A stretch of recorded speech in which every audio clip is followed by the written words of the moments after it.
The Dark Cosmos presents Planet of the Damned, written by Harry Harrison. This classic dark sci-fi tale was first published in 1962. Sit back, relax, and unwind for the next several hours with this classic sci-fi story that features a protagonist in the future where planets teeter on the brink of war and is plunged into an interstellar conspiracy. Are you ready? Let's begin. Chapter 1. A man said to the universe, "Sir, I exist." "However," replied the universe, "the fact has not created in me a sense of obligation." Stephen Crane. Sweat covered Brion's body, trickling into the tight loincloth that was the only garment he wore. The light fencing foil in his hand felt as heavy as a bar of lead to his exhausted muscles, worn out by a month of continual exercise. These things were of no importance. The cut on his chest, still dripping blood, the ache of his overstrained eyes, even the soaring arena around him with the thousands of spectators, were trivialities not worth thinking about. There was only one thing in his universe, the button-tipped length of shining steel that hovered before him, engaging his own weapon. He felt the quiver and scrape of its life, knew when it moved and moved himself to counteract it, and when he attacked, it was always there to beat him aside. A sudden motion. He reacted, but his blade just met air. His instant of panic was followed by a small, sharp blow high on his chest. "Touch!" A world-shaking voice bellowed the word to a million waiting loudspeakers, and the applause of the audience echoed back in a wave of sound. "1 minute," a voice said, and the time buzzer sounded. Brion had carefully conditioned the reflex in himself. A minute is not a very large measure of time, and his body needed every fraction of it. The buzzer's whir triggered his muscles into complete relaxation. Only his heart and lungs worked on at APG-7, strong, measured rate. His eyes closed, and he was only distantly aware of his handlers catching him as he fell, carrying him to his bench. While they massaged his limp body and cleansed the wound, all of his attention was turned inward. He was in reverie, sliding along the borders of consciousness. The nagging memory of the previous night loomed up then, and he turned it over and over in his mind, examining it from all sides.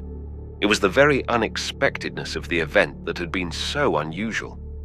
The contestants in the 20s needed undisturbed rest, therefore nights in the dormitories were as quiet as death.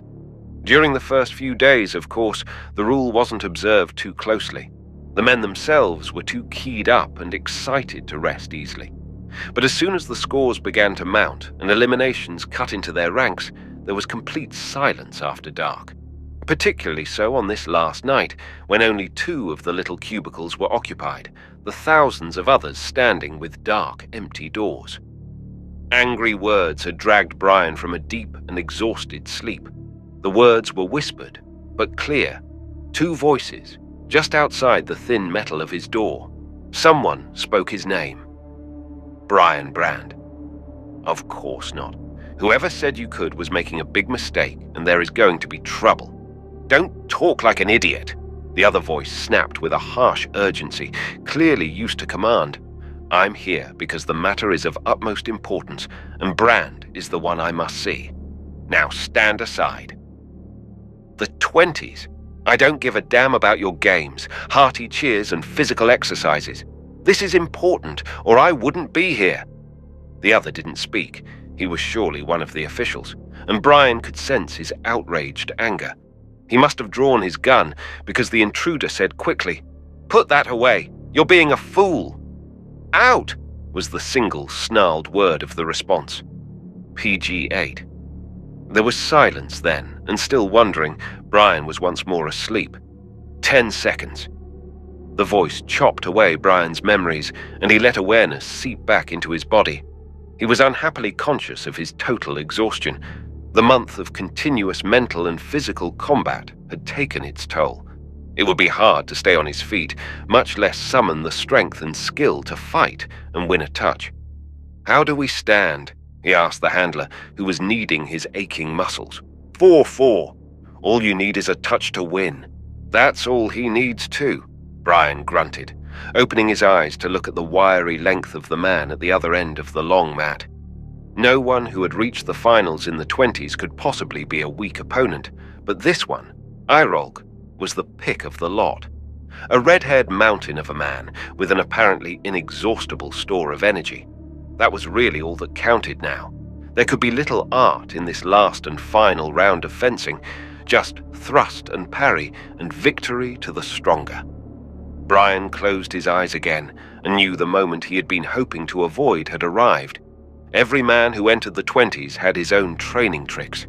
Brion had a few individual ones that had helped him so far. He was a moderately strong chess player, but he had moved to quick victory in the chess rounds by playing incredibly unorthodox games. This was no accident, but the result of years of work. He had a standing order with off-planet agents for archaic chess books, the older the better.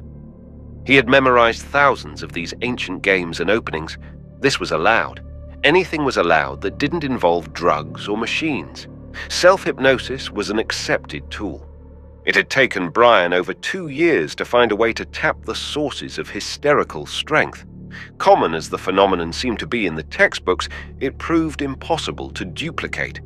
There appeared to be an immediate association with the death trauma, as if the two were inextricably linked into one. Berserkers and Juramentados continue to fight and kill, though carved by scores of mortal wounds. Men with bullets in the heart or brain fight on, though already clinically dead. Death seemed an inescapable part of this kind of strength. But there was another type that could easily be brought about in any deep trance: hypnotic rigidity. The strength that enables someone in a trance to hold his body stiff and unsupported, except at 2 points, the head and heels. This is physically impossible when conscious.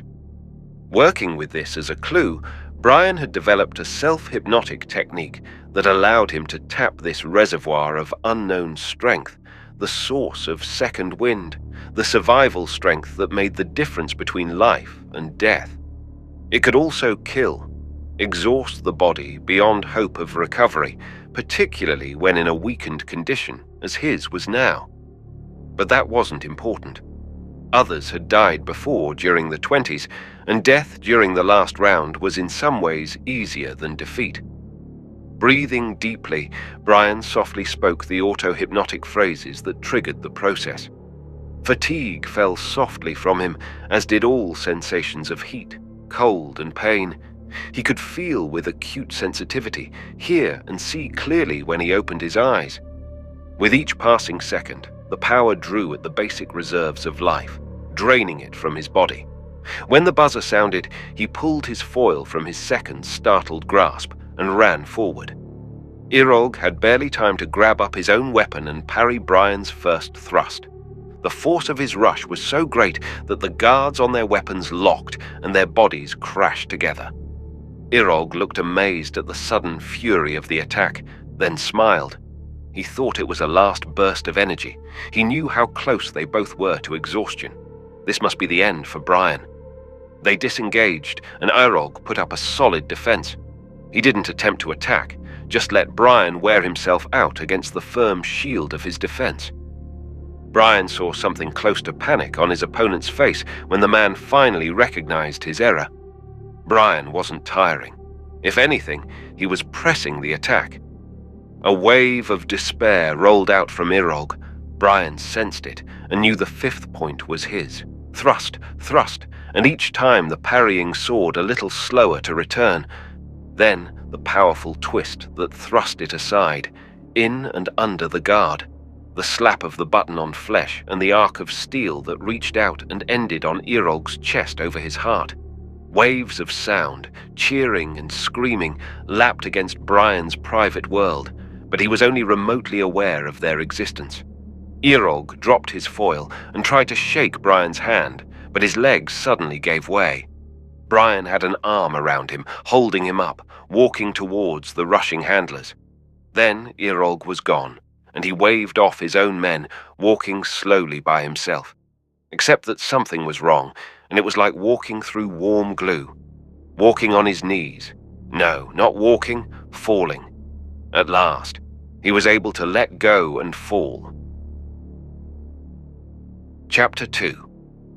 Ichiel gave the doctors exactly 1 day before he went to the hospital. Brion wasn't dead, though there had been some doubt about that the night before. Now, a full day later, he was on the mend, and that was all Ichiel wanted to know. He bullied and strong-armed his way to the new winner's room, meeting his first stiff resistance at the door. "You're out of order, Winner Ichiel," the doctor said. "And if you keep on forcing yourself in here, where you are not wanted, rank or no rank, I shall be obliged to break your head." Ichiel had just begun to tell him, in some detail, just how slim his chances were of accomplishing that, when Brion interrupted them both. He recognized the newcomer's voice from the final night in the barracks. "Let him in, Dr. Colry," he said. "I want to meet a man who thinks there is something more important than the 20s. While the doctor stood undecided, Ichiel moved quickly around him and closed the door in his flushed face. He looked down at the winner in the bed. There was a drip plugged into each one of Brion's arms. His eyes peered from sooty hollows. The eyeballs were a network of red veins. The silent battle he fought against death had left its mark. His square, jutting jaw now seemed all bone, as did his long nose and high cheekbones. They were prominent landmarks rising from the limp grayness of his skin. Only the erect bristle of his close-cropped hair was unchanged. He had the appearance of having suffered a long and wasting illness. "You look like sin," Ichiel said, "but congratulations on your victory." "You don't look so very good yourself, for a winner," Brion snapped back. His exhaustion and sudden peevish anger at this man let the insulting words slip out. Ichiel ignored them, but it was true. Winner Ichiel looked very little like a winner, or even an Anvarian. He had the height and the frame all right, but it was draped in billows of fat, rounded, soft tissue that hung loosely from his limbs and made little limp rolls on his neck and under his eyes. There were no fat men on Anvar, and it was incredible that a man so gross could ever have been a winner. If there was muscle under the fat, it couldn't be seen. Only his eyes appeared to still hold the strength that had once bested every man on the planet to win the annual games. Brion turned away from their burning stare, sorry now he had insulted the man without good reason. He was too sick, though, to bother about apologizing. Ichiel didn't care either. Brion looked at him again and felt the impression of things so important that he himself, his insults, even the 20s, were of no more interest than dust motes in the air. It was only a fantasy of a sick mind, Brion knew, and he tried to shake the feeling off. The two men stared at each other, sharing a common emotion. The door opened soundlessly behind Ichiel, and he wheeled about, moving as only an athlete of Anvar can move. Dr. Colry was halfway through the door, off balance. Two men in uniform came close behind him. Ichiel's body pushed against them, his speed and the mountainous mass of his flesh sending them back in a tangle of arms and legs. He slammed the door and locked it in their faces. "I have to talk to you," he said, turning back to Brion. "Privately," he added, bending over and ripping out the communicator with a sweep of one hand. "Get out," Brion told him. "If I were able, well, you're not, so you're just going to have to lie there and listen. I imagine we have about 5 minutes before they decide to break the door down, and I don't want to waste any more of that. Will you come with me off-world? There's a job that must be done. It's my job, but I'm going to need help. You're the only one who can give me that help. Now refuse," he added as Brion started to answer. "Of course I refuse," Brion said, feeling a little foolish and slightly angry, as if the other man had put the words into his mouth. "Anvar is my planet. Why should I leave? My life is here, and so is my work. I also might add that I have just won the 20s. I have a responsibility to remain." "Nonsense. I'm a winner, and I left. What you really mean is, you would like to enjoy a little of the ego inflation you have worked so hard to get. Off Anvar, no one even knows what a winner is, much less respects one. You will have to face a big universe out there, and I don't blame you for being a little frightened." Someone was hammering loudly on the door. "I haven't the strength to get angry," Brion said hoarsely. and I can't bring myself to admire your ideas when they permit you to insult a man too ill to defend himself." "I apologize," Iel said, with no hint of apology or sympathy in his voice. "But there are more desperate issues involved than your hurt feelings. We don't have much time now, so I want to impress you with an idea." "An idea that will convince me to go off-planet with you? That's expecting a lot." "No, this idea won't convince you, but thinking about it will. If you really consider it, you will find a lot of your illusions shattered. Like everyone else on Anvar, you're a scientific humanist, with your faith firmly planted in the 20s. You accept both of these noble institutions without an instant's thought.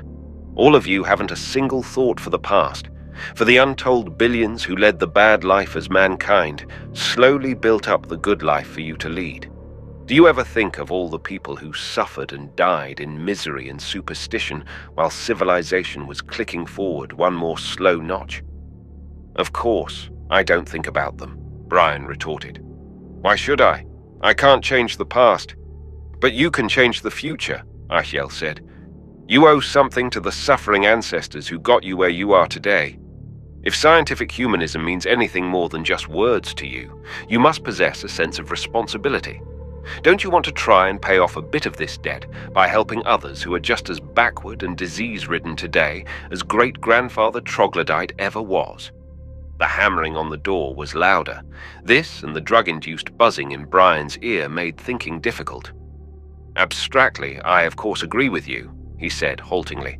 "But you know there is nothing I can do personally without being emotionally involved. A logical decision is valueless for action without personal meaning."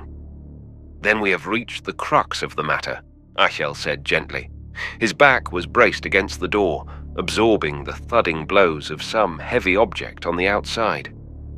"They're knocking, so I must be going soon.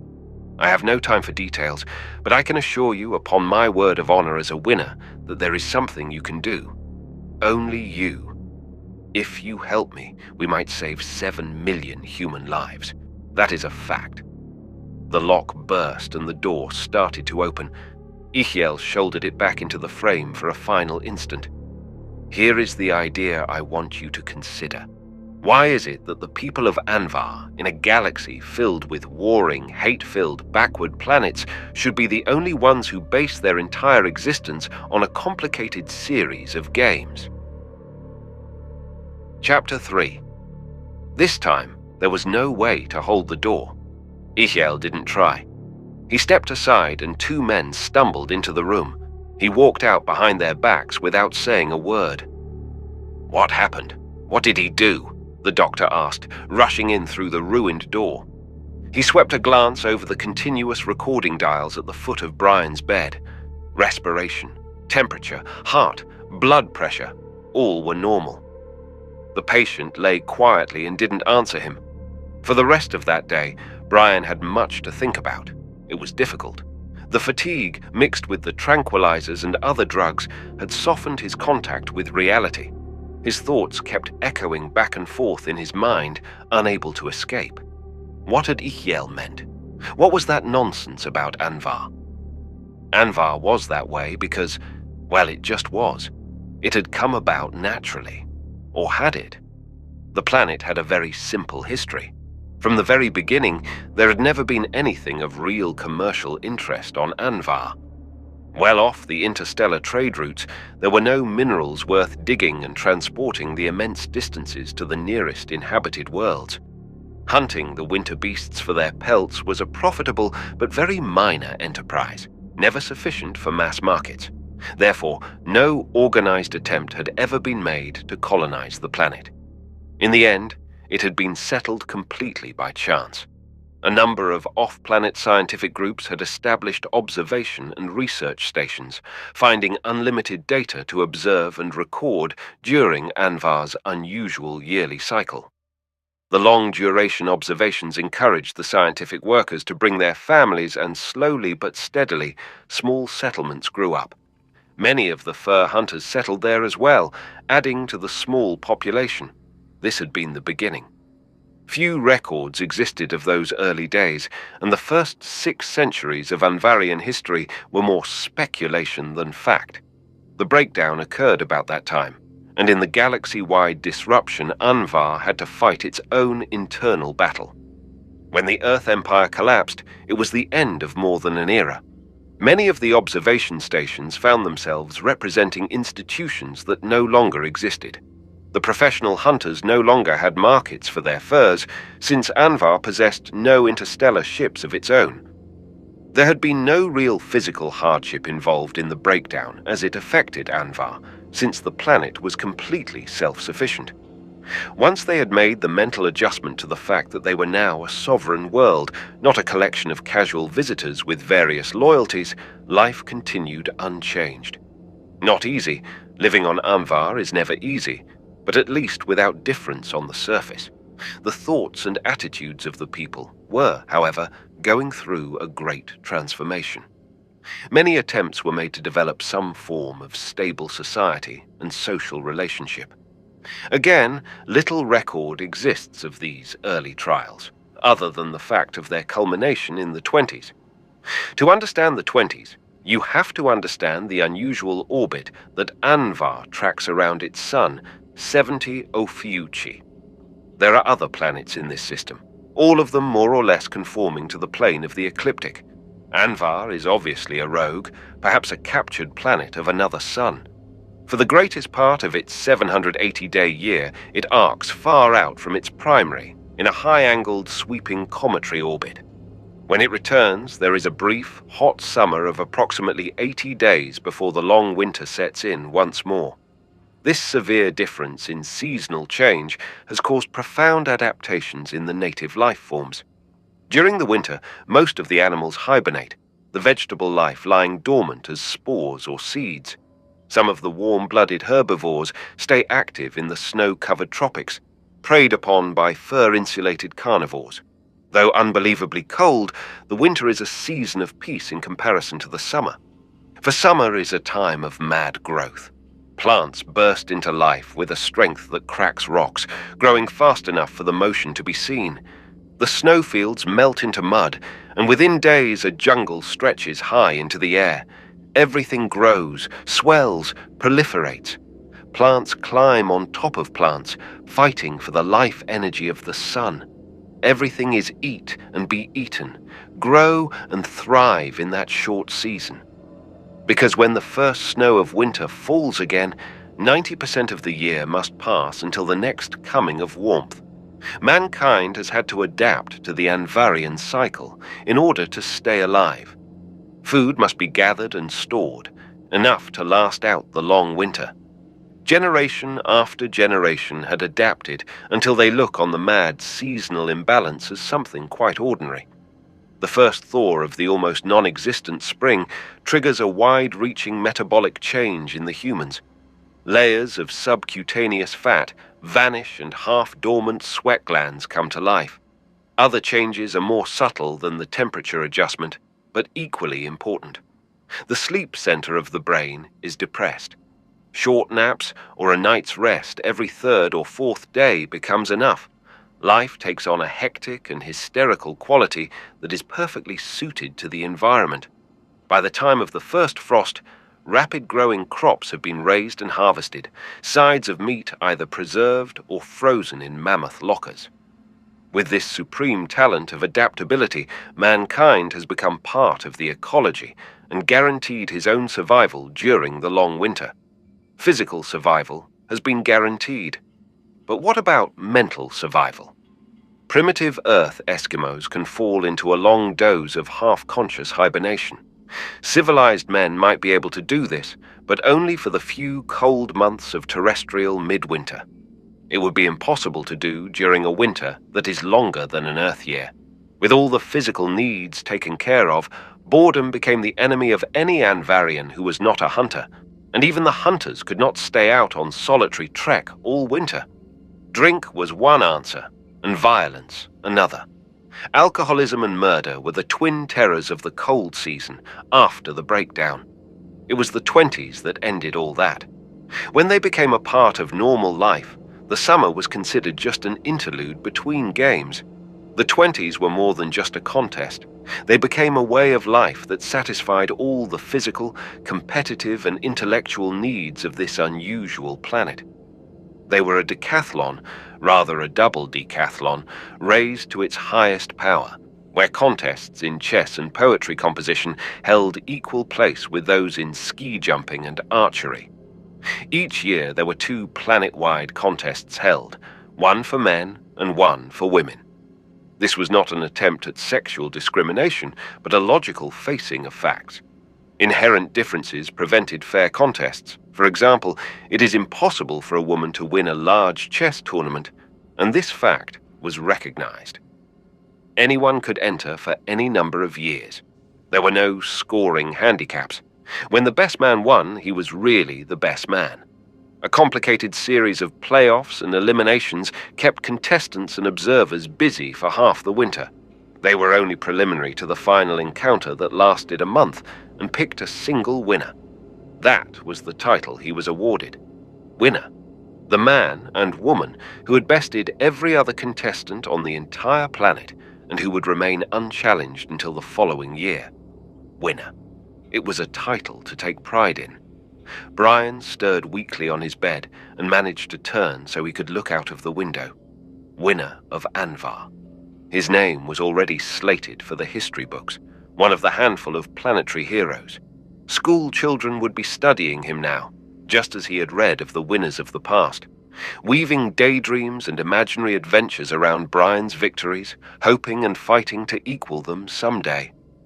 To be a winner was the greatest honor in the universe. Outside, the afternoon sun shimmered weakly in a dark sky. The endless ice fields soaked up the dim light, reflecting it back as a colder and harsher illumination. A single figure on skis cut a line across the empty plain. Nothing else moved. The depression of the ultimate fatigue fell on Brion, and everything changed, as if he looked in a mirror at a previously hidden side. He saw suddenly, with terrible clarity, that to be a winner was to be absolutely nothing, like being the best flea among all the fleas on a single dog. What was Anvar, after all? An ice-locked planet, inhabited by a few million human fleas, unknown and unconsidered by the rest of the galaxy. There was nothing here worth fighting for. The wars after the breakdown had left them untouched. The Anvarians had always taken pride in this, as if being so unimportant that no one else even wanted to come near you could possibly be a source of pride. All the other worlds of man grew, fought, won, lost, changed. Only on Anvar did life repeat its sameness endlessly, like a loop of tape in a player. Brion's eyes were moist. He blinked. Tears. Realization of this incredible fact wiped the maudlin pity from his mind and replaced it with fear. Had his mind snapped in the strain of the last match?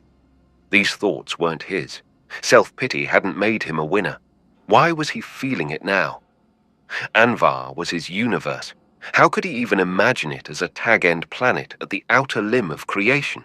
What had come over him and induced this inverse thinking? As he thought the question, the answer appeared at the same instant.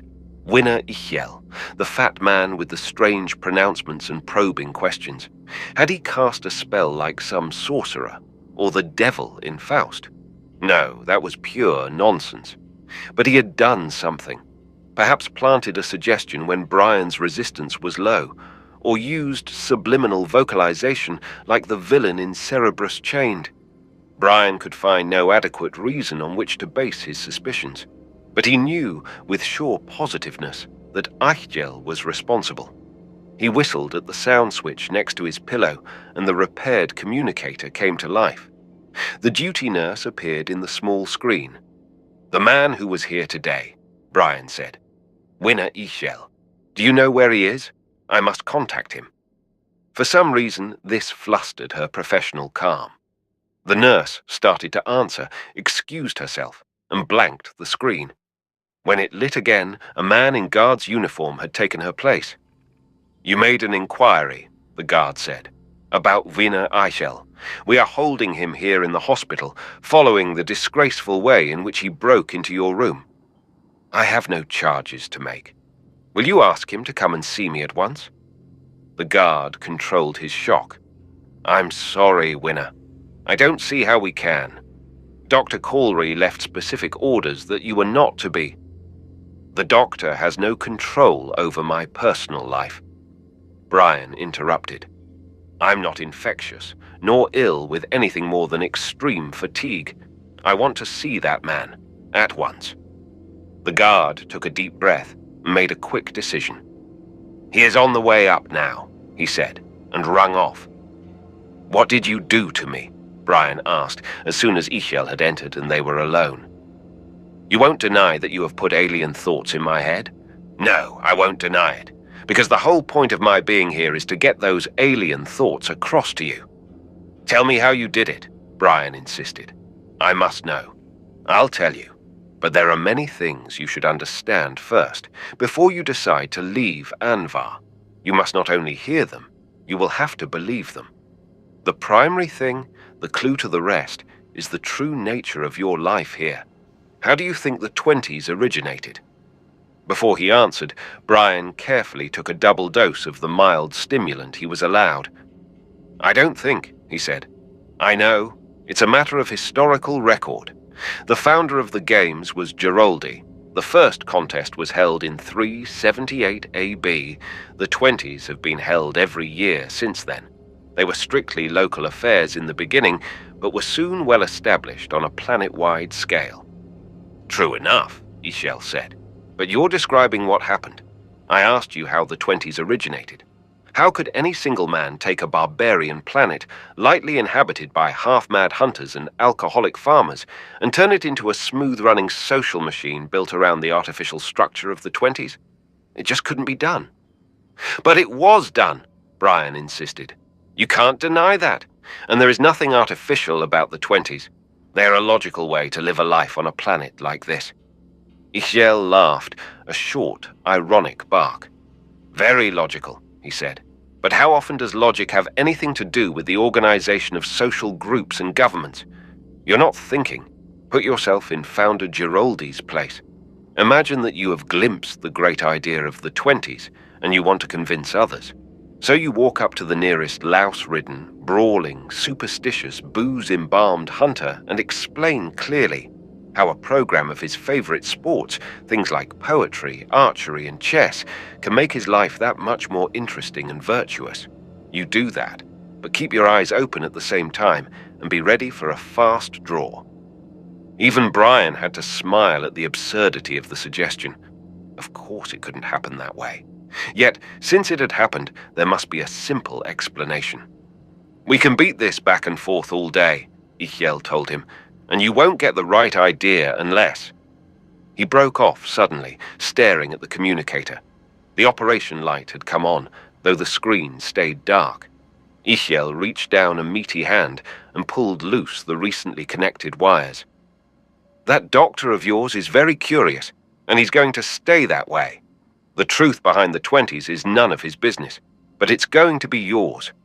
You must come to realize that the life you lead here is a complete and artificial construction developed by societics experts and put into application by skilled field workers." "Nonsense," Brion broke in. "Systems of society can't be dreamed up and forced on people like that. Not without bloodshed and violence." "Nonsense yourself," Ishel told him. "That may have been true in the dawn of history, but not anymore. You have been reading too many of the old Earth classics. You imagine that we still live in the ages of superstition. Just because fascism and communism were once forced on reluctant populations, you think this holds true for all time. Go back to your books. In exactly the same era, democracy and self-government were adapted by former colonial states like India and the Union of North Africa, and the only violence was between local religious groups. Change is the lifeblood of mankind. Everything we today accept as normal was at one time an innovation. And one of the most recent innovations is the attempt to guide the societies of mankind into something more consistent with the personal happiness of individuals. The God complex, Brion said, forcing human lives into a mold whether they want to be fitted into it or not. Societies can be that, Ishel agreed. It was in the beginning, and there were some disastrous results of attempts to force populations into a political climate where they didn't belong. They weren't all failures. Anvar here is a striking example of how good the technique can be when correctly applied. It's not done this way anymore, though. As with all of the other sciences, we have found out that the more we know, the more there is to know. We no longer attempt to guide cultures towards what we consider a beneficial goal. There are too many goals, and from our limited vantage point, it is hard to tell the good ones from the bad ones. All we do now is try to protect the growing cultures, give a little jolt to the stagnating ones, and bury the dead ones. When the work was first done here on Anvar, the theory hadn't progressed that far. The understandably complex equations that determine just where in the scale from a type Y to a type V a culture is had not yet been completed. The technique then was to work out an artificial culture that would be most beneficial for a planet, then bend it into the mold. "How can that be done?" Brion asked. "How was it done here?" "We've made some progress. You're finally asking how. The technique here took a good number of agents and a great deal of money. Personal honor was emphasized in order to encourage dueling, and this led to a heightened interest in the technique of personal combat. When this was well entrenched, Giroldi was brought in, and he showed how organized competitions could be more interesting than haphazard encounters. Tying the intellectual aspects onto the framework of competitive sports was a little more difficult, but not overwhelmingly so. The details aren't important. All we are considering now is the end product, which is you. You're needed very much." "Why me?" Brion asked. "Why am I special? Because I won the 20s? I can't believe that. Taken objectively, there isn't that much difference between myself and the 10 runner-ups. Why don't you ask one of them? They could do your job as well as I." "No, they couldn't. I'll tell you later why you are the only man I can use. Our time is running out, and I must convince you of some other things first." Igel glanced at his watch. "We have less than 3 hours to deadline. Before that time, I must explain enough of our work to you to enable you to decide voluntarily to join us." "A very tall order," Brion said. "You might begin by telling me just who this mysterious we is that you keep referring to." "The Cultural Relationships Foundation, a non-governmental body, privately endowed, existing to promote peace and ensure the sovereign welfare of independent planets, so that all will prosper from the goodwill and commerce thereby engendered." "Sounds as if you're quoting," Brion told him. "No one could possibly make up something that sounds like that on the spur of the moment."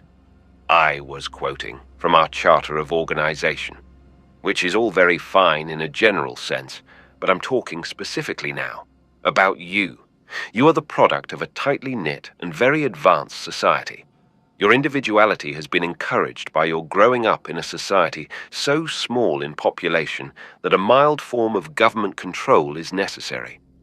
The normal Anvarian education is an excellent one, and participation in the 20s has given you a general and advanced education second to none in the galaxy. It would be a complete waste of your entire life if you now took all this training and wasted it on some rustic farm.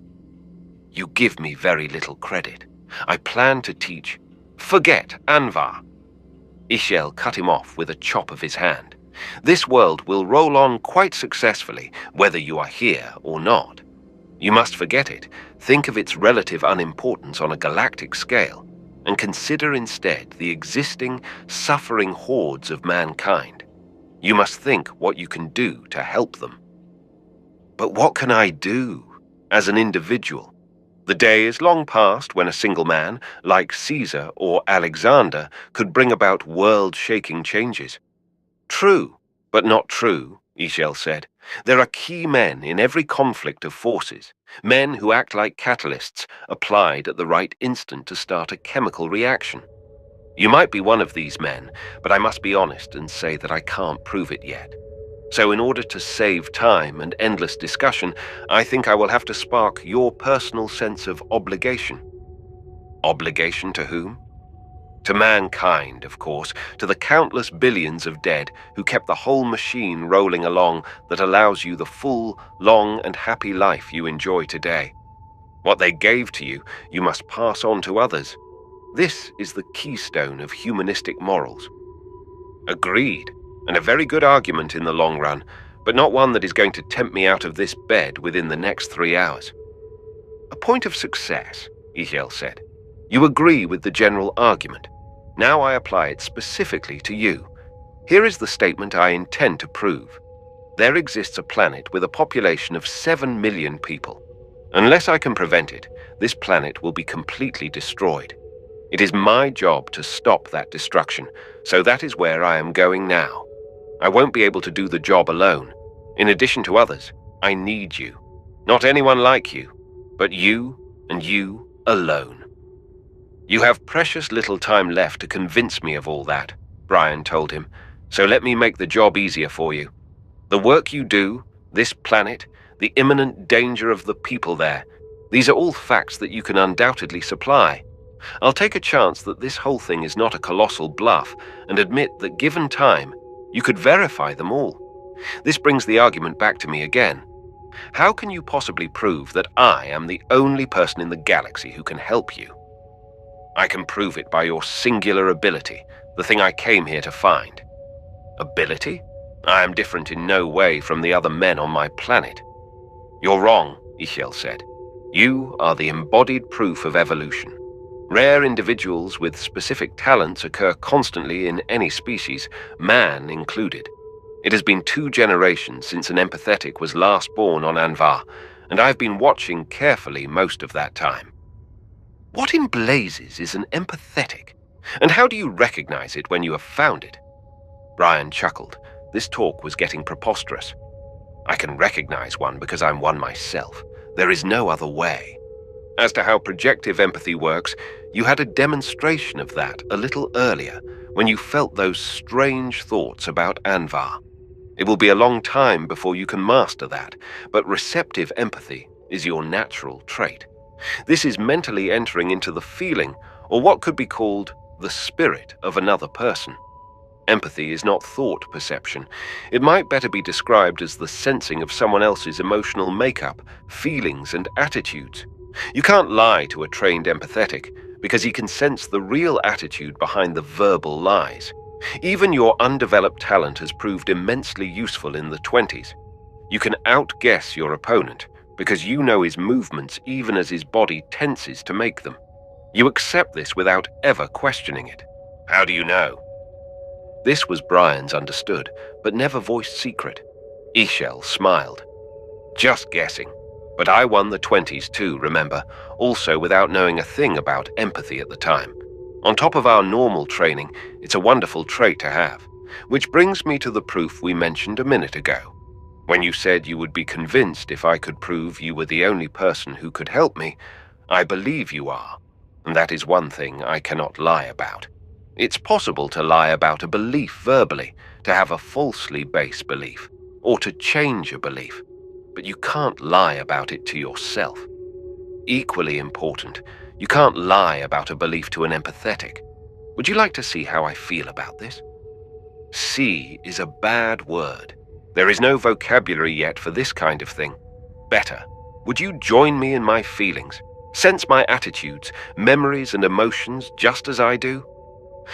Brion tried to protest, but he was too late. The doors of his senses were pushed wide, and he was overwhelmed. Dis, Ichel said aloud. 7 million people, hydrogen bombs, Brion Brandd. These were just key words, landmarks of association. With each one, Brion felt the rushing wave of the other man's emotions.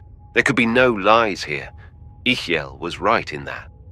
This was the raw stuff that feelings are made of, the basic reactions to the things and symbols of memory. Dies, dies, dies. It was a word, it was a planet, and the word thundered like a drum. A drum, the sound of its thunder surrounded, and was a wasteland, a planet of death. A planet where living was dying, and dying was very better than living crude, barbaric, backward, miserable, dirty beneath consideration planet. hot, burning, scorching wasteland of sands and sands and sands and sands that had burned, will burn forever the people of this planet, so crude, dirty, miserable, barbaric, subhuman, inhuman, less than human, but they were going to be dead. And dead, they would be 7 million blackened corpses that would blacken your dreams, all dreams forever, because those hydrogen bombs were waiting to kill them unless you, Ishel, stopped it. You, Ishel, death. You, death. You, death, alone couldn't do it. You, death, must have Brion Brandd wet behind the ears, raw, untrained, Brion Brandd, to help you. He was the only one in the galaxy who could finish the job. As the flow of sensation died away, Brion realized he was sprawled back weakly on his pillows, soaked with sweat, washed with the memory of the raw emotion. Across from him, Ichiel sat with his face bowed in his hands. When he lifted his head, Brion saw within his eyes a shadow of the blackness he had just experienced. Death, Brion said. That terrible feeling of death. It wasn't just the people of Dis who would die. It was something more personal. Myself, Ichiel said, and behind this simple word were the repeated echoes of night that Brion had been made aware of with his newly recognized ability. My own death, not too far away. This is the wonderfully terrible price you must pay for your talent. Angst is an inescapable part of empathy. It is a part of the whole unknown field of psi phenomena that seems to be independent of time. Death is so traumatic and final that it reverberates back along the timeline. The closer I get, the more aware of it I am. There is no exact feeling of date, just a rough location in time. That is the horror of it. I know I will die soon after I get to Dis, and long before the work there is finished. I know the job to be done there, and I know the men who have already failed at it. I also know you are the only person who can possibly complete the work I've started. Do you agree now? Will you come with me? Yes, of course, Brion said. I'll go with you. Chapter 4. I've never seen anyone quite as angry as that doctor, Brion said. Can't blame him. Ishel shifted his immense weight and grunted from the console, where he was having a coded conversation with the ship's brain. He hit the keys quickly and read the answer from the screen. You took away his medical moment of glory. How many times in his life will he have a chance to nurse back to rugged, smiling health the triumphantly exhausted winner of the 20s? Not many, I imagine. The wonder of it is how you managed to convince him that you and the ship here could take care of me as well as his hospital could. I could never convince him of that, Ishel said. But I and the Cultural Relationships Foundation have some powerful friends on Anvar. I'm forced to admit I brought a little pressure to bear. He leaned back and read the course tape as it streamed out of the printer. We have a little time to spare, but I would rather spend it waiting at the other end. We'll blast as soon as I have you tied down in a stasis field.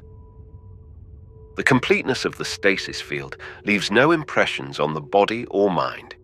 In it, there is no weight, no pressure, no pain, no sensation of any kind.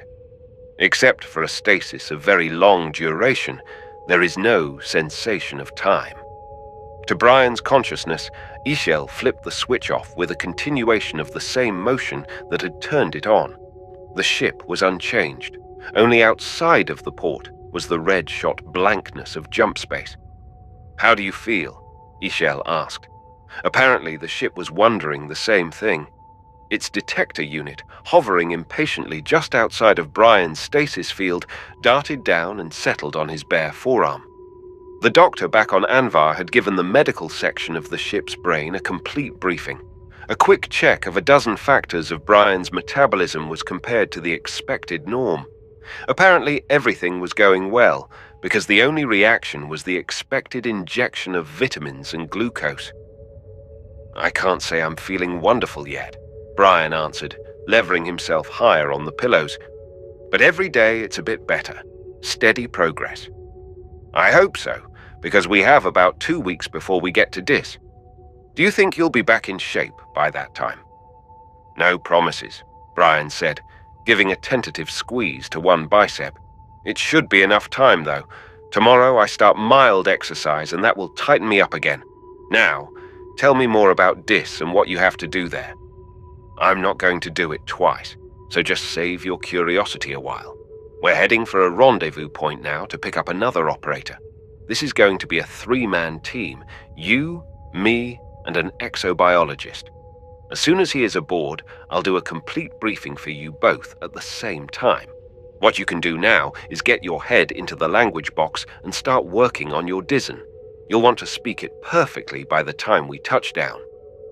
With an auto-hypno for complete recall, Brion had no difficulty in mastering the grammar and vocabulary of Dizen. Pronunciation was a different matter altogether. Almost all the word endings were swallowed, muffled, or gargled. The language was rich in glottal stops, clicks, and guttural, strangling sounds. Eichel stayed in a different part of the ship when Brion used the voice mirror and analysis scope, claiming that the awful noises interfered with his digestion.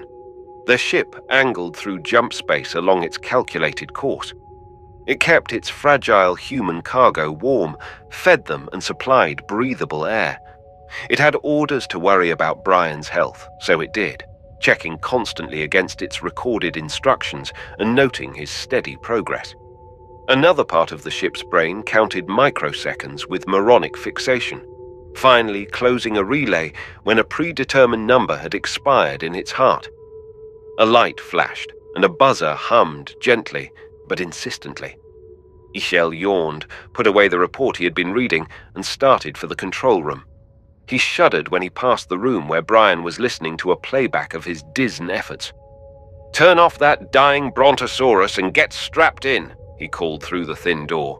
"We're coming to the point of optimum possibility, and we'll be dropping back into normal space soon. Turn off that dying brontosaurus and get strapped in," he called through the thin door. "We're coming to the point of optimum possibility, and we'll be dropping back into normal space soon." The human mind can ponder the incredible distances between the stars, but cannot possibly contain within itself a real understanding of them. Marked out on a man's hand, an inch is a large unit of measure. In interstellar space, a cubical area with sides 100,000 miles long is a microscopically fine division. Light crosses this distance in a fraction of a second. To a ship moving with a relative speed far greater than that of light, this measuring unit is even smaller. Theoretically, it appears impossible to find a particular area of this size. Technologically, it was a repeatable miracle that occurred too often to even be interesting. Brion and Eichel were strapped in when the jump drive cut off abruptly, lurching them back into normal space and time. They didn't unstrap, but just sat and looked at the dimly distant pattern of stars. A single sun, apparently of 5th magnitude, was their only neighbor in this lost corner of the universe. They waited while the computer took enough star sites to triangulate a position in 3 dimensions, muttering to itself electronically while it did the countless calculations to find their position. A warning bell chimed, and the drive cut on and off so quickly that the 2 acts seemed simultaneous. This happened again, twice, before the brain was satisfied it had made as good a fix as possible and flashed a navigation power off light. Eichel unstrapped, stretched, and made them a meal. Eichel had computed their passage time with precise allowances. Less than 10 hours after they arrived, a powerful signal blasted into their waiting receiver. They strapped in again as the navigation power on signal blinked insistently. A ship had paused in flight somewhere relatively near in the vast volume of space. It had entered normal space just long enough to emit a signal of radio query on an assigned wavelength. EL's ship had detected this and instantly responded with a verifying signal. The passenger spacer had accepted this assurance and gracefully laid a 10-foot metal egg in space. As soon as this had cleared its jump field, the parent ship vanished towards its destination, light years away. Eichel's ship climbed up the signal it had received. This signal had been recorded and examined minutely. Angle, strength, and Doppler movement were computed to find course and distance. A few minutes of flight were enough to get within range of the far weaker transmitter in the drop capsule. Homing on this signal was so simple, a human pilot could have done it himself. The shining sphere loomed up, then vanished out of sight of the viewports as the ship rotated to bring the space lock into line. Magnetic clamps cut in when they made contact. "Go down and let the bug doctor in," Ishel said. "I'll stay and monitor the board in case of trouble." "What do I have to do?" "Get into a suit and open the outer lock. Most of the drop sphere is made of inflatable metallic foil, so don't bother to look for the entrance. Just cut a hole in it with the oversized can opener you'll find in the toolbox. After Dr. Maurice gets aboard, jettison the thing. Only get the radio and locator unit out first. It gets used again." The tool did look like a giant can opener. Brion carefully felt the resilient metal skin that covered the lock entrance until he was sure there was nothing on the other side.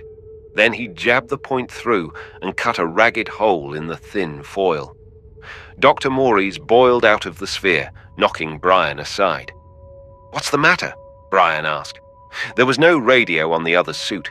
He couldn't answer, but he did shake his fist angrily. The helmet ports were opaque, so there was no way to tell what expressions went with the gesture. Brion shrugged and turned back to salvaging the equipment pack, pushing the punctured balloon free and sealing the lock. When pressure was pumped back to ship normal, he cracked his helmet and motioned the other to do the same. "You're a pack of dirty lying dogs," Dr. Maurice said when the helmet came off. Brion was completely baffled. Dr. Leah Maurice had long dark hair, large eyes, and a delicately shaped mouth now taut with anger. Dr. Maurice was a woman. "Are you the filthy swine responsible for this atrocity?" Dr. Maurice asked menacingly. "In the control room," Brion said quickly, knowing when cowardice was preferable to valor. "A man named El. There's a lot of him to hate. You can have a good time doing it. I just joined up myself." He was talking to her back as she stormed from the room. Brion hurried after her, not wanting to miss the first human spark of interest in the trip to date. "Kidnapped, lied to, and forced against my will. There is no court in the galaxy that won't give you the maximum sentence, and I'll scream with pleasure as they roll your fat body into solitary." "They shouldn't have sent a woman," El said, completely ignoring her words. "I asked for a highly qualified exobiologist for a difficult assignment. Someone young and tough enough to do field work under severe conditions. So the recruiting office sends me the smallest female they can find, one who'll melt in the first rain."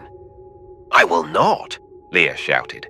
"Female resiliency is a well-known fact, and I'm in far better condition than the average woman, which has nothing to do with what I'm telling you. I was hired for a job in the university on Moller's World and signed a contract to that effect. Then this bully of an agent tells me the contract has been changed. Read sub-paragraph 189C or some such nonsense, and I'll be transhipping. He stuffed me into that suffocating basketball without a by your leave, and they threw me overboard. If that is not a violation of personal privacy." "Cut a new course, Brion," Ishel broke in. "Find the nearest settled planet and head us there. We have to drop this woman and find a man for this job. We are going to what is undoubtedly the most interesting planet an exobiologist ever conceived of, but we need a man who can take orders and not faint when it gets too hot." Brion was lost. Ishel had done all the navigating, and Brion had no idea how to begin a search like this. "Oh no, you don't," Leah said. "You don't get rid of me that easily. I placed first in my class, and most of the 500 other students were male. This is only a man's universe because the men say so. What is the name of this garden planet where we are going?" "Dis. I'll give you a briefing as soon as I get this ship on course." He turned to the controls, and Leah slipped out of her suit and went into the lavatory to comb her hair. Brion closed his mouth, aware suddenly it had been open for a long time. "Is that what you call applied psychology?" he asked. Not really. She was going to go along with the job in the end, since she did sign the contract even if she didn't read the fine print, but not until she had exhausted her feelings. "I just shortened the process by switching her onto the male superiority hate. Most women who succeed in normally masculine fields have a reflexive antipathy there. They have been hit on the head with it so much." He fed the course tape into the console and scowled. But there was a good chunk of truth in what I said.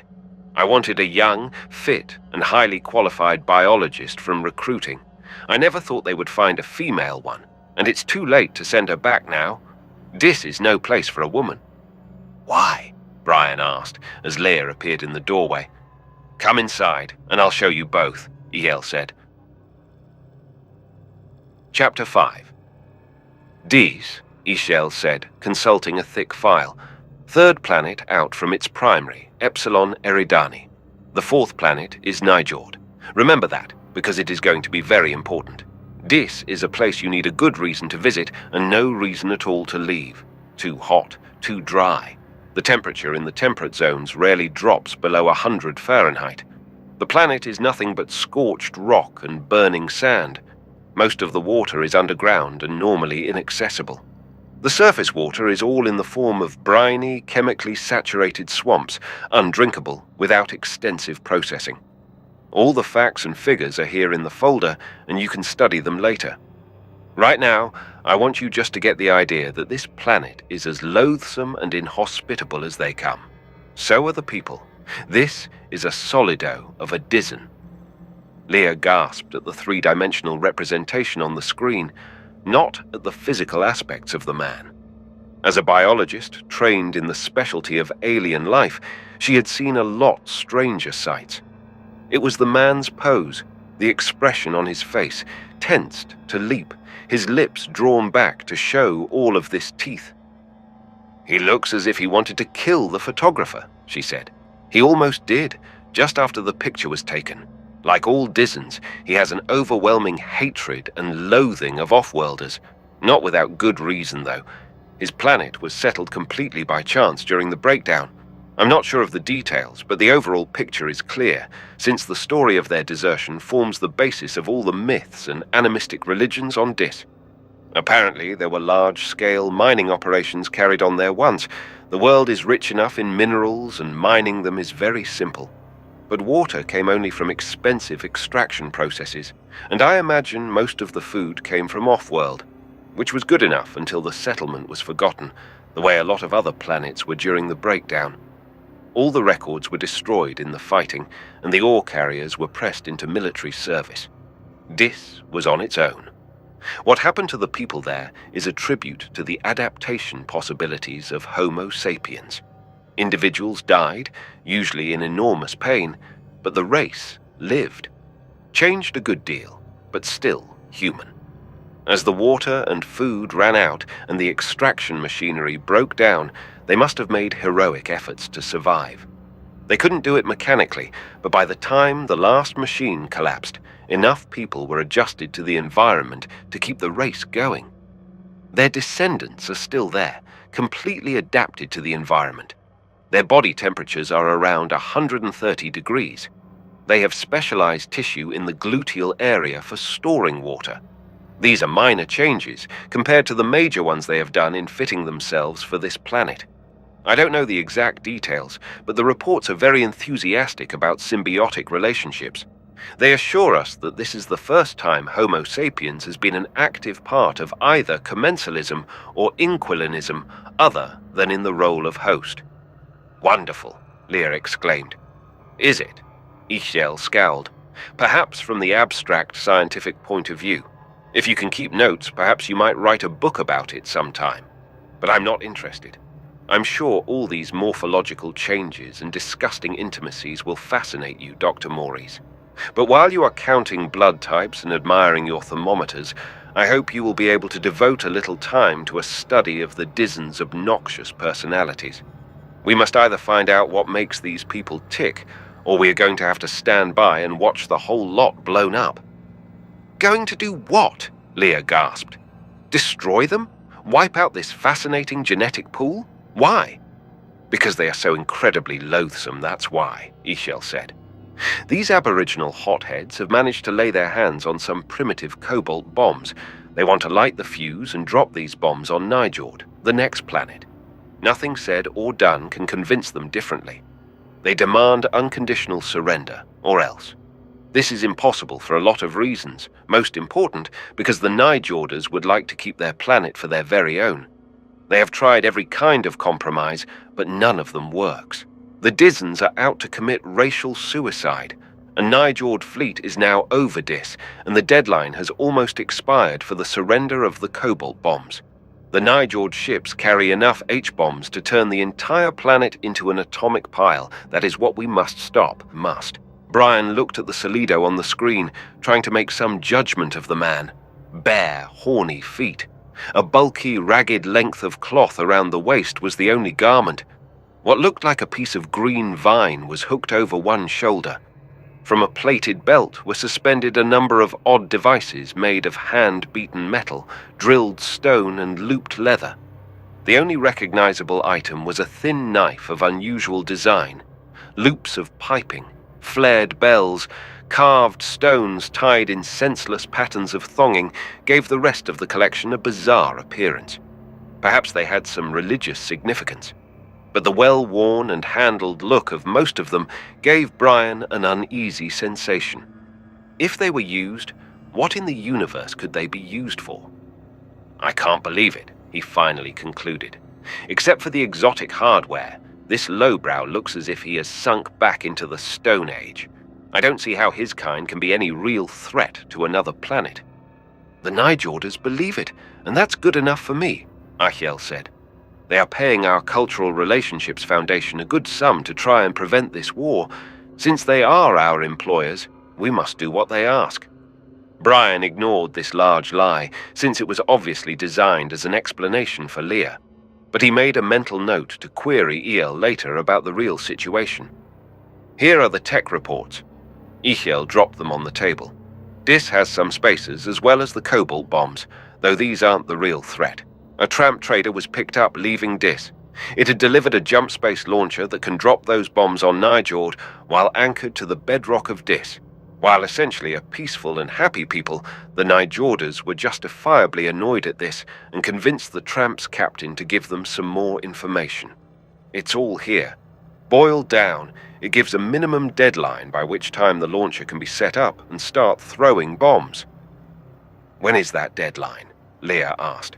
In 10 more days. If the situation hasn't been changed drastically by then, the Nijorders are going to wipe all life from the face of Dis. I assure you, they don't want to do it, but they will drop the bombs in order to assure their own survival. What am I supposed to do? Leah asked, flipping the pages of the report. I don't know a thing about nucleonics or jump space. I'm an exobiologist, with a supplementary degree in anthropology. What help could I possibly be? Achiel looked down at her, stroking his jaw, fingers sunk deep into the rolls of flesh. My faith in our recruiters is restored, he said. That's a combination that is probably rare, even on Earth. You're as scrawny as an underfed chicken, but young enough to survive if we keep a close eye on you. He cut off Leah's angry protest with a raised hand. No more bickering. There isn't time. The Nijorders must have lost over 30 agents trying to find the bombs.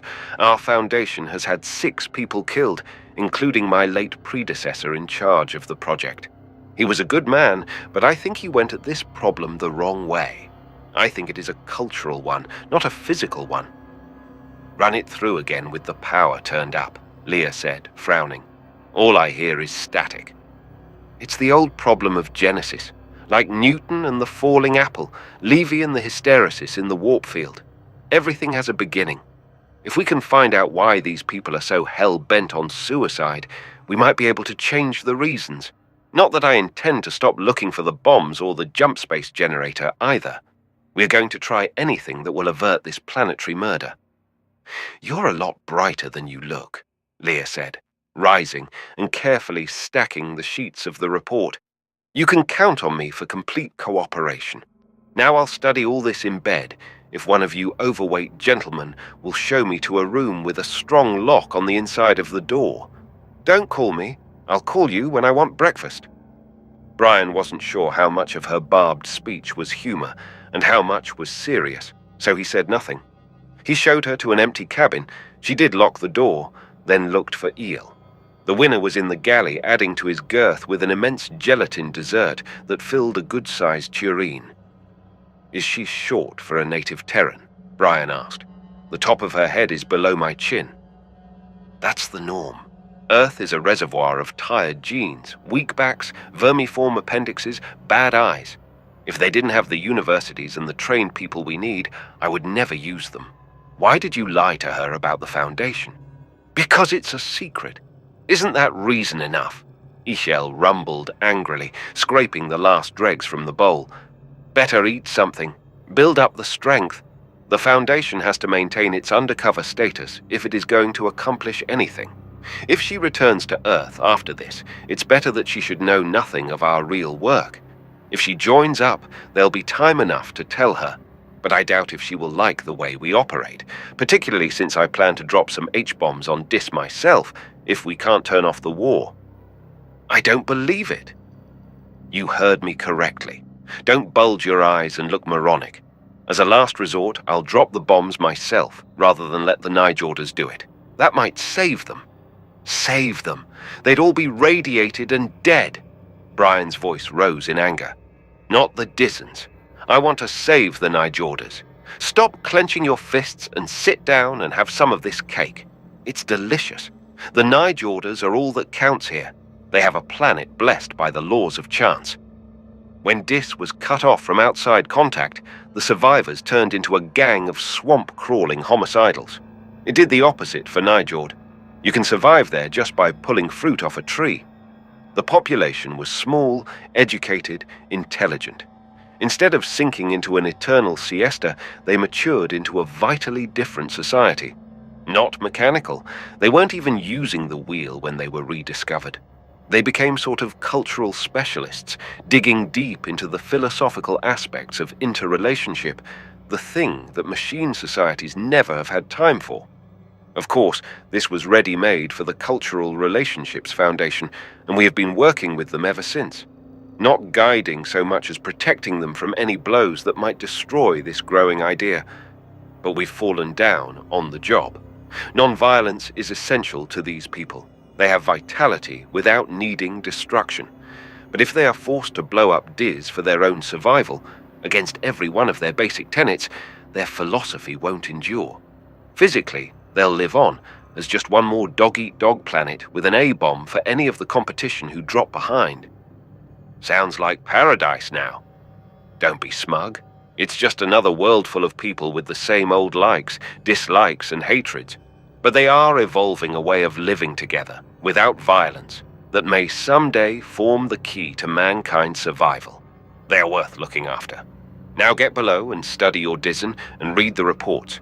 Get it all pat before we land. Chapter 6. Identify yourself, please. The quiet words from the speaker in no way appeared to coincide with the picture on the screen. The spacer that had matched their orbit over Dis had recently been a freighter. A quick conversion had tacked the hulking shape of a primary weapons turret on top of her hull. The black disk of the immense muzzle pointed squarely at them.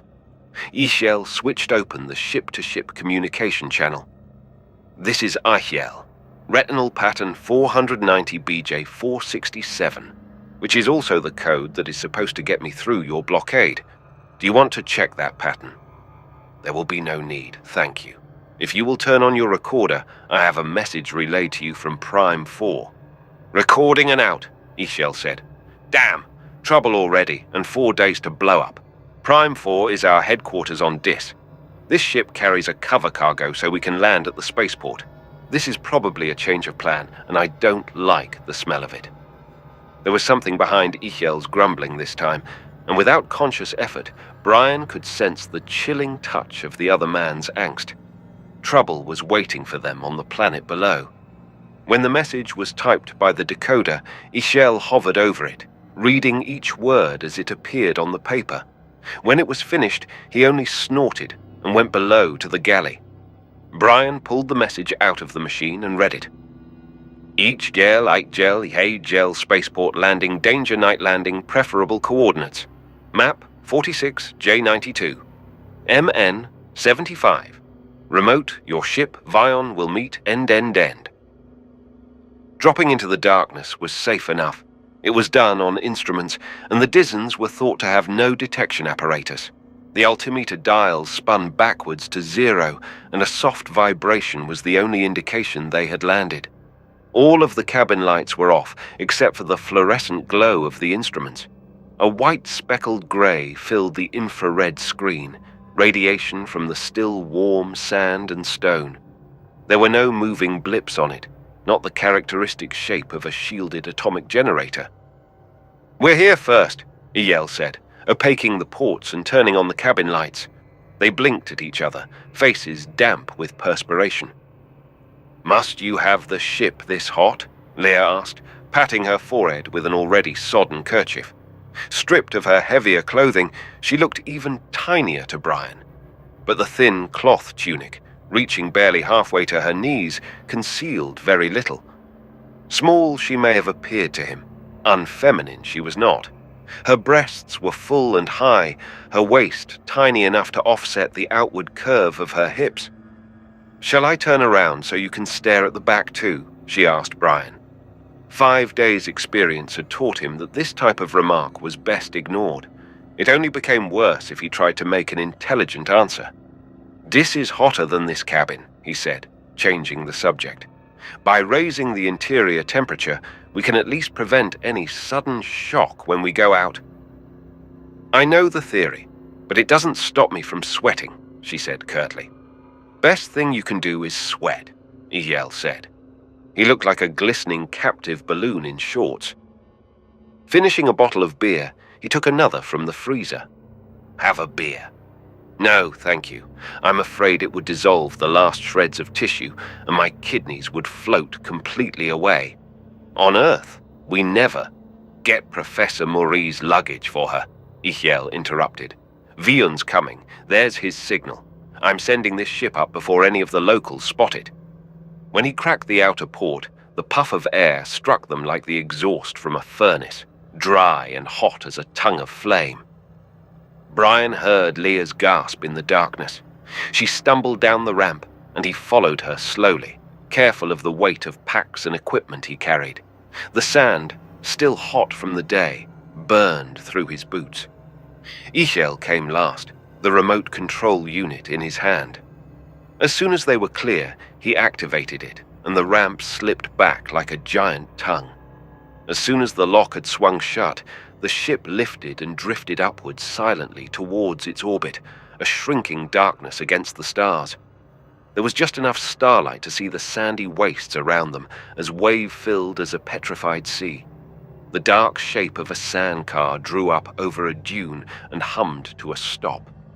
When the door opened, Eyel stepped towards it, and everything happened at once. Eyel broke into a blue nimbus of crackling flame, his skin blackening, charred. He was dead in an instant. A second pillar of flame bloomed next to the car, and a choking scream was cut off at the moment it began. Eyel died silently. Brion was diving even as the electrical discharges still crackled in the air.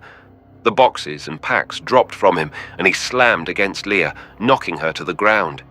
He hoped she had the sense to stay there and be quiet. This was his only conscious thought.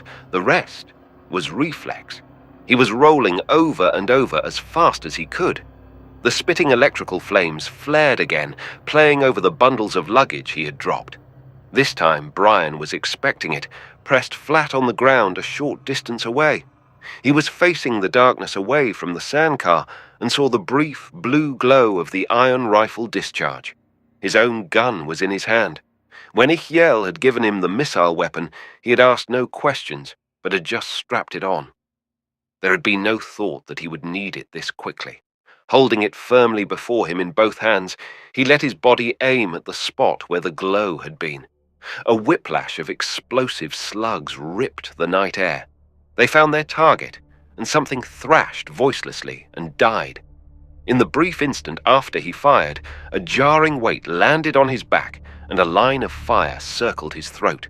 Normally he fought with a calm mind, with no thoughts other than of the contest.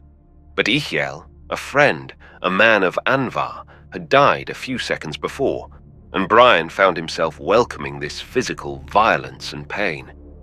There are many foolish and dangerous things that can be done, such as smoking next to high-octane fuel and putting fingers into electrical sockets.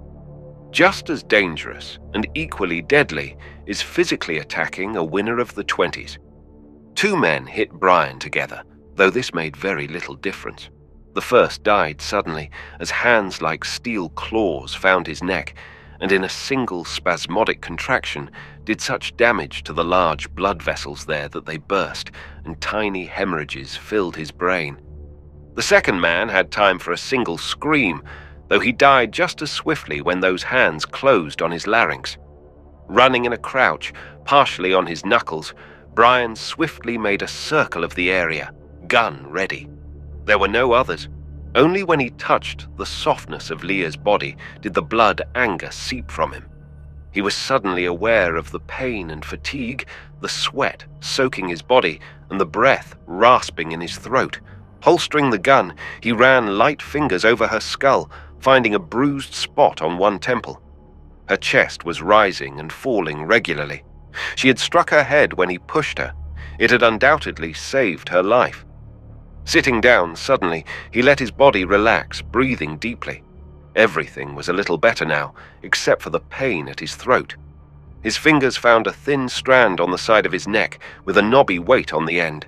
There was another weight on his other shoulder and a thin line of pain across his neck. When he pulled on them both, the strangler's cord came away in his hand. It was thin fiber, strong as a wire. When it had been pulled around his neck, it had sliced the surface skin and flesh like a knife, halted only by the corded bands of muscle below. Brion threw it from him, into the darkness where it had come from.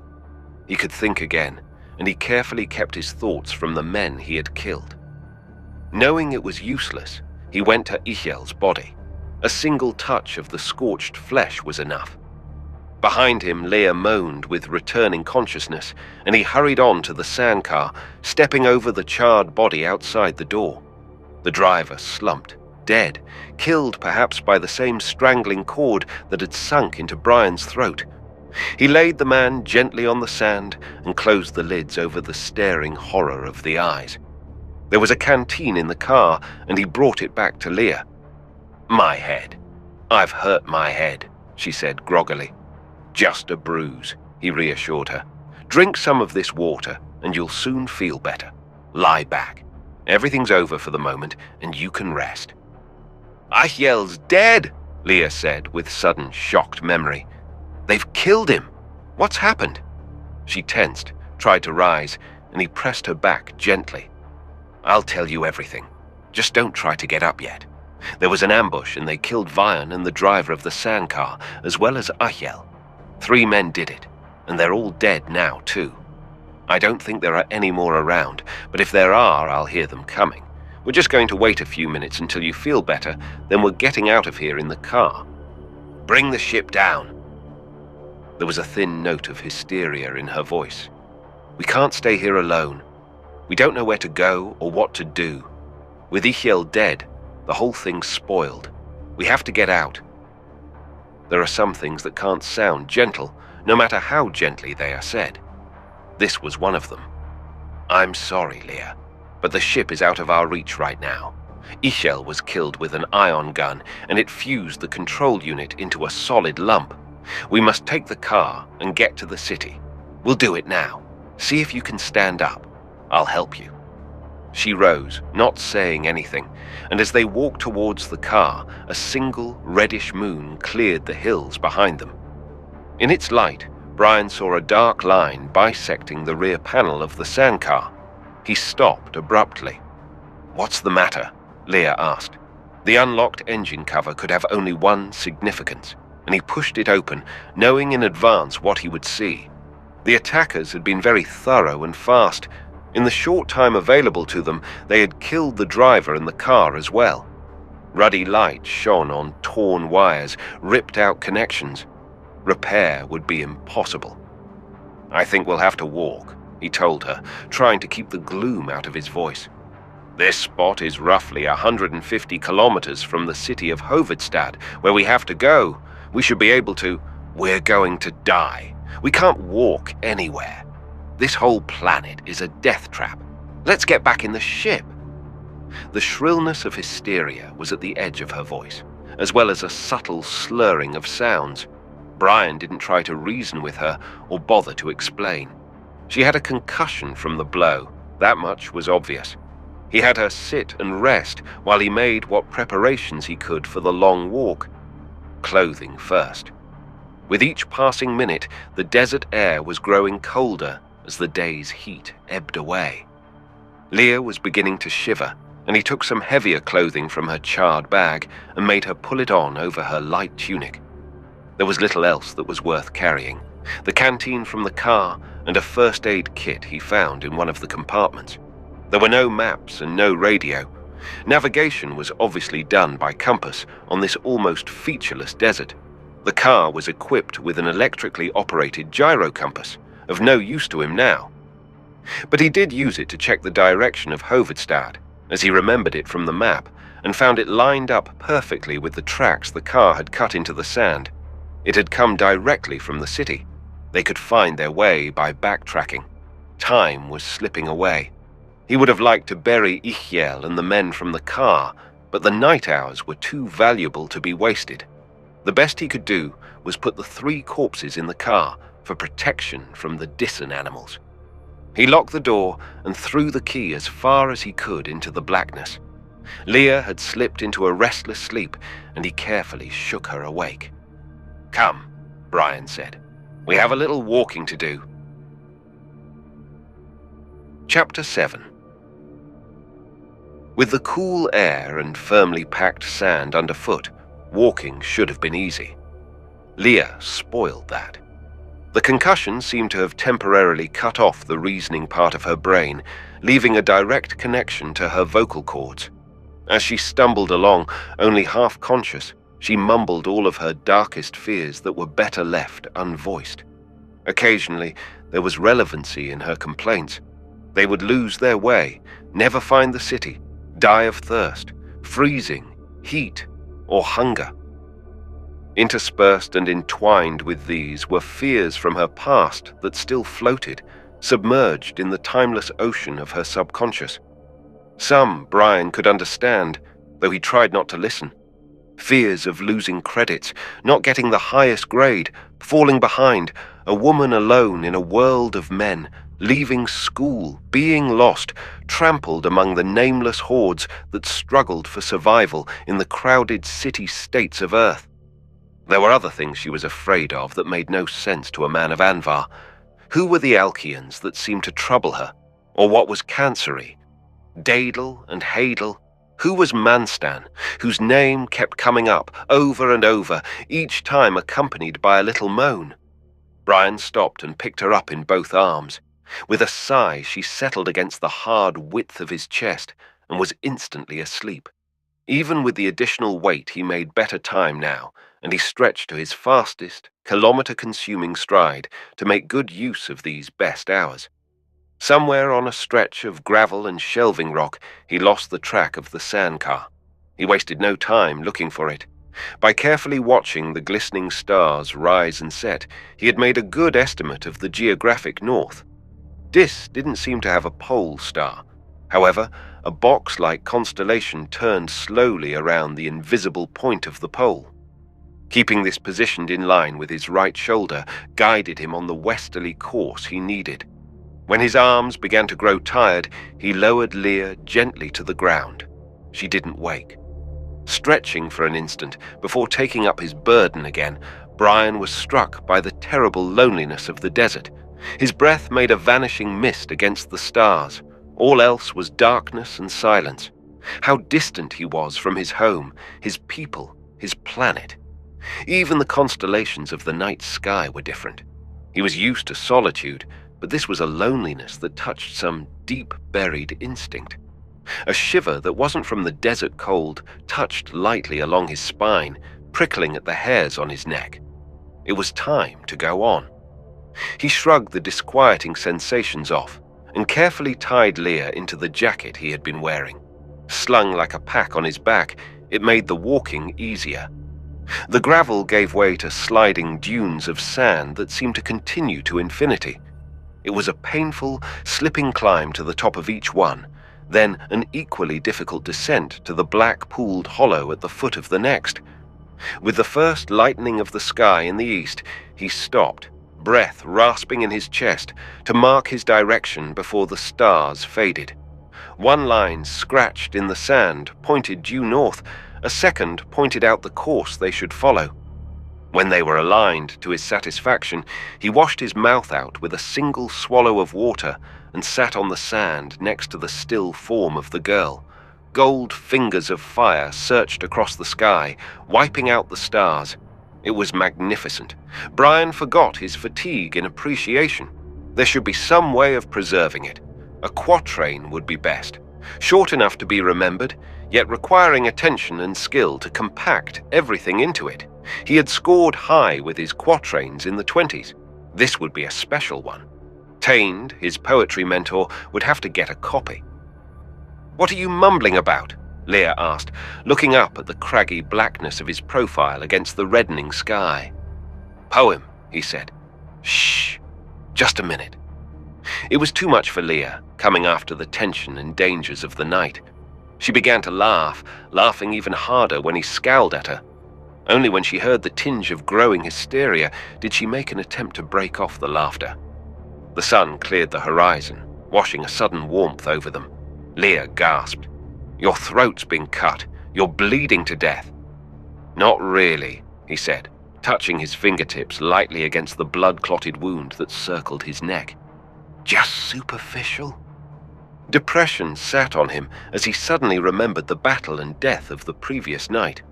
Leah didn't notice his face. She was busy digging in the pack he had thrown down. He had to use his fingers to massage and force away the grimace of pain that twisted his mouth.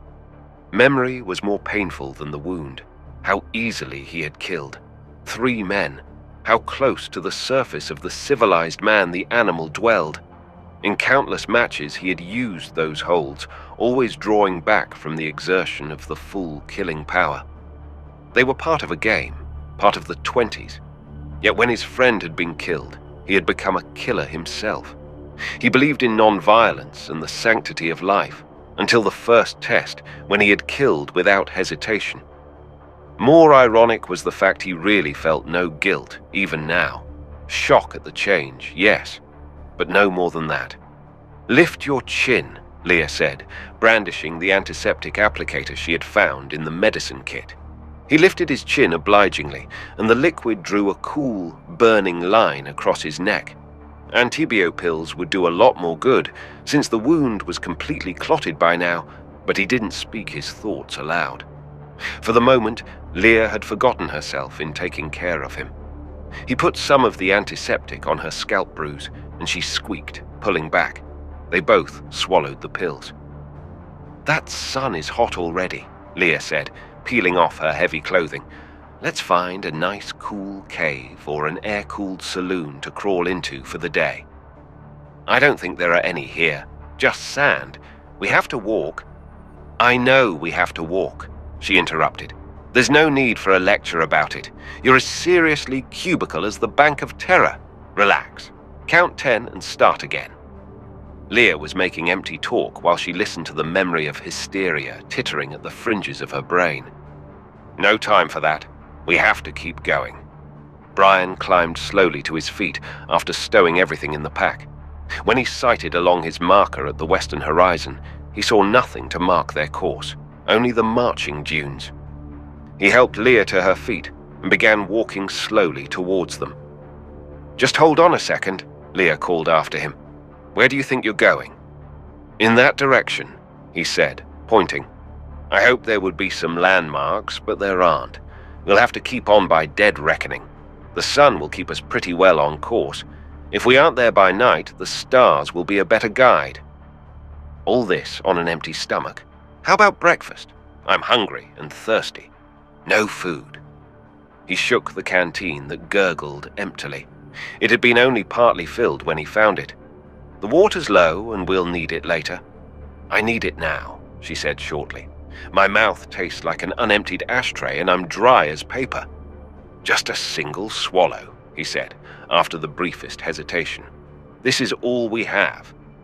Leah sipped at it with her eyes closed in appreciation.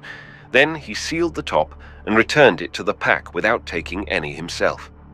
They were sweating as they started up the first dune. The desert was barren of life. They were the only things moving under that merciless sun.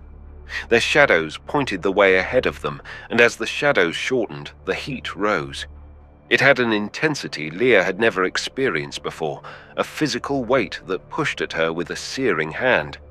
Her clothing was sodden with perspiration, and it trickled burning into her eyes. The light and heat made it hard to see, and she leaned on the immovable strength of Brion's arm.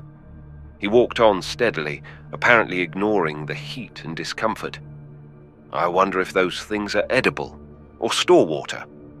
Brion's voice was a harsh rasp.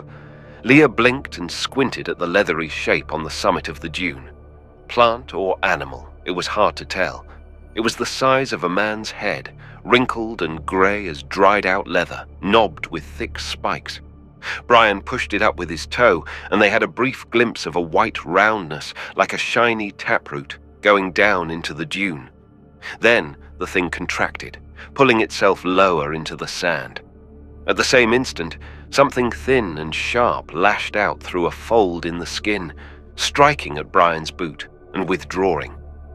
There was a scratch on the hard plastic, beaded with drops of green liquid. "Probably poison," he said, digging his toe into the sand. "This thing is too mean to fool with, without a good reason.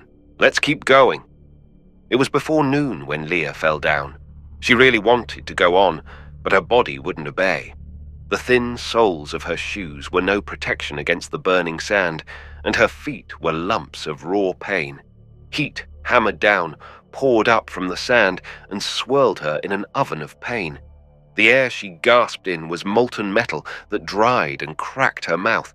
Each pulse of her heart throbbed blood to the wound in her scalp until it seemed her skull would burst with the agony. She had stripped down to the short tunic, in spite of Brion's insistence that she keep her body protected from the sun, and that clung to her, soaked with sweat. She tore at it in a desperate effort to breathe. There was no escape from the unending heat. Though the baked sand burned torture into her knees and hands, she couldn't rise. It took all her strength not to fall further. Her eyes closed, and everything swirled in immense circles. Brion, blinking through slitted eyes, saw her go down. He lifted her and carried her again as he had the night before. The hot touch of her body shocked his bare arms. Her skin was flushed pink. The tunic was torn open, and one pointed breast rose and fell unevenly with the irregularity of her breathing. Wiping his palm free of sweat and sand, he touched her skin and felt the ominous hot dryness. Heat shock, all the symptoms. Dry, flushed skin, the ragged breathing. Her temperature rising quickly as her body stopped fighting the heat and succumbed. There was nothing he could do here to protect her from the heat. He measured a tiny portion of the remaining water into her mouth, and she swallowed convulsively. Her thin clothing was little protection from the sun. He could only take her in his arms and keep on towards the horizon. An outcropping of rock threw a tiny patch of shade, and he walked towards it. The ground here, shielded from the direct rays of the sun, felt almost cool by contrast. Leah opened her eyes when he put her down, peering up at him through a haze of pain. She wanted to apologize to him for her weakness, but no words came from the dried membrane of her throat. His body above her seemed to swim back and forth in the heat waves, swaying like a tree in a high wind. Shock drove her eyes open, cleared her mind for an instant. He really was swaying. Suddenly she realized how much she had come to depend on the unending solidity of his strength, and now it was failing. All over his body the corded muscles contracted in ridges, striving to keep him erect.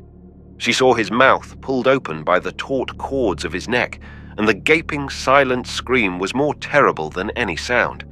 Then she herself screamed as his eyes rolled back, leaving only the empty white of the eyeballs staring terribly at her.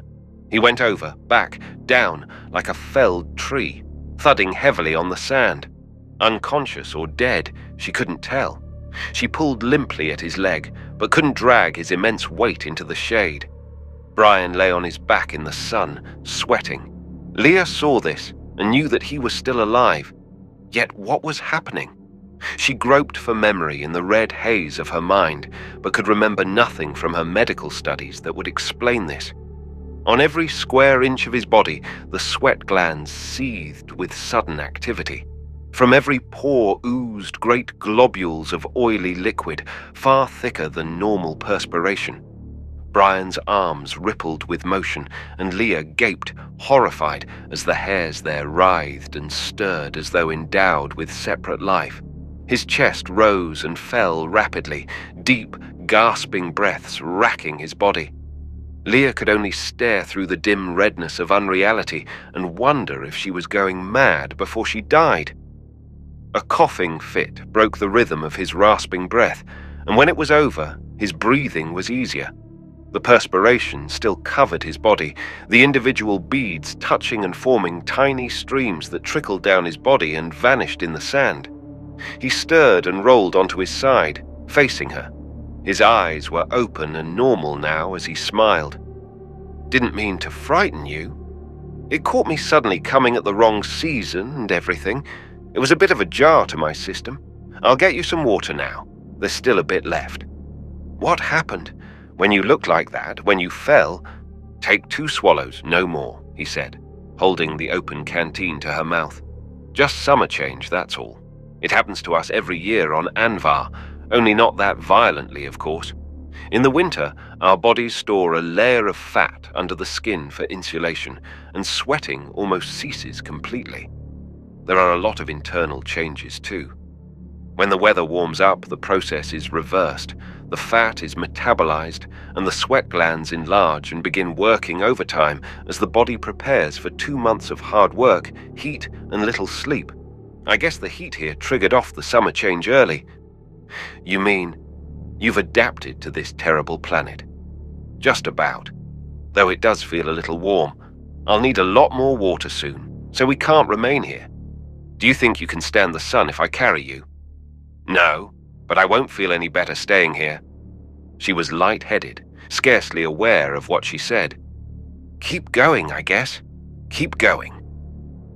As soon as she was out of the shadow of the rock, the sunlight burst over her again in a wave of hot pain. She fell unconscious at once.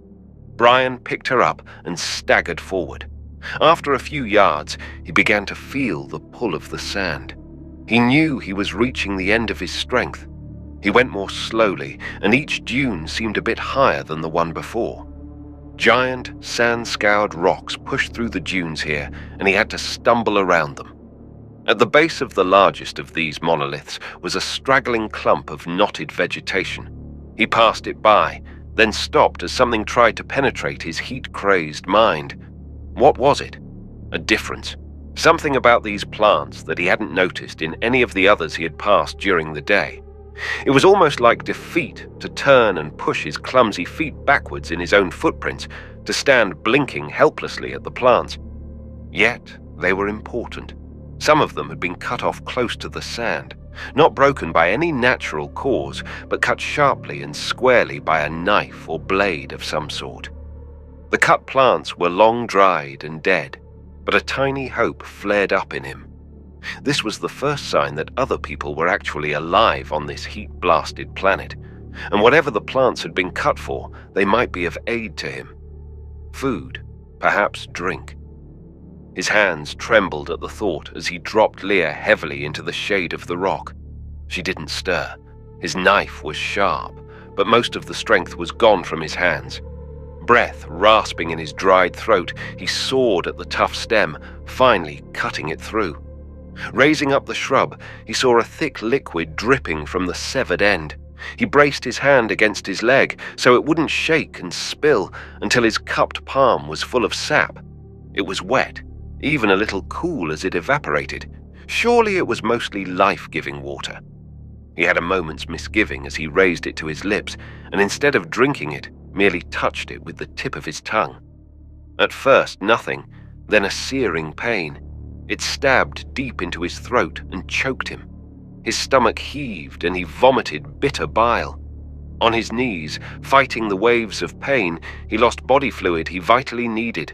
Despair was worse than the pain. The plant juice must have some use. There must be a way of purifying it or neutralizing it. But Brion, a stranger on this planet, would be dead long before he found out how to do this. Weakened by the cramps that still tore at him, he tried not to realize how close to the end he was. Getting the girl on his back seemed an impossible task, and for an instant he was tempted to leave her there. Yet even as he considered this, he shouldered her leaden weight and once more went on. Each footstep an effort, he followed his own track up the dune. Painfully, he forced his way to the top and looked at the Dizzen standing a few feet away. They were both too surprised by the sudden encounter to react at once. For a breath of time, they stared at each other, unmoving. When they reacted, it was the same defense of fear. Brion dropped the girl, bringing the gun up from the holster in the return of the same motion. The Dizzen jerked a belled tube from his waistband and raised it to his mouth. Brion didn't fire. A dead man had taught him how to train his empathetic sense and to trust it. In spite of the fear that wanted him to jerk the trigger, a different sense read the unvoiced emotions of the native Dizzen. There was fear there and hatred. Welling up around these was a strong desire not to commit violence this time, to communicate instead. Brion felt and recognized all this in a fraction of a second. He had to act instantly to avoid a tragic happening. A jerk of his wrist threw the gun to one side. As soon as it was gone, he regretted its loss. He was gambling their lives on an ability he still was not sure of. The Dizzen had the tube to his mouth when the gun hit the ground. He held the pose, unmoving, thinking. Then he accepted Brion's action and thrust the tube back into his waistband. "Do you have any water?" Brion asked, the guttural Dizzen words hurting his throat. "I have water," the man said. He still didn't move. "Who are you? What are you doing here?" "We're from off-planet. We had an accident. We want to go to the city. The water." The Dizzen looked at the unconscious girl and made his decision. Over one shoulder, he wore one of the green objects that Brion remembered from the Solido. He pulled it off, and the thing writhed slowly in his hands. It was alive, a green length a meter long, like a noduled section of a thick vine. One end flared out into a petal-like formation. The Dizzen took a hook-shaped object from his waist and thrust it into the petaled orifice. When he turned the hook in a quick motion, the length of green writhed and curled around his arm. He pulled something small and dark out and threw it to the ground, extending the twisting green shape towards Brion. "Put your mouth to the end and drink," he said. Leah needed the water more, but he drank first, suspicious of the living water source. A hollow below the writhing petals was filling with straw-colored water from the fibrous, reedy interior. He raised it to his mouth and drank. The water was hot and tasted swampy. Sudden, sharp pains around his mouth made him jerk the thing away. Tiny, glistening white barbs projected from the petals, pink-tipped now with his blood. Brion swung towards the Dizzen angrily and stopped when he looked at the other man's face. His mouth was surrounded by many small white scars. "The Vader does not like to give up its water, but it always does," the man said. Brion drank again, then put the Vader to Leia's mouth. She moaned without regaining consciousness, her lips seeking reflexively for the life-saving liquid. When she was satisfied, Brion gently drew the barbs from her flesh and drank again. The Dizzen hunkered down on his heels and watched them expressionlessly. Brion handed back the Vade, then held some of the clothes so that Leah was in their shade. He settled to the same position as the native and looked closely at him. Squatting immobile on his heels, the Dizzen appeared perfectly comfortable under the flaming sun. There was no trace of perspiration on his naked, browned skin. Long hair fell to his shoulders, and startlingly blue eyes stared back at Brion from deep-set sockets. The heavy kilt around his loins was the only garment he wore. Once more the Vader rested over his shoulder, still stirring unhappily. Around his waist was the same collection of leather, stone, and brass objects that had been in the Solido. Two of them now had meaning to Brion. the tube and mouthpiece, a blowgun of some kind, and the specially shaped hook for opening the vide. He wondered if the other strangely formed things had equally practical functions. If you accepted them as artifacts with a purpose, not barbaric decorations, you had to accept their owner as something more than the crude savage he resembled. "My name is Brion, and you may not have my name. Why are you here? To kill my people?" Brion forced away the memory of last night. Killing was just what he had done. Some expectancy in the man's manner, some sensed feeling of hope prompted Brion to speak the truth. "I'm here to stop your people from being killed. I believe in the end of the war." "Prove it. Take me to the Cultural Relationships Foundations in the city, and I'll prove it. I can do nothing here in the desert, except die." For the first time, there was emotion on the Dizen's face. He frowned and muttered something to himself. There was a fine beading of sweat above his eyebrows now as he fought an internal battle. Coming to a decision, he rose, and Brion stood too. "Come with me. I'll take you to Hovedstad. But first you will tell me, are you from Nijord?" "No." The nameless Dizen merely grunted and turned away. Brion shouldered Leah's unconscious body and followed him. They walked for 2 hours, the Dizen setting a cruel pace before they reached a wasteland of jumbled rock. The native pointed to the highest tower of sand-eroded stone. "Wait near this," he said. "Someone will come for you." He watched while Brion placed the girl's still body in the shade and passed over the Vade for the last time. Just before leaving, he turned back, hesitating. "My name is Ulv," he said. Then he was gone. Brion did what he could to make Leah comfortable, but it was very little. If she didn't get medical attention soon, she would be dead. Dehydration and shock were uniting to destroy her. Just before sunset, he heard clanking and the throbbing whine of a sandcar's engine coming from the west. Chapter 8. With each second, the noise grew louder, coming their way. The tracks squeaked as the car turned around the rock spire, obviously seeking them out. A large carrier, big as a truck, it stopped before them in a cloud of its own dust, and the driver kicked the door open. "Get in here, and fast!" the man shouted. "You're letting in all the heat." He gunned the engine, ready to kick in the gears, and looked at them irritatedly. Ignoring the driver's nervous instructions, Brion carefully placed Leah on the rear seat before he pulled the door shut. The car surged forward instantly, a blast of icy air pouring from the air-cooling vents. It wasn't cold in the vehicle, but the temperature was at least 40 degrees lower than the outer air. Brion covered Leah with all their extra clothing to prevent any further shock to her system. The driver, hunched over the wheel and driving with an intense speed, hadn't said a word to them since they had entered. Brion looked up as another man stepped from the engine compartment in the rear of the car. He was thin, harried-looking, and he was pointing a gun. "Who are you?" he said, without a trace of warmth in his voice. It was a strange reception, but Brion was beginning to realize that Dis was a strange planet. The other man chewed at his lip nervously while Brion sat, relaxed and unmoving. He didn't want to startle him into pulling the trigger, and he kept his voice pitched low as he answered. "My name is Brandd. We landed from space 2 nights ago and have been walking in the desert ever since. Now don't get excited and shoot the gun when I tell you this, but both Vian and Ishel are dead." The man with the gun gasped, his eyes widened. The driver threw a single frightened look over his shoulder, then turned quickly back to the wheel. Brion's probe had hit its mark. If these men weren't from the Cultural Relationships Foundation, they at least knew a lot about it. It seemed safe to assume they were CRF men. "When they were shot, the girl and I escaped. We were trying to reach the city and contact you. You're from the Foundation, aren't you?" "Yes, of course," the man said, lowering the gun.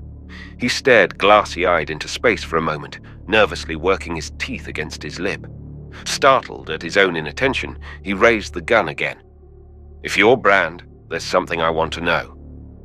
Rummaging in his breast pocket with his free hand, he brought out a yellow message form. He moved his lips as he reread the message. Now answer me, if you can. What are the last 3 events in the... He took a quick look at the paper again. In the 20s. Chess finals, rifle-prone position, and fencing playoffs. Why? The man grunted and slid the pistol back into its holder, satisfied. I'm Faussel, he said, and waved the message at Brion. This is Ichel's last will and testament, relayed to us by the Nijord blockade control. He thought he was going to die, and he sure was right. Passed on his job to you.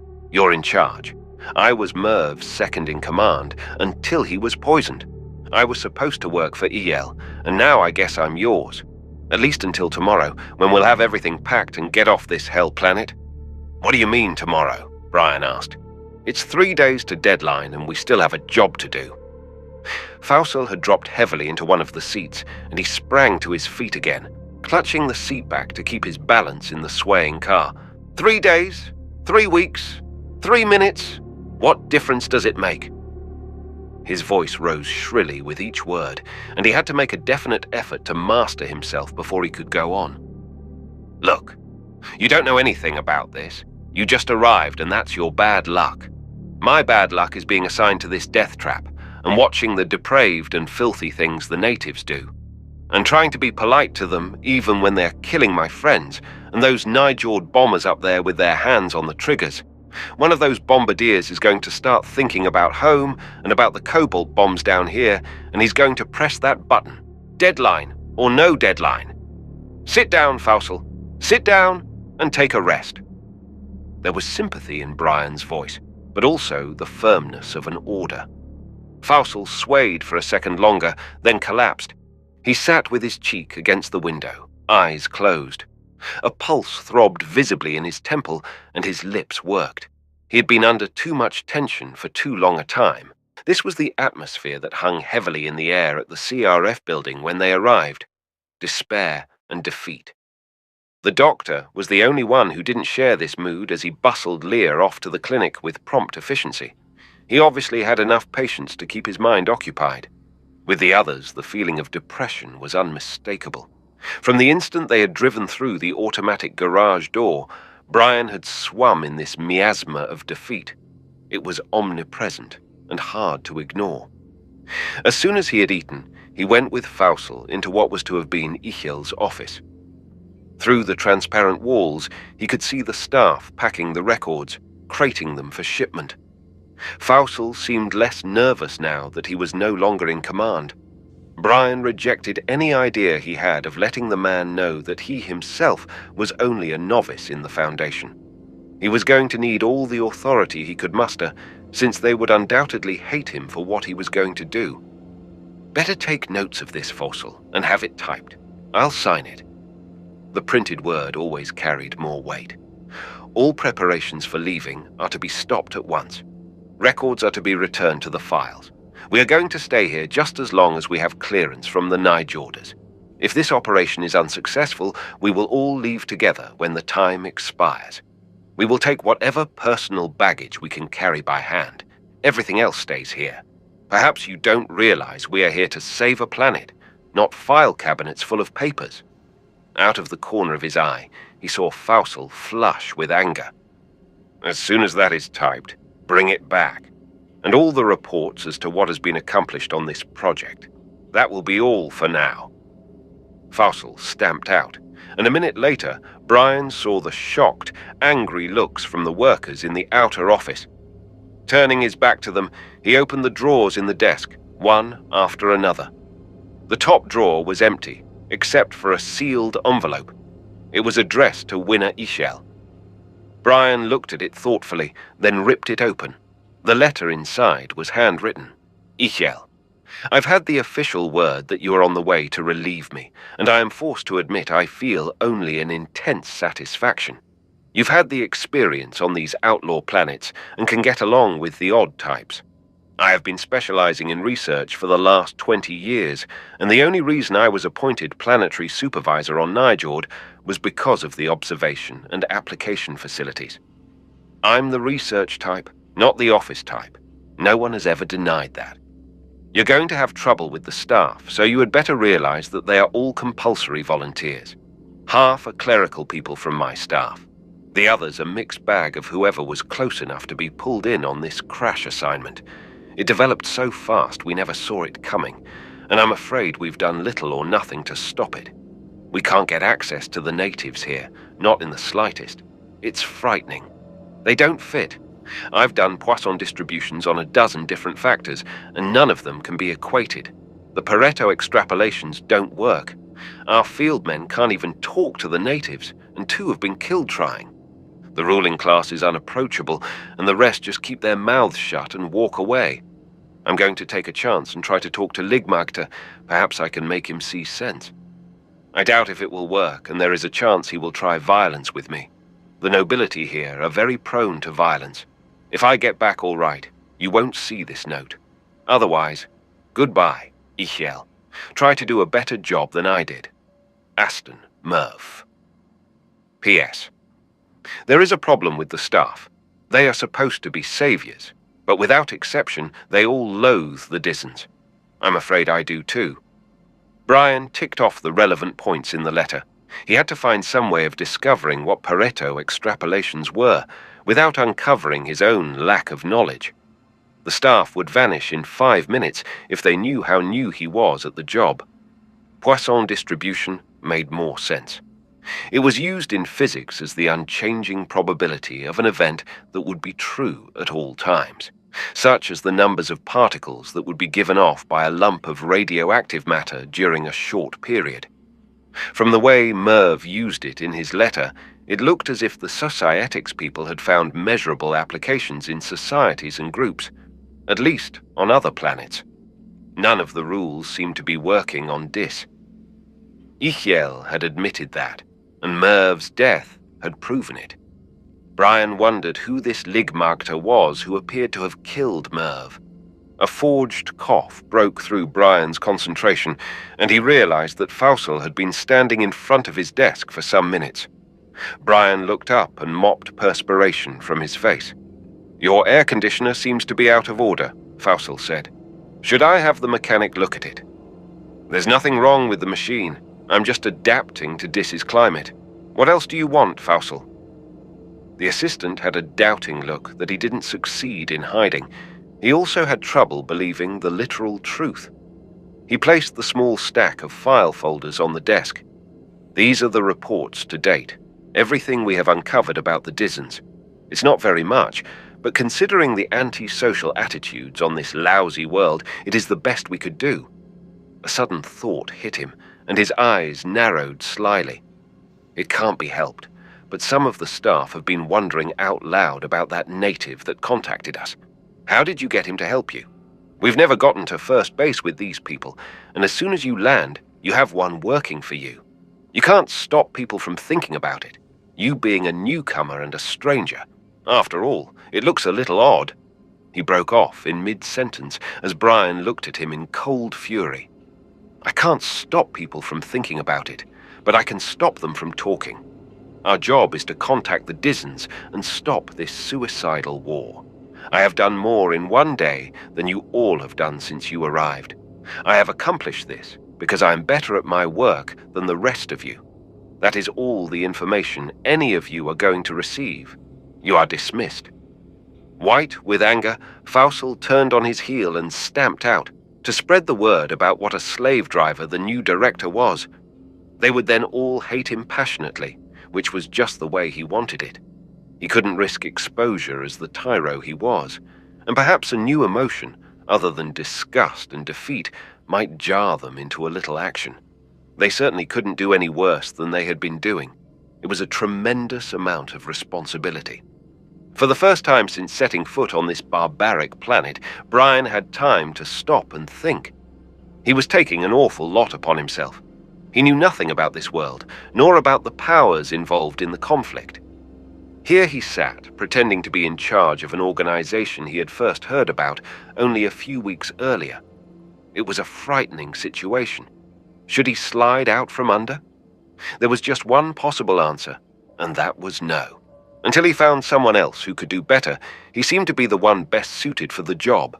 and Ichel's opinion had to count for something. Brion had felt the surety of the man's conviction that Brion was the only one who might possibly succeed in this difficult spot.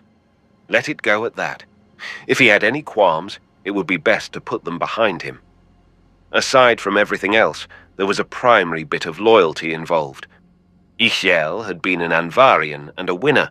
Maybe it was a provincial attitude to hold in this big universe. Anvar was certainly far enough away from here, but honor is very important to a man who must stand alone. He had a debt to Ichel, and he was going to pay it off. Once the decision had been made, he felt easier. There was an intercom on the desk in front of him, and he leaned with a heavy thumb on the button labeled Fausel. Yes? Even through the speaker, the man's voice was cold with ill-concealed hatred. Who is Ligmagter, and did the former director ever return from seeing him? Magter is a title that means roughly noble or lord. Ligmagter is the local overlord. He has an ugly stone heap of a building just outside the city. He seems to be the mouthpiece for the group of Magter that are pushing this idiotic war. As to your second question, I have to answer yes and no. We found Director Merv's head outside the door next morning with all the skin gone. We knew who it was because the doctor identified the bridgework in his mouth. Do you understand?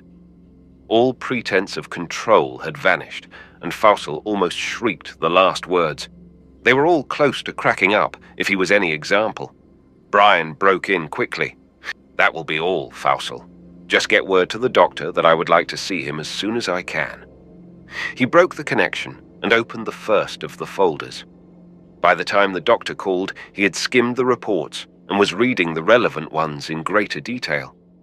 Putting on his warm coat, he went through the outer office. The few workers still on duty turned their backs in frigid silence. Dr. Stein had a pink and shiny bald head that rose above a thick black beard. Brion had liked him at once. Anyone with enough firmness of mind to keep a beard in this climate was a pleasant exception after what he had met so far. How's the new patient, Doctor?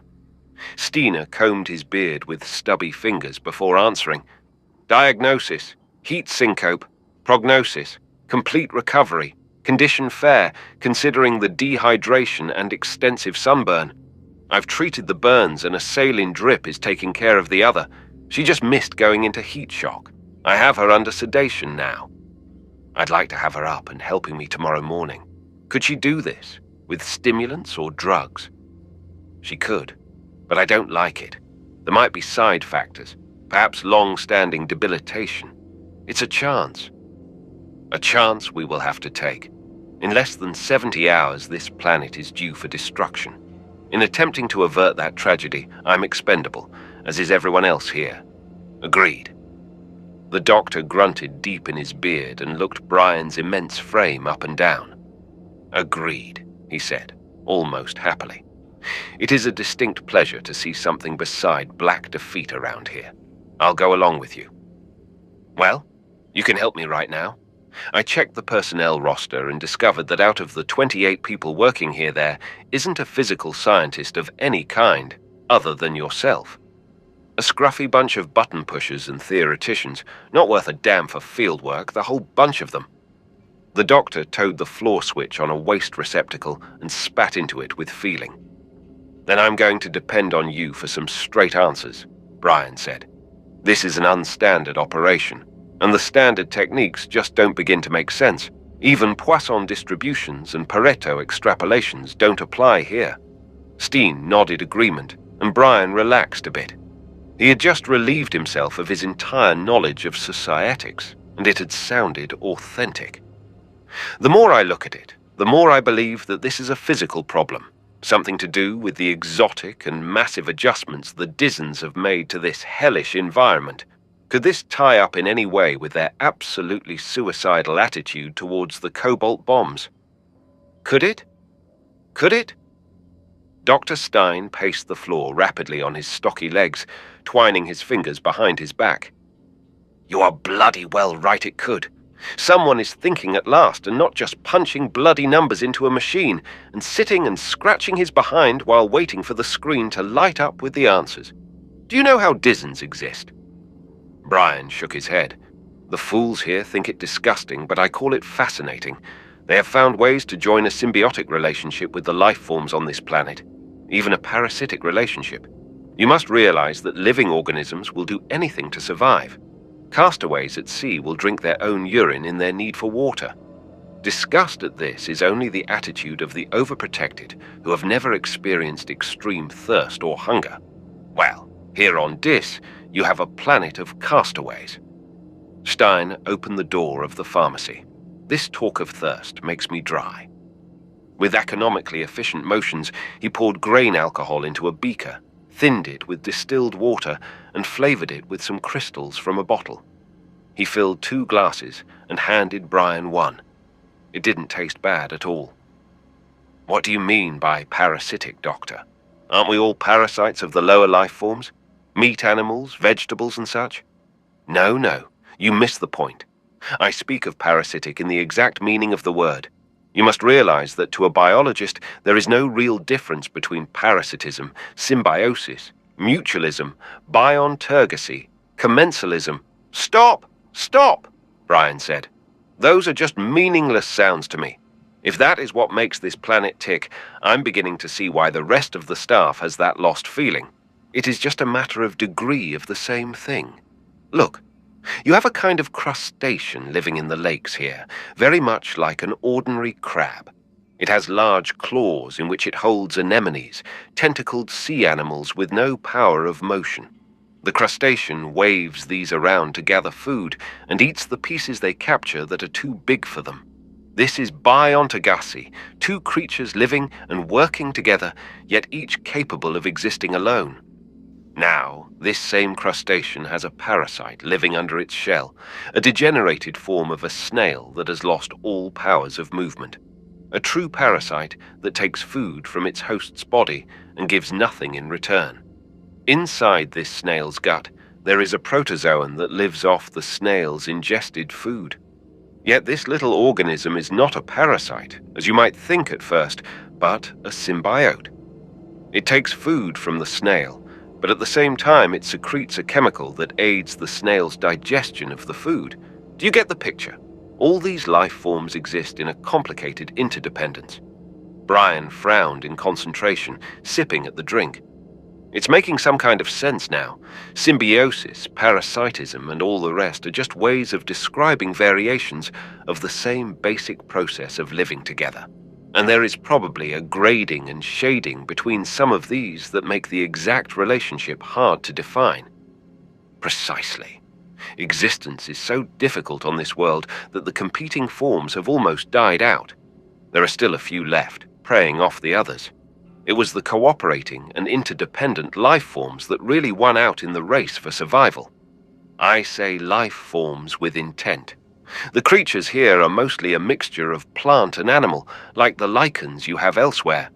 The Dizens have a creature they call a Vede that they use for water when traveling. It has rudimentary powers of motion from its animal part, yet uses photosynthesis and stores water like a plant. When the Dizens drink from it, the thing taps their bloodstreams for food elements. I know, Brion said wryly. I drank from one. You can see my scars. I'm beginning to comprehend how the Dizens fit into the physical pattern of their world, and I realize it must have all kinds of psychological effects on them. Do you think this has any effect on their social organization? An important one. But maybe I'm making too many suppositions now. Perhaps your researchers upstairs can tell you better. After all, this is their field. Brion had studied the reports on the social setup, and not one word of them made sense. They were a solid maze of unknown symbols and cryptic charts. Please continue, Doctor, he insisted. The societics reports are valueless so far. There are factors missing. You are the only one I have talked to so far who can give me any intelligent reports or answers. All right then. Be it on your own head. The way I see it, you've got no society here at all, just a bunch of rugged individualists. Each one for himself, getting nourishment from the other life forms of the planet. If they have a society, it is orientated towards the rest of the planetary life, instead of towards other human beings. Perhaps that's why your figures don't make sense. They are set up for the human societies. In their relations with each other, these people are completely different. What about the Magda, the upper-class types who build castles and are causing all this trouble? I have no explanation, Dr. Stein admitted. My theories hold water and seem logical enough up to this point. But the Magda are the exception, and I have no idea why. They are completely different from the rest of the Dissens. Argumentative, bloodthirsty, looking for planetary conquest instead of peace. They aren't rulers, not in the real sense. They hold power because nobody else wants it. They grant mining concessions to off-worlders because they are the only ones with a sense of property. Maybe I'm going out on a limb, but if you can find out why they are so different, you may be onto the clue to our difficulties.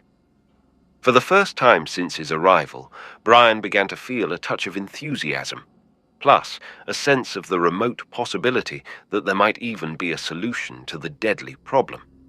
He drained his glass and stood up. I hope you'll wake your patient early, Doctor. You might be as interested in talking to her as I am. If what you told me is true, she could well be our key to the answer. She is Professor Leah Maurice, and she's just out from Earth with degrees in exobiology and anthropology, and has a head stuffed with vital facts. Wonderful, Steiner said. I shall take care of the head, not only because it is so pretty, but because of its knowledge. Though we totter on the edge of atomic destruction, I have a strange feeling of optimism for the first time since I landed on this planet. Chapter 9. The guard inside the front entrance of the Foundation building jumped at the thunderous noise and reached for his gun. He dropped his hand sheepishly when he realized it was only a sneeze, though a gargantuan one. Brion came up, sniffling, huddling down into his coat. I'm going out before I catch pneumonia, he said. The guard saluted dumbly, and after checking his proximity detector screens, he slipped out and the heavy portal thudded shut behind him. The street was still warm from the heat of the day, and he sighed happily and opened his coat. This was partly a reconnaissance trip, and partly a way of getting warmed up. There was little else he could do in the building. The staff had long since retired.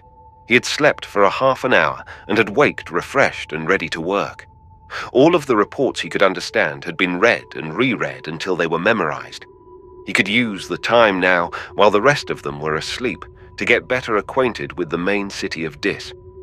As he walked the dark streets, he realized how alien the Dissen way of life was to everything he knew. This city, Hovedstad, literally meant main place in the native language. And that's all it was. It was only the presence of the off-worlders that made it into a city. Building after building, standing deserted, bore the names of mining companies, traders, space transporters. None of them was occupied now. Some still had lights burning, switched on by automatic apparatus. Others were as dark as the Dissen structures. There weren't many of these native constructions, and they seemed out of place among the rammed earth and prefab off-world buildings. Brion examined one that was dimly illuminated by the light on the corner of Vegan Smelters, Ltd. It consisted of a single large room, resting right on the ground. There were no windows, and the whole thing appeared to have been constructed of some sort of woven material plastered with stone-hard mud. Nothing was blocking the door, and he was thinking seriously of going in when he became aware that he was being followed. It was only a slight noise, almost lost in the night. Normally it would never have been noticed, but tonight Brion was listening with his entire body. Someone was behind him, swallowed up in the pools of darkness. Brion shrank back against the wall. There was very little chance this could be anyone but a Dissen. He had a sudden memory of Merv's severed head as it had been discovered outside the door. Ichel had helped him train his empathetic sense, and he reached out with it. It was difficult working in the dark. He could be sure of nothing. Was he getting a reaction, or just wishing for one? Why did it have a ring of familiarity to it? A sudden idea struck him. "Ulv," he said, very softly. "This is Brion." He crouched, ready for any attack. "I know," a voice said softly in the night. "Do not talk. Walk in the direction you were going before." Asking questions now would accomplish nothing. Brion turned instantly and did as he was bidden. The buildings grew further apart until he realized from the sand underfoot that he was back in the planet-wide desert. It could be a trap. He hadn't recognized the voice behind the whisper, yet he had to take this chance. A darker shape appeared in the dark night near him, and a burning hot hand touched his arm lightly. "I will walk ahead. Follow close behind me." The words were louder, and this time Brion recognized the voice. Without waiting for an answer, Ulv turned, and his dimly seen shape vanished into the darkness. Brion moved swiftly after him until they walked side by side over the rolling hills of sand. The sand merged into hard-baked ground, became cracked and scarred with rock-filled gullies. They followed a deepening gully that grew into a good-sized ravine. When they turned an angle of the ravine, Brion saw a weak yellow light coming from an opening in the hard dirt wall. Ulv dropped on all fours and vanished through the shoulder-wide hole. Brion followed him, trying to ignore the growing tension and unease he felt. Crawling like this, head down, he was terribly vulnerable. He tried to shrug off the feeling, mentally blaming it on tense nerves. The tunnel was short and opened into a larger chamber. A sudden scuffle of feet sounded at the same instant that a wave of empathetic hatred struck him. It took vital seconds to fight his way out of the trapping tunnel, to roll clear and bring his gun up. During those seconds, he should have died. The Dissen poised above him had the short-handled stone hammer raised to strike a skull-crushing blow. Ulv was clutching the man's wrist, fighting silently to keep the hammer from falling. Neither combatant said a word, the rasp of their calloused feet on the sand the only sound. Brion backed away from the struggling men, his gun centered on the stranger. The Dissen followed him with burning eyes and dropped the hammer as soon as it was obvious the attack had failed. "Why did you bring him here?" he growled at Ulv. "Why didn't you kill him?" "He is here so we can listen to what he says, Gebk. He's the one I told you of, that I found in the desert." "We listen to what he says, and then we kill him," Gebk said with a mirthless grin. The remark wasn't meant to be humorous, but was made in all seriousness. Brion recognized this and knew that there was no danger for the present moment. He slid the gun away and for the first time looked around the chamber. It was domed in shape and was still hot from the heat of the day. Ulv took off the length of cloth he had wrapped around his body against the chill and refolded it as a kilt, strapping it on under his belt artifacts. He grunted something unintelligible, and when a muttered answer came, Brion for the first time became aware of the woman and the child. The two sat against the far wall, squatting on either side of a heap of fibrous plants. Both were nude, clothed only in the matted hair that fell below their shoulders. The belt of strange tools could not be classified as clothing. Even the child wore a tiny replica of her mother's. Putting down a length of plant she had been chewing, the woman shuffled over to the tiny fire that illuminated the room. A clay pot stood over it, and from this she ladled 3 bowls of food for the men. It smelled atrocious, and Brion tried not to taste or smell the sickening mixture while he ate it. He used his fingers, as did the other men, and did not talk while he ate. There was no way to tell if the silence was ritual or habit. It gave him a chance for a closer look at the Dissen way of living. The cave was obviously handmade. Tool marks could be clearly seen in the hard clay of the walls, except in the portion opposite the entrance. This was covered with a network of roots rising out of the floor and vanishing into the roof of earth above. Perhaps this was the reason for the cave's existence. The thin roots had been carefully twisted and plaited together until they formed a single swollen root in the center, as thick as a man's arm. From this hung 4 of the Vedis. Ulv had placed his there before he sat down.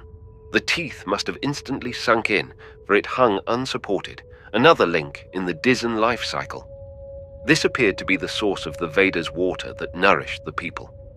Brion was aware of eyes upon him and turned and smiled at the little girl. She couldn't have been over 6 years old, but she was already a Dissen in every way. She neither returned his smile nor changed her expression. unchildlike in its stolidity. Her hands and jaw never stopped as she worked on the lengths of fibrous plant her mother had placed before her.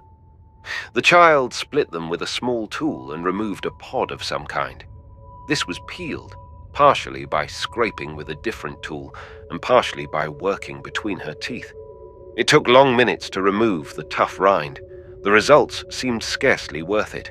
A tiny, wriggling object was finally disclosed, which the girl instantly swallowed. She then began working on the next pod.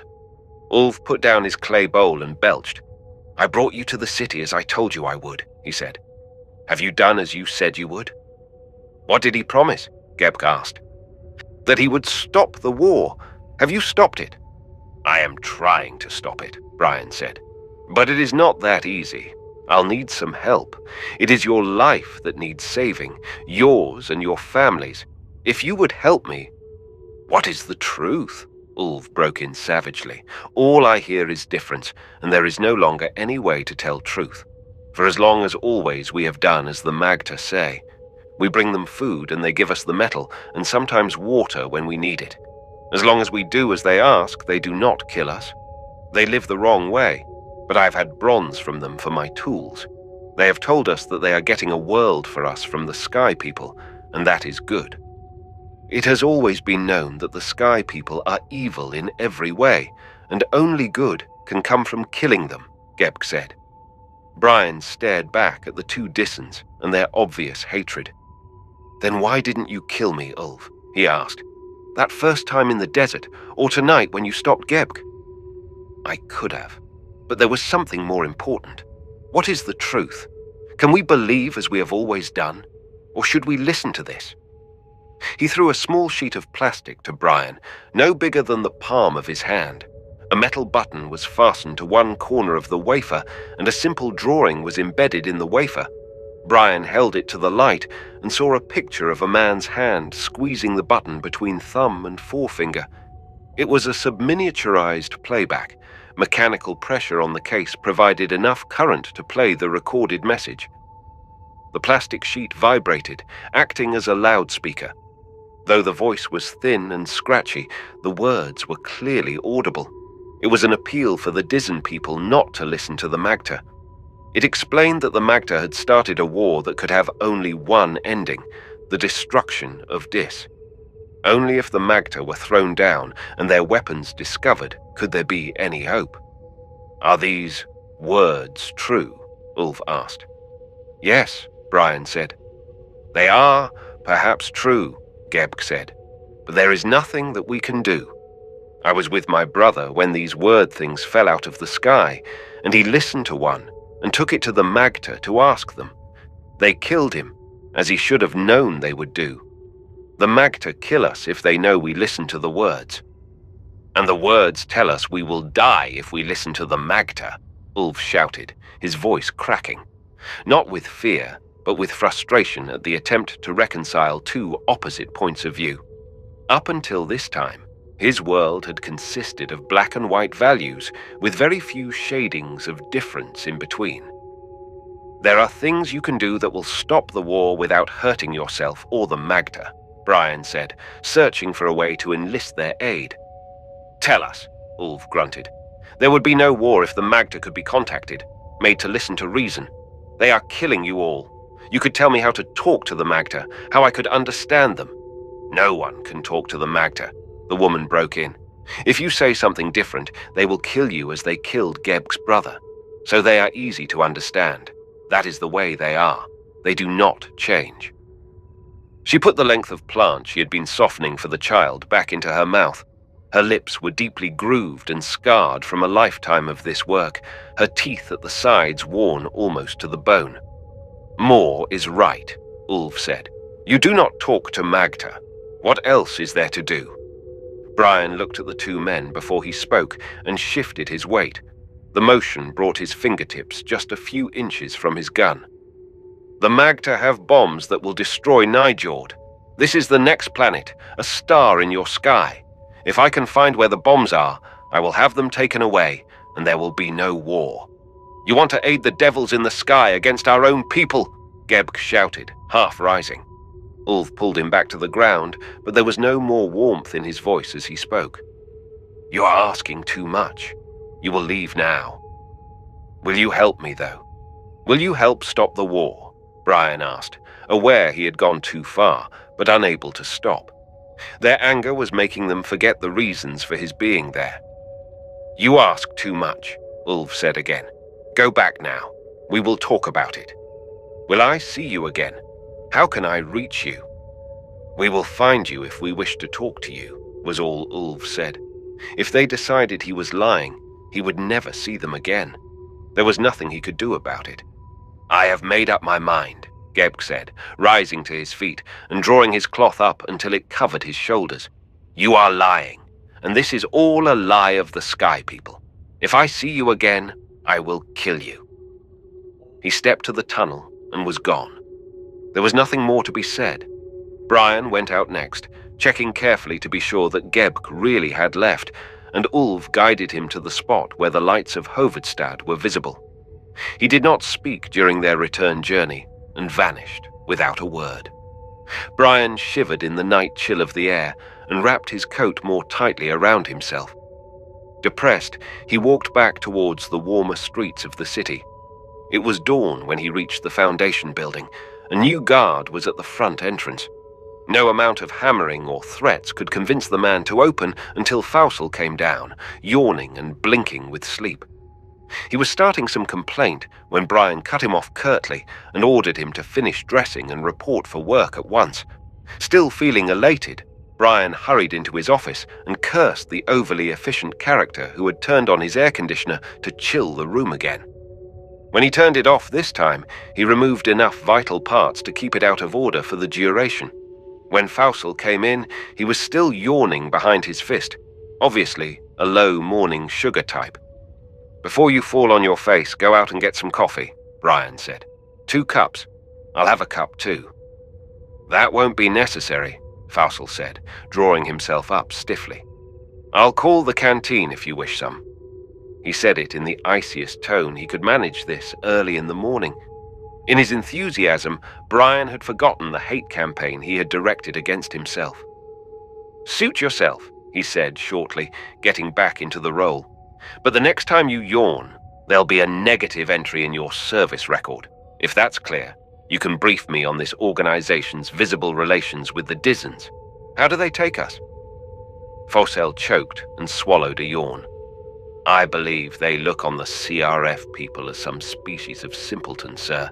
They hate all off-worlders. Memory of their desertion has been passed on verbally for generations.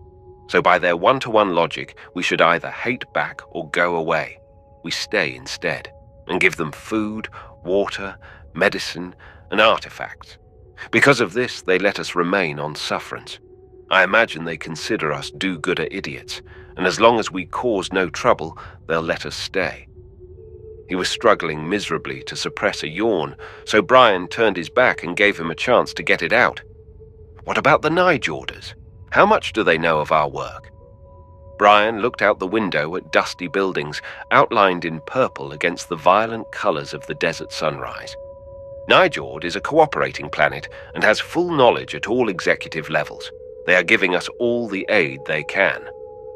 "Well, now is the time to ask for more. Can I contact the commander of the blockading fleet?" "There is a scrambler connection right through to him. I'll set it up."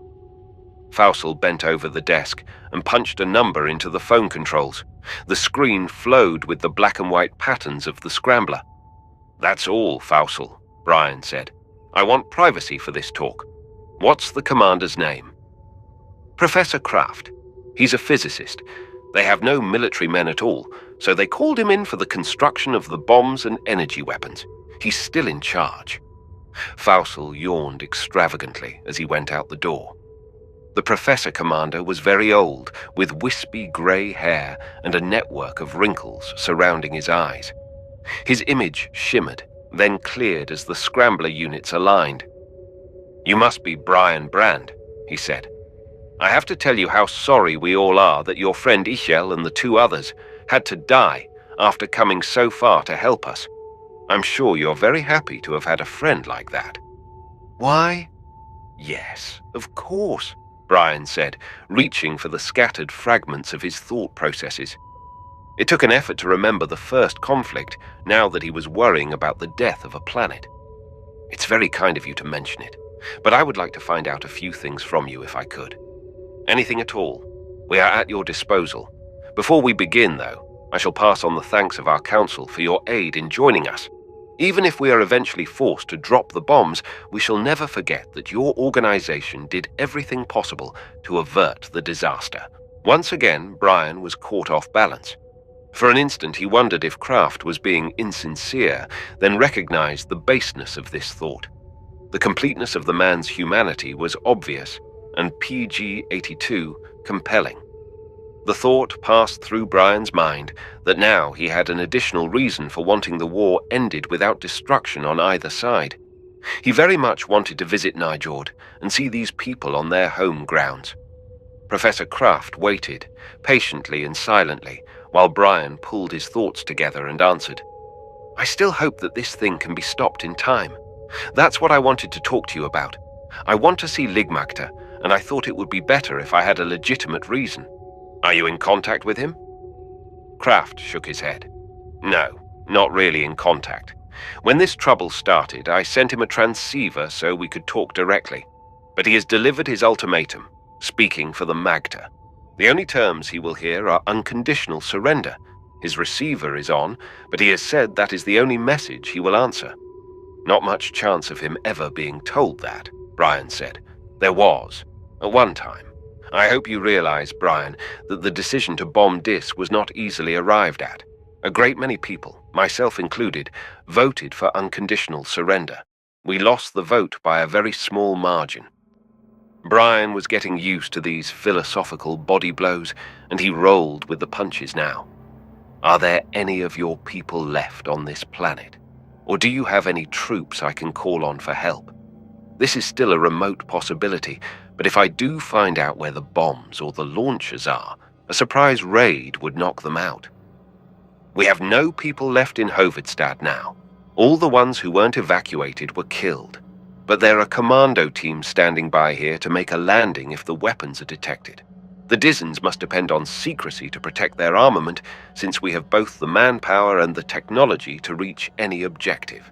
We also have technicians and other volunteers looking for the weapon sites. They have not been successful as yet, and most of them were killed soon after landing." Kraft hesitated for a moment. "There is another group you should know about. You will need all the factors. Some of our people are in the desert outside of Hovedstad. We do not officially approve of them, though they have a good deal of popular support. They are mostly young men, operating as raiders, killing and destroying with very little compunction. They are attempting to uncover the weapons by sheer strength of arms." This was the best news yet. Brion controlled his voice and kept his expression calm when he spoke. "I don't know how far I can stretch your cooperation, but could you possibly tell me how to get in touch with them?" Kraft allowed himself a small smile. "I'll give you the wavelength on which you can reach their radio. They call themselves the Nijord Army. When you talk to them, you can do me a favor. Pass on a message. Just to prove things aren't bad enough, they've become a little worse. One of our technical crews has detected jump space energy transmissions in the planetary crust. The Dissons are apparently testing their projector sooner than we had estimated. Our deadline has been revised by 1 day.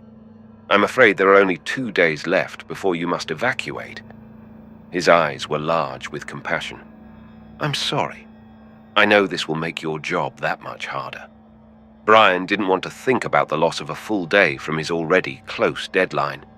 "Have you told the Dissons this yet?" "No," Kraft told him.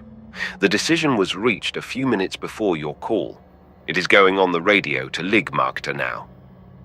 Can you cancel the transmission and let me take the message in person?" "I can do that." Kraft thought for a moment. "But it would surely mean your death at their hands? They have no hesitation in killing any of our people. I would prefer to send it by radio. If you do that, you will be interfering with my plans, and perhaps destroying them under the guise of saving my life. Isn't my life my own, to dispose of as I will?" For the first time, Professor Kraft was upset. I'm sorry, terribly sorry. I'm letting my concern and worry wash over into my public affairs. Of course, you may do as you please. I could never think of stopping you." He turned and said something inaudible off-screen. "The call is cancelled. The responsibility is yours. All our wishes for success go with you. End of transmission." "End of transmission," Brion said, and the screen went dark. "Fossil!" he shouted into the intercom. "Get me the best and fastest sandcar we have, a driver who knows his way around, and 2 men who can handle a gun and know how to take orders. We're going to get some positive action at last." Chapter 10. "It's suicide," the taller guard grumbled. "Mine, not yours, so don't worry about it," Brion barked at him. "Your job is to remember your orders and keep them straight. Now, let's hear them again." The guard rolled his eyes up in silent rebellion and repeated in a toneless voice.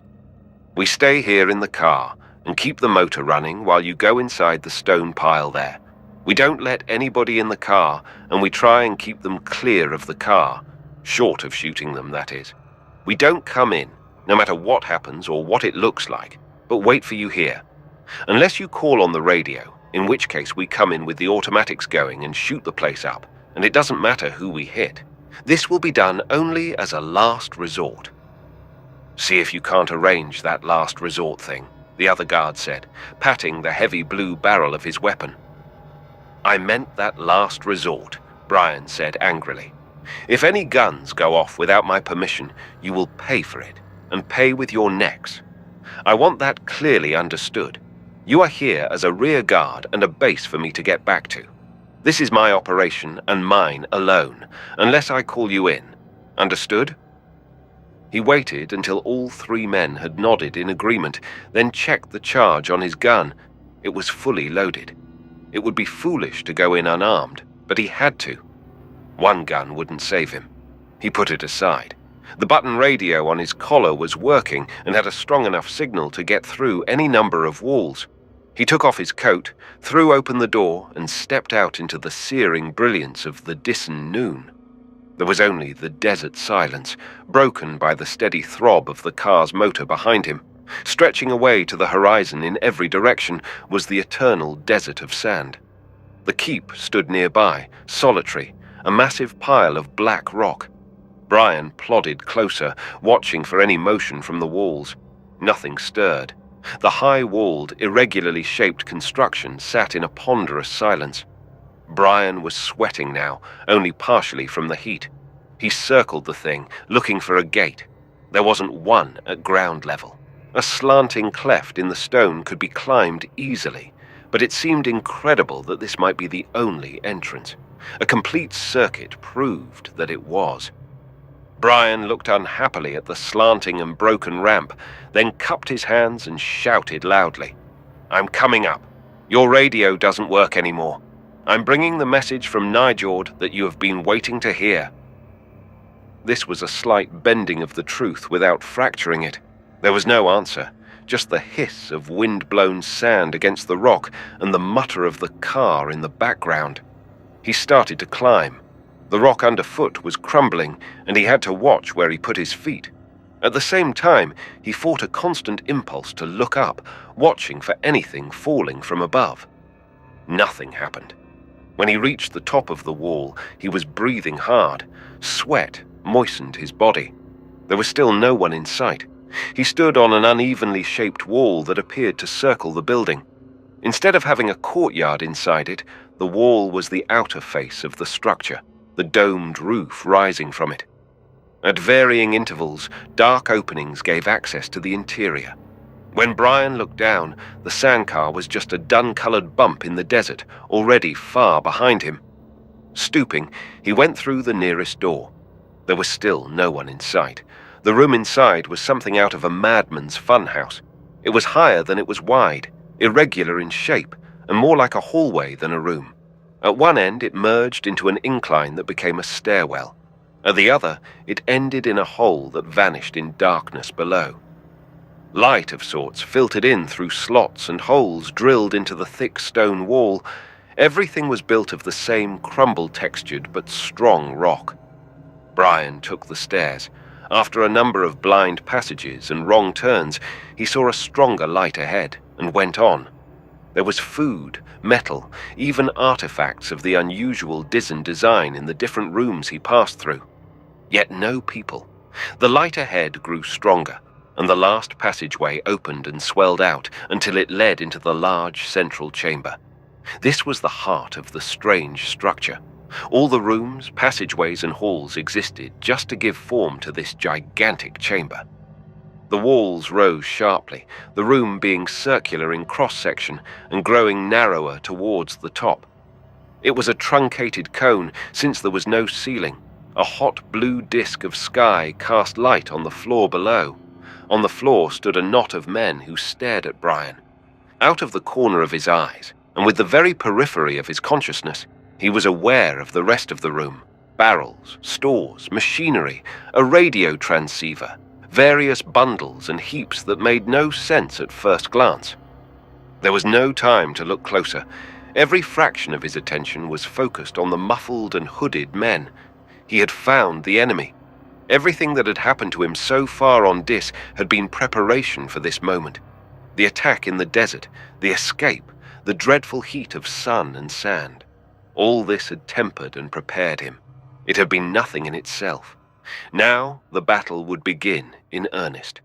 None of this was conscious in his mind.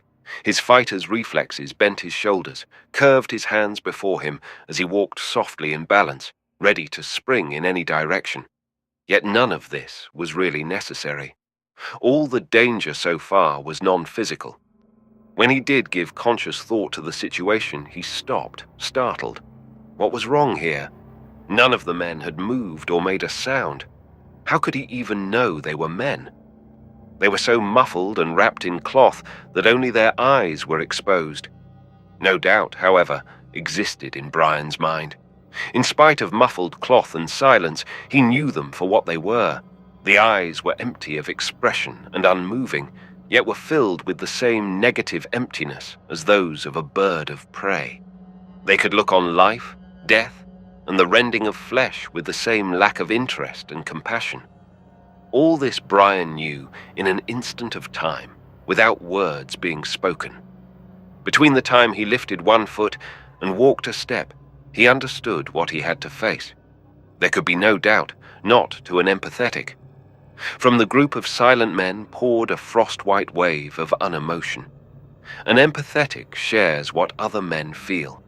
He gets his knowledge of their reaction by sensing lightly their emotions, the surges of interest, hate, love, fear, desire, the sweep of large and small sensations that accompany all thought and action.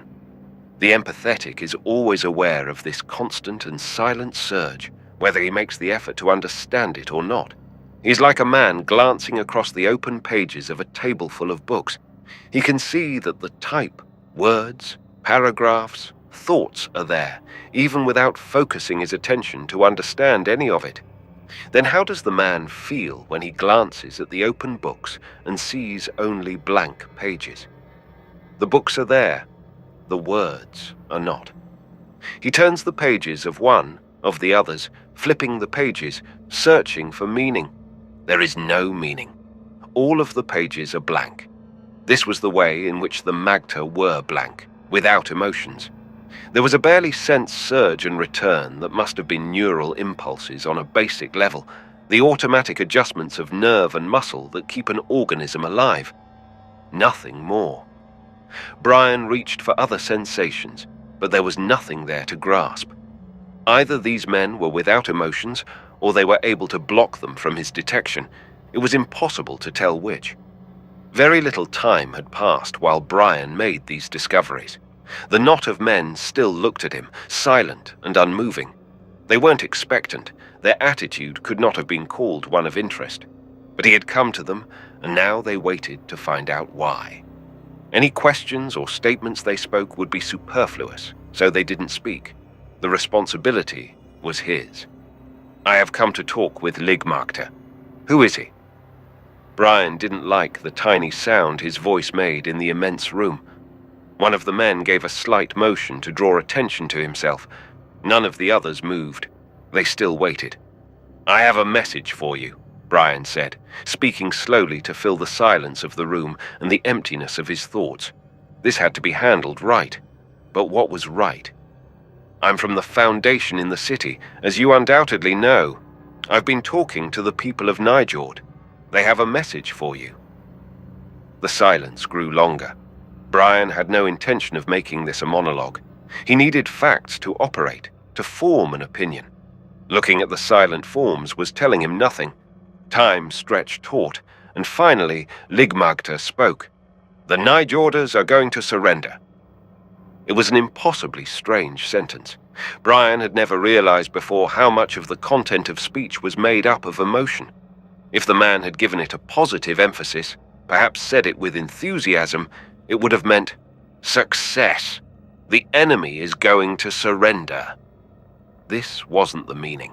With a rising inflection on the end, it would have been a question. Are they going to surrender? It was neither of these. The sentence carried no other message than that contained in the simplest meanings of the separate words. It had intellectual connotations, but these could only be gained from past knowledge, not from the sound of the words. There was only one message they were prepared to receive from Nijord. Therefore, Brion was bringing the message. If that was not the message Brion was bringing, the men here were not interested. This was the vital fact. If they were not interested, he could have no further value to them. Since he came from the enemy, he was the enemy. Therefore, he would be killed. Because this was vital to his existence, Brion took the time to follow the thought through. It made logical sense, and logic was all he could depend on now. He could be talking to robots or alien creatures for all the human response he was receiving. You can't win this war. All you can do is hurry your own deaths. He said this with as much conviction as he could, realizing at the same time that it was wasted effort. No flicker of response stirred in the men before him. "The Nijorders know you have the cobalt bombs, and they have detected your jump space projector. They can't take any more chances. They have pushed the deadline closer by an entire day. There are 1.5 days left before the bombs fall, and you're all destroyed. Do you realize what that means?" "Is that the message?" Ligmagta asked. "Yes," Brion said. Two things saved his life then. He had guessed what would happen as soon as they had his message, though he hadn't been sure. But even the suspicion had put him on his guard. This, combined with the reflexes of a winner of the 20s, was barely enough to enable him to survive.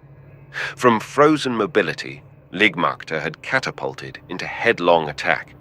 As he leaped forward, he drew a curved, double-edged blade from under his robes. It plunged unerringly through the spot where Brion's body had been an instant before. There had been no time to tense his muscles and jump, just the space of time to relax them and fall to one side.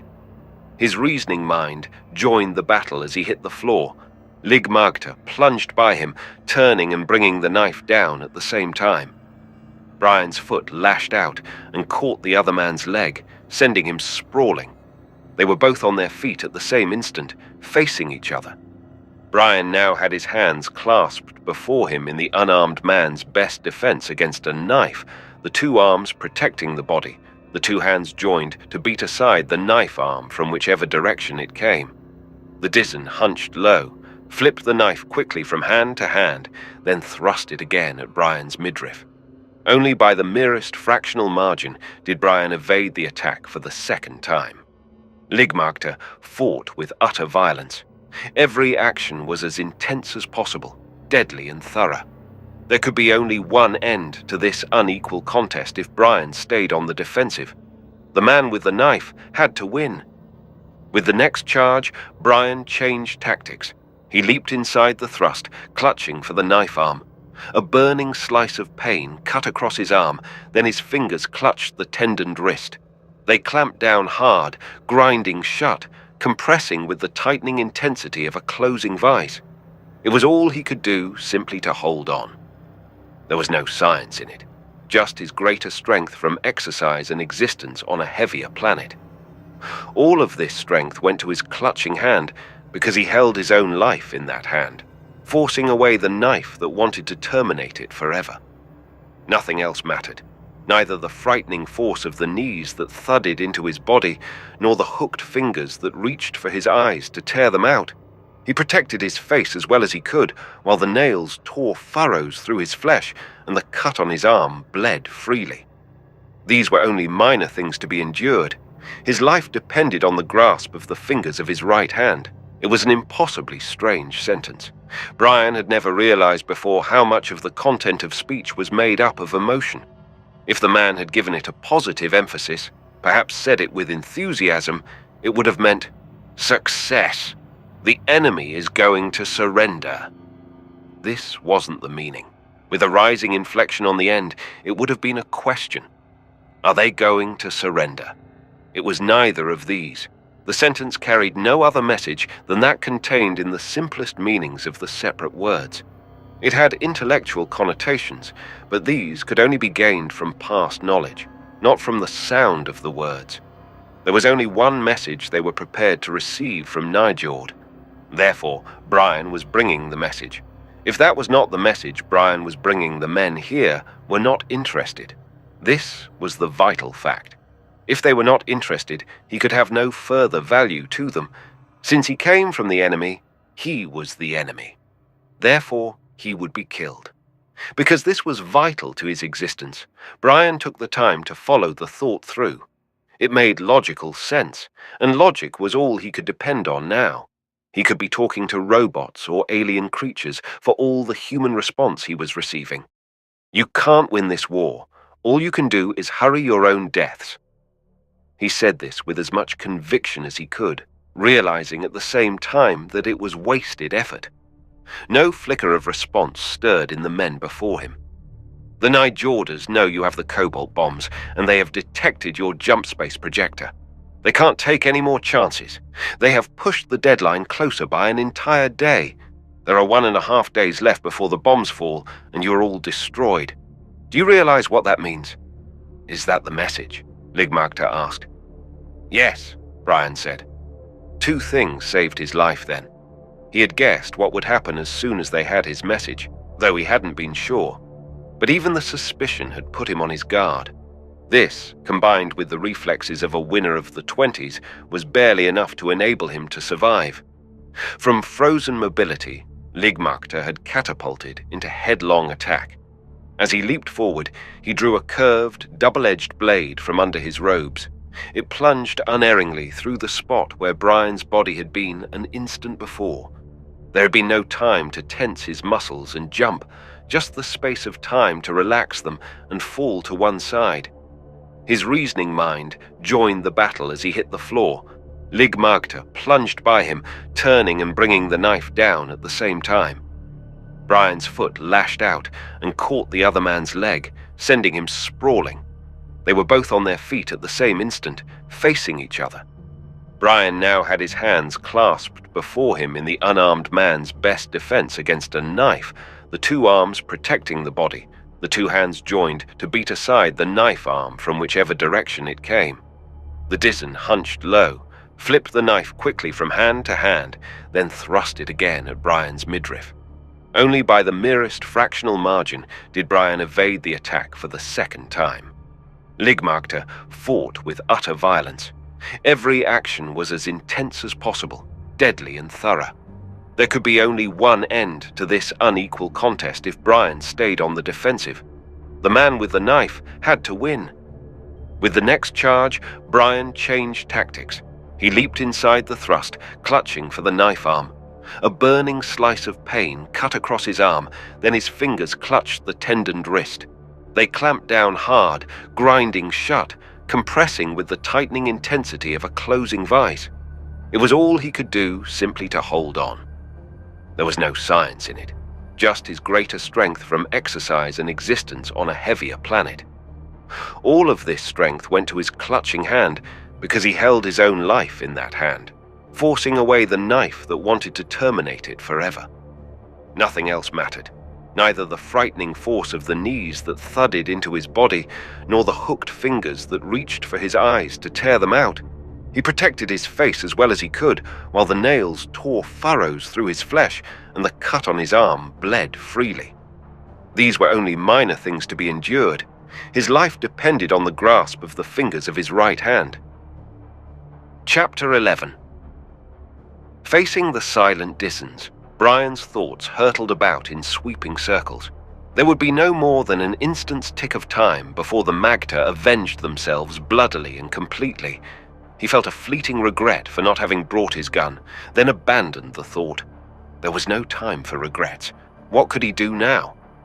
The silent watchers hadn't attacked instantly, and Brion realized that they couldn't be positive yet that Magter had been killed. Only Brion himself knew the deadliness of that blow. Their lack of knowledge might buy him a little more time. Magter is unconscious, but he will revive quickly, Brion said, pointing at the huddled body. As the eyes turned automatically to follow his finger, he began walking slowly towards the exit.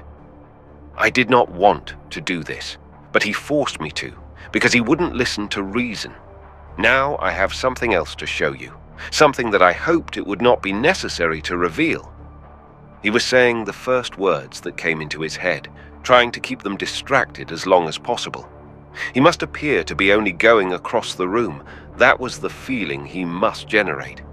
There was even time to stop for a second and straighten his rumpled clothing and brush the sweat from his eyes. Talking easily, walking slowly towards the hall that led out of the chamber. He was halfway there when the spell broke and the rush began. One of the Magter knelt and touched the body and shouted a single word, "Dead!" Brion hadn't waited for the official announcement. At the first movement of feet, he dived headlong for the shelter of the exit. There was a spatter of tiny missiles on the wall next to him, and he had a brief glimpse of raised blowguns before the wall intervened. He went up the dimly lit stairs 3 at a time. The pack was just behind him, voiceless and deadly. He could not gain on them. If anything, they were closing the distance as he pushed his already tired body to the utmost. There was no subtlety or trick he could use now, just straightforward flight back the way he had come. A single slip on the irregular steps, and it would be all over. There was someone ahead of him. If the woman had waited a few seconds more, he would certainly have been killed. But instead of slashing at him as he went by the doorway, she made the mistake of rushing to the center of the stairs, the knife ready to impale him as he came up. Without slowing, Brion fell onto his hands and easily dodged under the blow. As he passed, he twisted and seized her around the waist, picking her from the ground. When her legs lifted from under her, the woman screamed. The first human sound Brion had heard in this human anthill. His pursuers were just behind him, and he hurled the woman into them with all his strength. They fell in a tangle, and Brion used the precious seconds gained to reach the top of the building. There must have been other stairs and exits, because one of the Magter stood between Brion and the way down out of this trap, armed and ready to kill him if he tried to pass. As he ran towards the executioner, Brion flicked on his collar radio and shouted into it, "I'm in trouble here. Can you—" The guards in the car must have been waiting for this message. Before he had finished, there was the thud of a high-velocity slug hitting flesh, and the Dissons spun and fell, blood soaking his shoulder. Brion leaped over him and headed for the ramp. "The next one is me. Hold your fire," he called. Both guards must have had their telescopic sights zeroed on the spot. They let Brion pass, then threw in a hail of semi-automatic fire that tore chunks from the stone and screamed away in noisy ricochets. Brion didn't try to see if anyone was braving this hail of covering fire. He concentrated his energies on making as quick and erratic a descent as he could. Above the sounds of the firing, he heard the car motor howl as it leaped forward. With their careful aim spoiled, the gunners switched to full automatic and unleashed a hailstorm of flying metal that bracketed the top of the tower. "Cease firing!" Brion gasped into the radio as he ran. The driver was good and timed his arrival with exactitude. The car reached the base of the tower at the same instant Brion did, and he burst through the door while it was still moving. No orders were necessary. He fell headlong onto a seat as the car swung in a dust-raising turn and ground into high gear, back to the city. Reaching over carefully, the tall guard gently extracted a bit of pointed wood and fluff from a fold of Brion's pants. He cracked open the car door and just as delicately threw it out. "I knew that thing didn't touch you," he said, "since you are still among the living. They've got a poison on those blowgun darts that takes all of 12 seconds to work. Lucky. Lucky." Brion was beginning to realize just how lucky he was to be out of the trap alive, and with information. Now that he knew more about the Magter, he shuddered at his innocence in walking alone and unarmed into the tower. Skill had helped him survive, but better than average luck had been necessary. Curiosity had gotten him in, brashness and speed had taken him out. He was exhausted, battered and bloody, but cheerfully happy. The facts about the Magter were arranging themselves into a theory that might explain their attempt at racial suicide. It just needed a little time to be put into shape. A pain cut across his arm and he jumped, startled, pieces of his thoughts crashing into ruin around him. The gunner had cracked the first aid box and was swabbing his arm with antiseptic. The knife wound was long but not deep. Brion shivered while the bandage was going on, then quickly slipped into his coat. The air conditioner whined industriously, bringing down the temperature. There was no attempt to follow the car. When the black tower had dropped over the horizon, the guards relaxed, ran cleaning rods through their guns, and compared marksmanship. All of their antagonism towards Brion was gone. They actually smiled at him. He had given them the first chance to shoot back since they had been on this planet. The ride was uneventful, and Brion was scarcely aware of it. A theory was taking form in his mind. It was radical and startling, yet it seemed to be the only one that fitted the facts. He pushed at it from all sides, but if there were any holes, he couldn't find them. What it needed was dispassionate, proving or disproving. There was only one person on Dis who was qualified to do this. Leah was working in the lab when he came in, bent over a low-power binocular microscope. Something small, limbless, and throbbing was on the slide. She glanced up when she heard his footsteps, smiling warmly when she recognized him. Fatigue and pain had drawn her face. Her skin, glistening with burn ointment, was chapped and peeling. "I must look a wreck," she said, putting the back of her hand to her cheek. "Something like a well-oiled and lightly cooked piece of beef." She lowered her arm suddenly and took his hand in both of hers. Her palms were warm and slightly moist. "Thank you, Brion," was all she could say. Her society on Earth was highly civilized and sophisticated, able to discuss any topic without emotion and without embarrassment. This was fine in most circumstances, but made it difficult to thank a person for saving your life. However you tried to phrase it, it came out sounding like a last-act speech from a historical play. There was no doubt, however, as to what she meant. Her eyes were large and dark, the pupils dilated by the drugs she had been given. They could not lie, nor could the emotions he sensed. He did not answer, just held her hand an instant longer. "How do you feel?" he asked, concerned. His conscience twinged as he remembered that he was the one who had ordered her out of bed and back to work today. "I should be feeling terrible," she said, with an airy wave of her hand. "But I'm walking on top of the world. I'm so loaded with painkillers and stimulants that I'm high as the moon. All the nerves to my feet feel turned off. It's like walking on 2 balls of fluff. Thanks for getting me out of that awful hospital and back to work." Brion was suddenly sorry for having driven her from her sickbed. "Don't be sorry," Leah said, apparently reading his mind, but really seeing only his sudden, ashamed expression. "I'm feeling no pain. Honestly, I feel a little lightheaded and foggy at times, nothing more, and this is the job I came here to do. In fact, well, it's almost impossible to tell you just how fascinating it all is. It was almost worth getting baked and parboiled for." She swung back to the microscope, centering the specimen with a turn of the stage adjustment screw. Poor Ichel was right when he said this planet was exobiologically fascinating.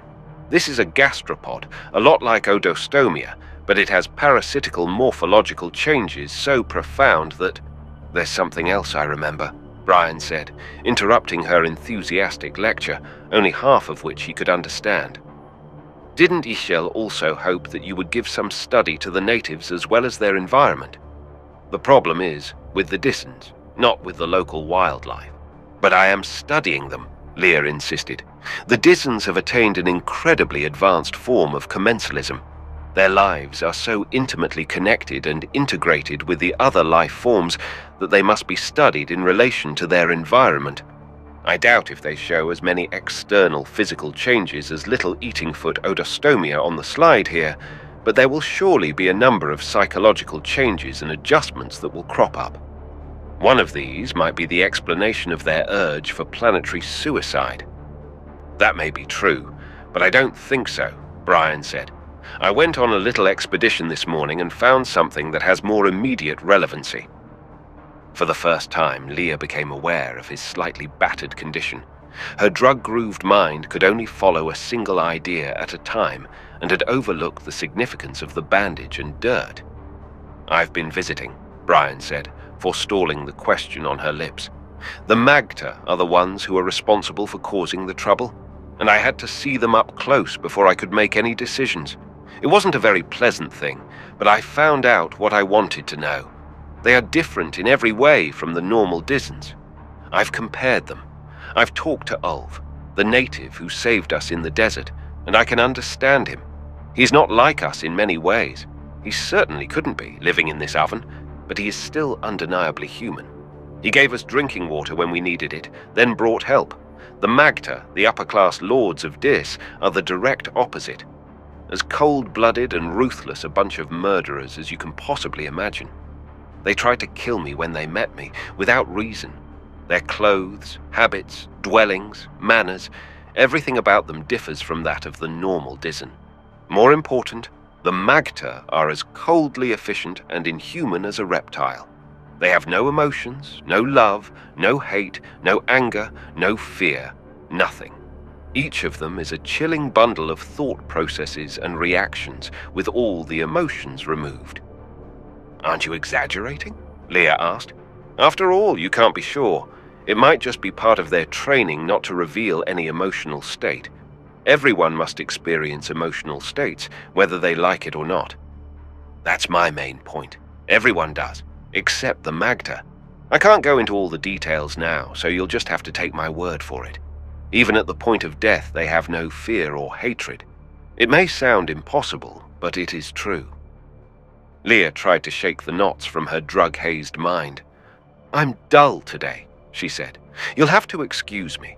If these rulers had no emotional responses, that might explain their present suicidal position. But an explanation like this raises more new problems than it supplies answers to the old ones. How did they get this way? It doesn't seem humanly possible to be without emotions of some kind. Just my point. Not humanly possible. I think these ruling class Dizens aren't human at all, like the other Dizens. I think they are alien creatures, robots or androids, anything except men. I think they are living in disguise among the normal human dwellers. At first, Leah started to smile, then her feeling changed when she saw his face. You are serious? She asked. Never more so. I realize it must sound as if I've had my brains bounced around too much this morning, yet this is the only idea I can come up with that fits all of the facts. Look at the evidence yourself. One simple thing stands out clearly and must be considered first if any theory is to hold up. That is the Magter's complete indifference to death, their own or anyone else's. Is that normal to mankind? No, but I can find a couple of explanations that I would rather explore first before dragging in an alien life form. There may have been a mutation or an inherited disease that has deformed or warped their minds. Granted, for the moment that this outlandish idea might be true, how did they get here? And why doesn't anyone know about it besides them? Easily enough explained, Brion insisted. There are no written records on this planet. After the breakdown, when the handful of survivors were just trying to exist here, the aliens could have landed and moved in. Any interference could have been wiped out. Once the population began to grow, the invaders found they could keep control by staying separate, so their alien difference wouldn't be noticed. Why should that bother them? Leah asked. If they are so indifferent to death, they can't have any strong thoughts on public opinion or alien body odor. Why would they bother with such a complex camouflage? And if they arrived from another planet, what has happened to the scientific ability that brought them here? Peace, Brion said. I don't know enough to be able even to guess at answers to half your questions. I'm just trying to fit a theory to the facts. And the facts are clear. The Magda are so inhuman they would give me nightmares if I were sleeping these days. What we need is more evidence. Then get it, Leah said with finality. I'm not telling you to turn murderer, but you might try a bit of grave digging. Give me a scalpel and one of your friends stretched out on a slab, and I'll quickly tell you what he is or is not. She turned back to the microscope and bent over the eyepiece. That was really the only way to hack the Gordian knot. Dis had only 36 more hours to live, so individual deaths shouldn't be of any concern. He had to find a dead Magda, and if none was obtainable in the proper condition, he had to get one of them by violence. For a planetary savior, he was personally doing an awful lot of the citizenry. He stood behind Leah, looking down at her thoughtfully while she worked. The back of her neck, lightly covered with gently curling hair, was turned toward him. With one of the about-face shifts the mind is capable of, his thoughts flipped from death to life, and he experienced a strong desire to caress this spot lightly, to feel the yielding texture of female flesh. Plunging his hands deep into his pockets, he walked quickly to the door. Get some rest soon, he called to her. I doubt if those bugs will give you the answer. I'm going now to see if I can get the full-size specimen you want. The truth could be anywhere. I'll stay on these until you come back, she said, not looking up from the microscope. Up under the roof was a well-equipped communications room. Brion had taken a quick look at it when he had first toured the building. The duty operator had earphones on, though only one of the phones covered an ear, and was monitoring through the bands.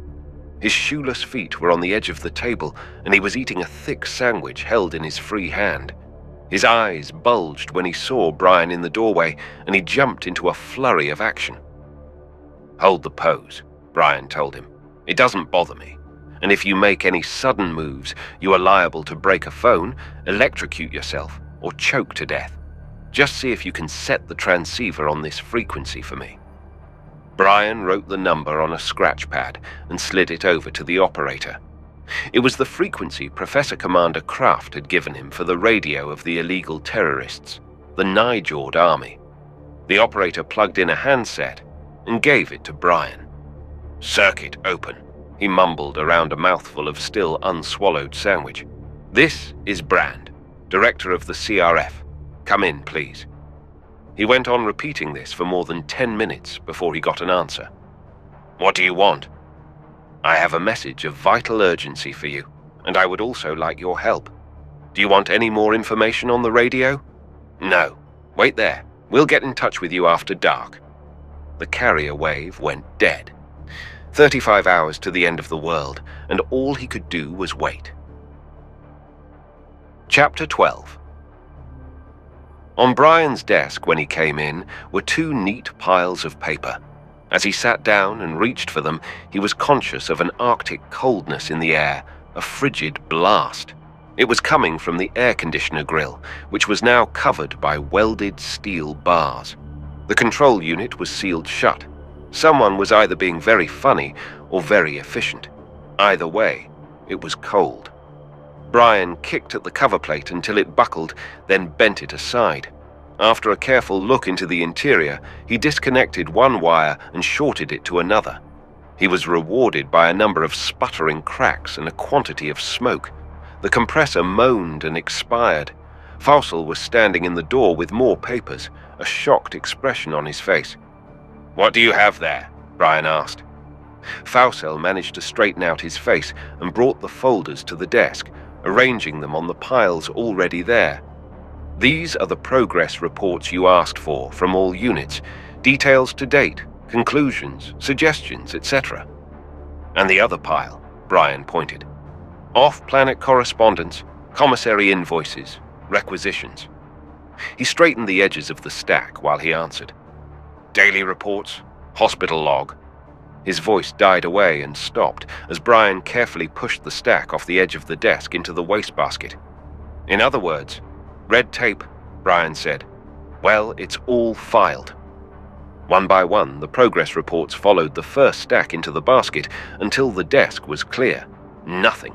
It was just what he had expected. But there had always been the off chance that one of the specialists could come up with a new approach. They hadn't. They were all too busy specializing. Outside, the sky was darkening. The front entrance guard had been told to let in anyone who came asking for the director. There was nothing else Brion could do until the nigh-jawed rebels made contact. Irritation bit at him. At least Leah was doing something constructive. He could look in on her. He opened the door to the lab with a feeling of pleasant anticipation. It froze and shattered instantly. Her microscope was hooded and she was gone. She's having dinner, he thought, or she's in the hospital. The hospital was on the floor below, and he went there first. Of course she's here, Dr. Stein grumbled. Where else should a girl in her condition be? She was out of bed long enough today. Tomorrow's the last day, and if you want to get any more work out of her before the deadline, you had better let her rest tonight. Better let the whole staff rest. I've been handing out tranquilizers like aspirin all day. They're falling apart. The world's falling apart. How is Leah doing? Considering her shape, she's fine. Go in and see for yourself if you won't take my word for it. I have other patients to look at. Are you that worried, Doctor? Of course I am. I'm just as prone to the weakness of the flesh as the rest of you. We're sitting on a ticking bomb and I don't like it. I'll do my job as long as it is necessary, but I'll also be damned glad to see the ships land to pull us out. The only skin that I really feel emotionally concerned about right now is my own. And if you want to be let in on a public secret, the rest of your staff feels the same way, so don't look forward to too much efficiency. I never did, Brion said to the retreating back. Leah's room was dark, illuminated only by the light of Dis's moon slanting in through the window. Brion let himself in and closed the door behind him. Walking quietly, he went over to the bed. Leah was sleeping soundly, her breathing gentle and regular. A night's sleep now would do as much good as all the medication. He should have gone then. Instead, he sat down in the chair placed next to the head of the bed. The guards knew where he was. He could wait here just as well as any place else. It was a stolen moment of peace on a world at the brink of destruction. He was grateful for it. Everything looked less harsh in the moonlight, and he rubbed some of the tension from his eyes. Leah's face was ironed smooth by the light, beautiful and young, a direct contrast to everything else on this poisonous world. Her hand was outside of the covers, and he took it in his own, obeying a sudden impulse. Looking out of the window at the desert in the distance, he let the peace wash over him, forcing himself to forget for the moment that in one more day, life would be stripped from this planet. Later, when he looked back at Leah, he saw that her eyes were open, though she hadn't moved. How long had she been awake? He jerked his hand away from hers, feeling suddenly guilty. "Is the boss man looking after the serfs to see if they're fit for the treadmills in the morning?" she asked. It was the kind of remark she had used with such frequency in the ship, though it didn't sound quite as harsh now, and she was smiling. Yet it reminded him too well of her superior attitude towards rubes from the stellar sticks. Here he might be the director, but on ancient Earth he would be only one more gaping, lead-footed yokel. "How do you feel?" he asked, realizing and hating the triteness of the words, even as he said them. "Terrible. I'll be dead by morning. Reach me a piece of fruit from that bowl, will you? My mouth tastes like an old boot heel.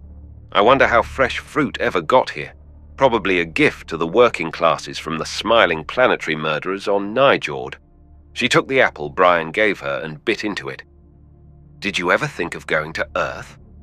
Brion was startled. This was too close to his own thoughts about planetary backgrounds. There couldn't possibly be a connection, though. "Never," he told her. "Up until a few months ago, I never even considered leaving Anvar. The 20s are such a big thing at home that it is hard to imagine that anything else exists while you are still taking part in them." "Spare me the 20s, she pleaded. "After listening to you and Ichiel, I know far more about them than I shall ever care to know. But what about Anvar itself? Do you have big city-states as Earth does?" Nothing like that. For its size, it has a very small population. No big cities at all. I guess the largest centers of population are around the schools, packing plants, things like that. Any exobiologists there? Leah asked, with a woman's eternal ability to make any general topic personal. At the universities, I suppose, though I wouldn't know for sure. And you must realize that when I say no big cities, I also mean no little cities.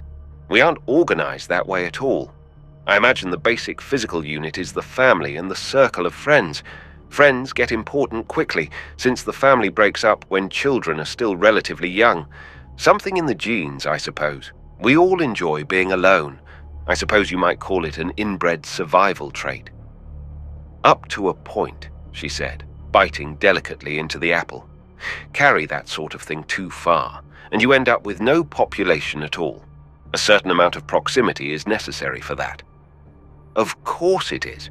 And there must be some form of recognized relationship or control, that or complete promiscuity. On Anvar, the emphasis is on personal responsibility, and that seems to take care of the problem. If we didn't have an adult way of looking at things, our kind of life would be impossible. Individuals are brought together either by accident or design, and with this proximity must be some certainty of relations. "You're losing me," Leah protested. "Either I'm still foggy from the dope, or you are suddenly unable to speak a word of less than 4 syllables. You know, whenever this happens with you, I get the distinct impression that you're trying to cover up something. For Occam's sake, be specific. Bring me together 2 of these hypothetical individuals and tell me what happens." Brion took a deep breath. He was in over his head and far from shore. "Well, take a bachelor like myself. Since I like cross-country skiing, I make my home in this big house our family has, right at the edge of the Broken Hills. In summer, I looked after a drum-tum herd, but after slaughtering my time was my own all winter. I did a lot of skiing and used to work for the 20s. Sometimes I would go visiting. Then again, people would drop in on me. Houses are few and far between on Anvar. We don't even have locks on our doors. You accept and give hospitality without qualification. Whoever comes, male, female, in groups, or just traveling alone. I get the drift. Life must be dull for a single girl on your iceberg planet. She must surely have to stay home a lot. Only if she wants to. Otherwise, she can go wherever she wishes and be welcomed as another individual. I suppose it is out of fashion in the rest of the galaxy, and would probably raise a big laugh on Earth. But a platonic, disinterested friendship between man and woman is an accepted thing on Anvar. Sounds exceedingly dull. If you're all such cool and distant friends, how do babies get made? Brion felt his ears reddening, not sure if he was being teased or not. The same damn way they get made anyplace else. But it's not just a reflexive process like a couple of rabbits that happen to meet under the same bush. It's the woman's choice to indicate if she is interested in marriage. Is marriage the only thing your women are interested in? Marriage or anything else? That's up to the girl. We have a special problem on Anvar. Probably the same thing occurs on every planet where the human race has made a massive adaptation. Not all unions are fertile, and there is always a large percentage of miscarriages. A large number of births are conceived by artificial insemination, which is all right when you can't have babies normally, but most women have an emotional bias towards having their husband's children, and there is only one way to find out if this is possible. Leah's eyes widened. Are you suggesting that your girls see if a man can father children before considering marriage? Of course. Otherwise, Anvar would have been depopulated centuries ago. Therefore, the woman does the choosing. If she is interested in a man, she says so. If she is not interested, the man would never think of suggesting anything. It's a lot different from other planets, but so is our planet Anvar. It works well for us, which is the only test that applies. Just about the opposite of Earth, Leah told him, dropping the apple core into a dish and carefully licking the tips of her fingers. I guess you Anvarians would describe Earth as a planetary hotbed of sexuality, the reverse of your system, and going full blast all the time. There are far too many people there for comfort. Birth control came late and is still being fought. if you can possibly imagine that. There are just too many of the archaic religions still around, as well as crack-brained ideas that have been long entrenched in custom. The world's overcrowded. Men, women, children, a boiling mob wherever you look. And all of the physically mature ones seem to be involved in the great game of love. The male is always the aggressor. Not physically, at least not often, and women take the most outrageous kinds of flattery for granted. At parties, there are always a couple of hot breaths of passion fanning your neck. A girl has to keep her spike heels filed sharp. She has to what? A figure of speech, Brion, meaning you fight back all the time if you don't want to be washed under by the flood. Sounds rather... Brion weighed the word before he said it, but could find none other suitable. Repellent. From your point of view, it would be. I'm afraid we get so used to it that we even take it for granted, sociologically speaking. She stopped and looked at Brion's straight back and almost rigid posture. Her eyes widened and her mouth opened in an unspoken oh of sudden realization. "I'm being a fool," she said. "You weren't speaking generally at all. You had a very specific subject in mind, namely me. Please, Leah, you must understand." "But I do," she laughed. "All the time I thought you were being a frigid and hard-hearted lump of ice. You were really being very sweet. Just playing the game in good old Anvarian style, waiting for a sign from me.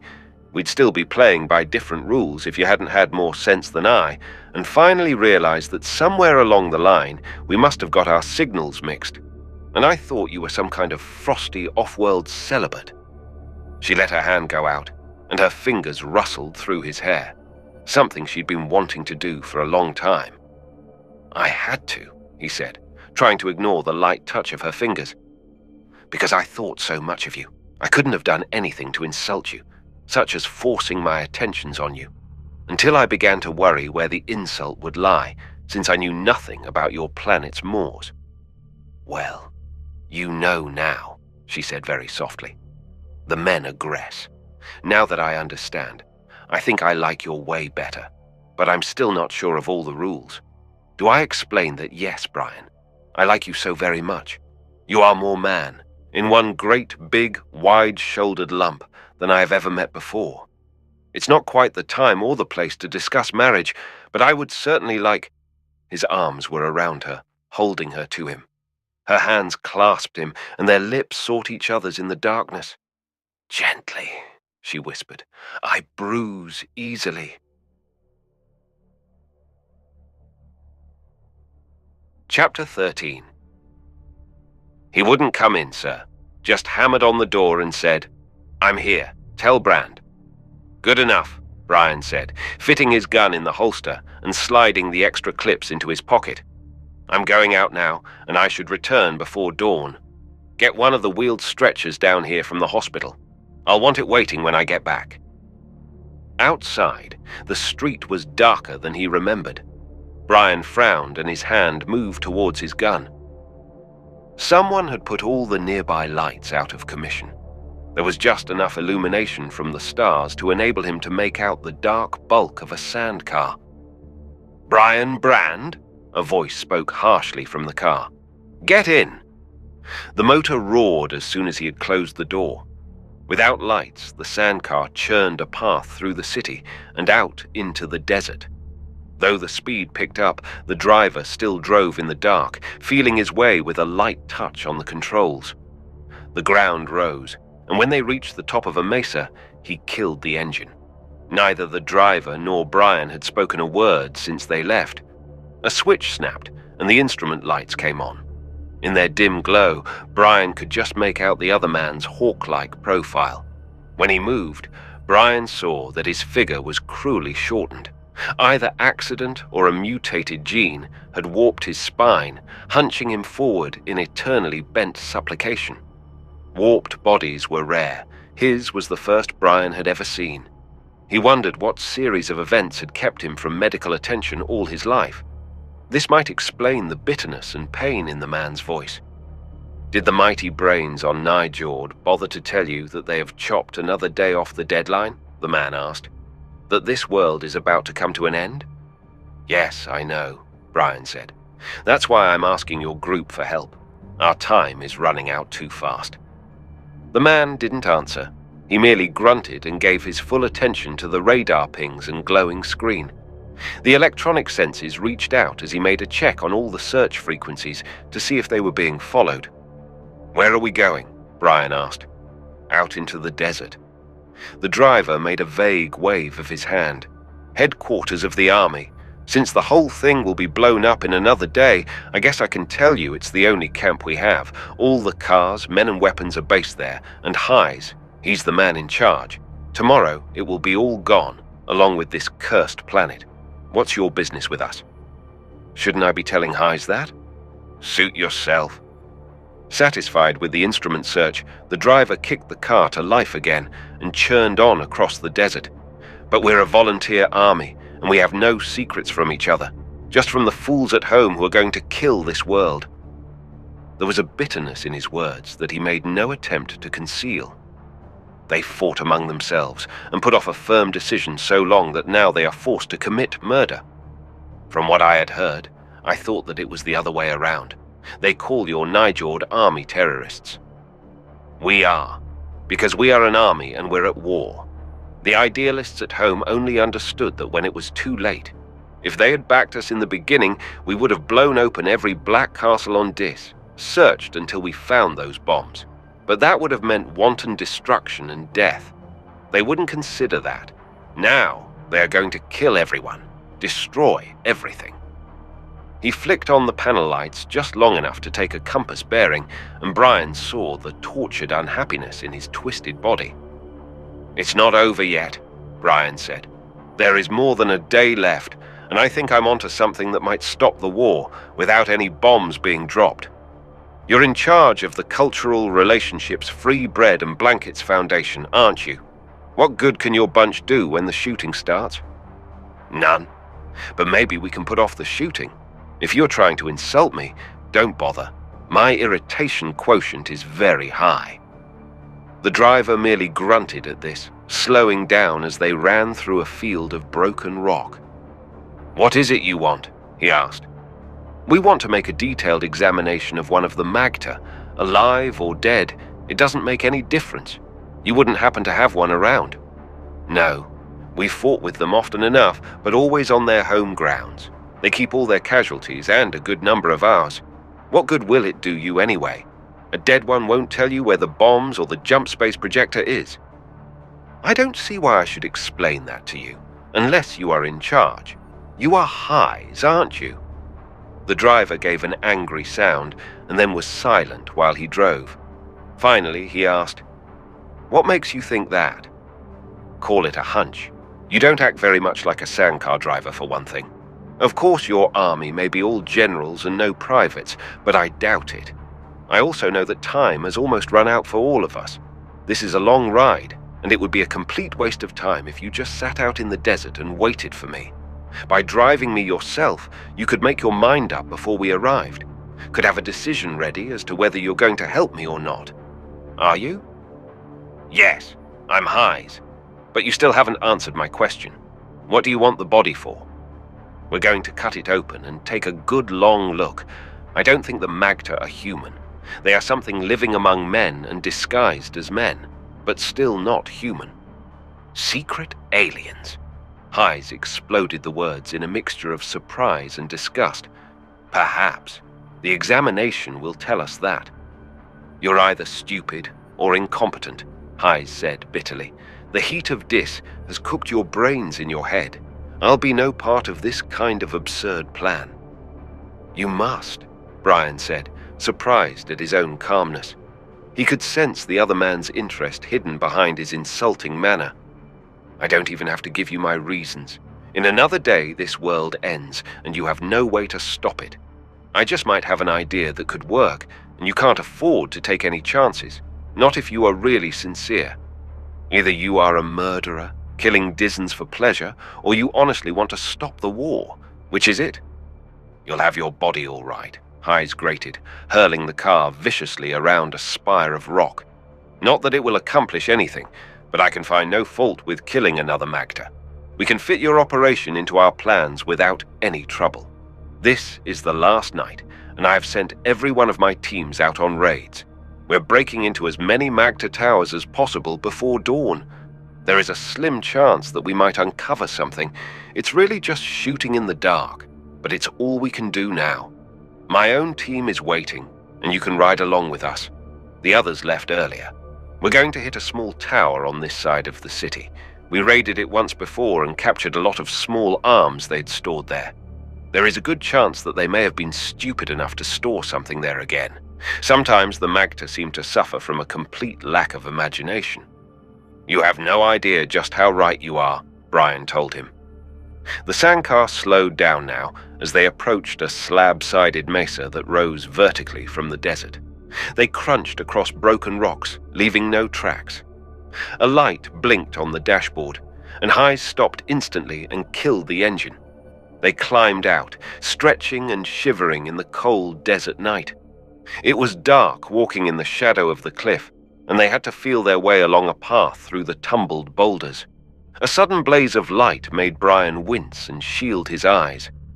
Near him, on the ground, was the humming shape of a cancellation projector, sending out a fan-shaped curtain of vibration that absorbed all the light rays falling upon it. This incredible blackness made a light-proof wall for the recessed hollow at the foot of the cliff. In this shelter, under the overhang of rock, were 3 open sandcars. They were large and armor-plated, warlike in their scarred grey paint. Men sprawled, talked, and polished their weapons. Everything stopped when Hayes and Brion appeared. "Load up," Hayes called out. "We're going to attack now. Same plan I outlined earlier. Get Telt over here." In talking to his own men, some of the harshness was gone from his voice. The tall soldiers of Nijord moved in ready obeyance of their commander. They loomed over his bent figure, most of them twice as tall as he, but there was no hesitation in jumping when he commanded. They were the body of the Nijord striking force. He was the brains. A square-cut, compact man rolled up to Hayes and saluted with a leisurely flick of his hand.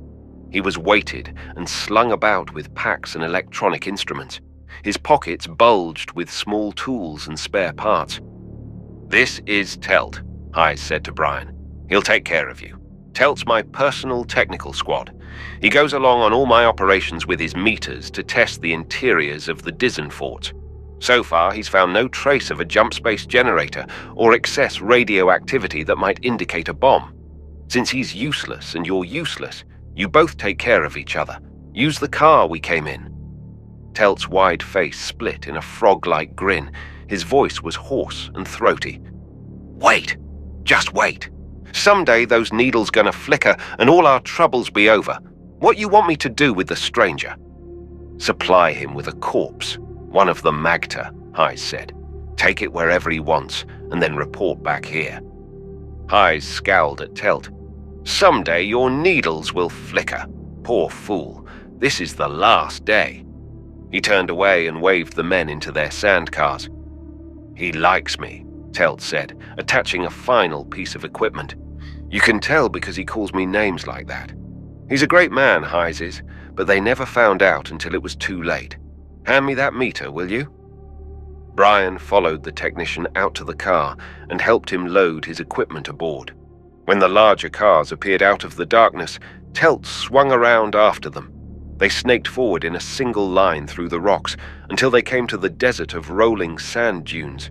Then they spread out in line abreast and rushed towards their goal. Telt hummed to himself hoarsely as he drove. He broke off suddenly and looked at Brion. "What you want the dead dis for?" "A theory," Brion answered sluggishly. He had been half napping in the chair, taking the opportunity for some rest before the attack. "I'm still looking for a way to avert the end." "You and Hayes," Telt said with satisfaction. "Couple of idealists, trying to stop a war you didn't start. They never would listen to Hayes. He told them in the beginning exactly what would happen, and he was right. They always thought his ideas were crooked, like him. Growing up alone in the hill camp, with his back too twisted and too old to be fixed, when he finally did come out. Ideas twisted the same way. Made himself an authority on war. Ha! War on Nijord. That's like being an ice cube specialist in hell. But he knew all about it, though they never would let him use what he knew. Put Granddaddy Kraft in charge instead. But Hayes is in charge of an army now?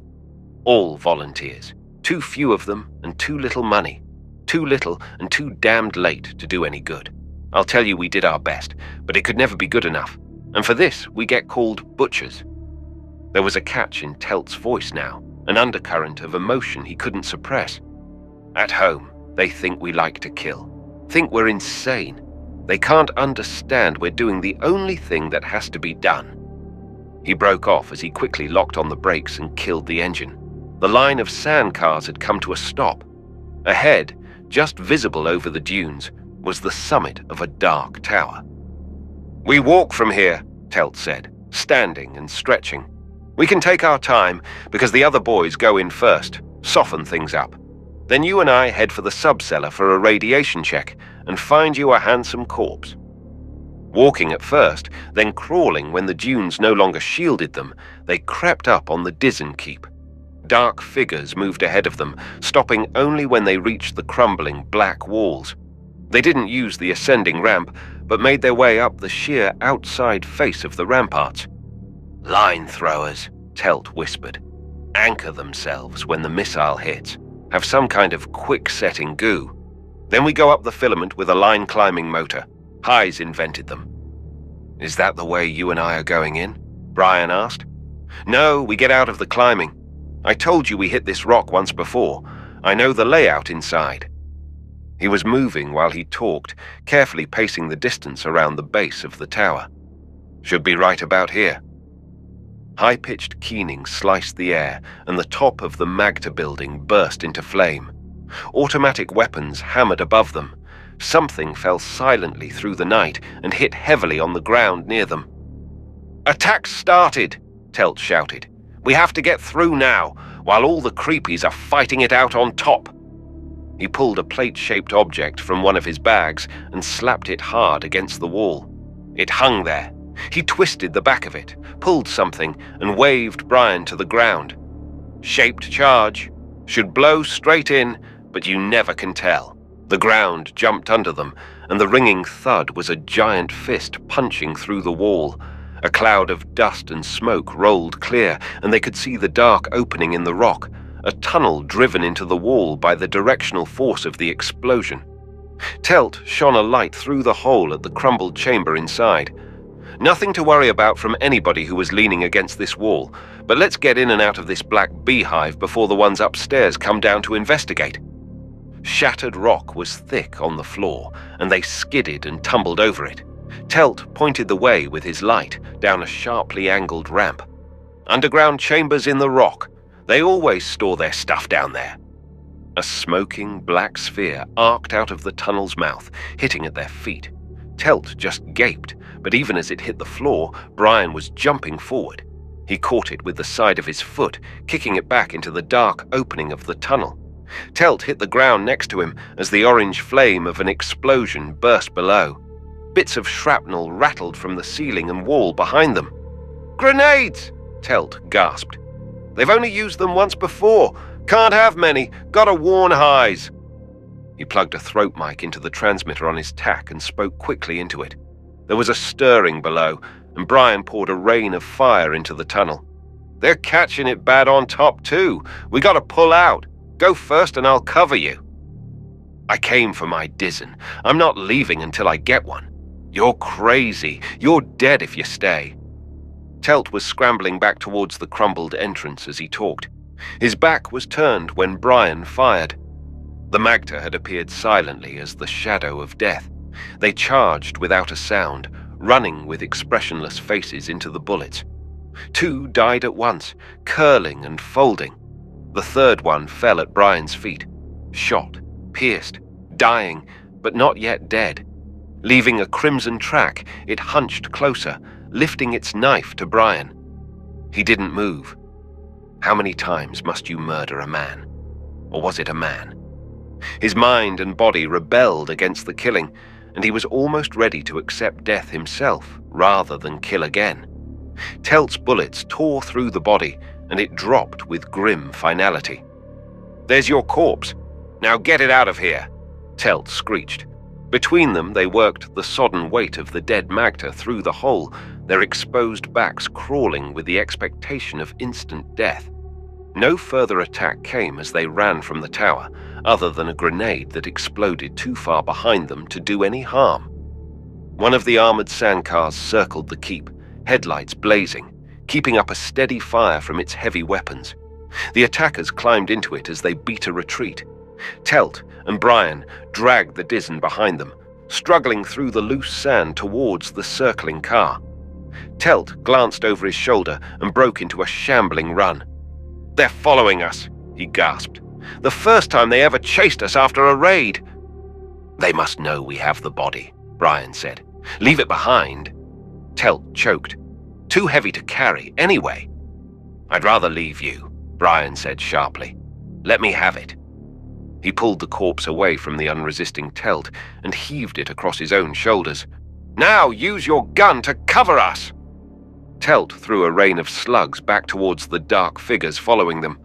The driver of the sandcar must have seen the flare of their fire because the truck turned and started towards them.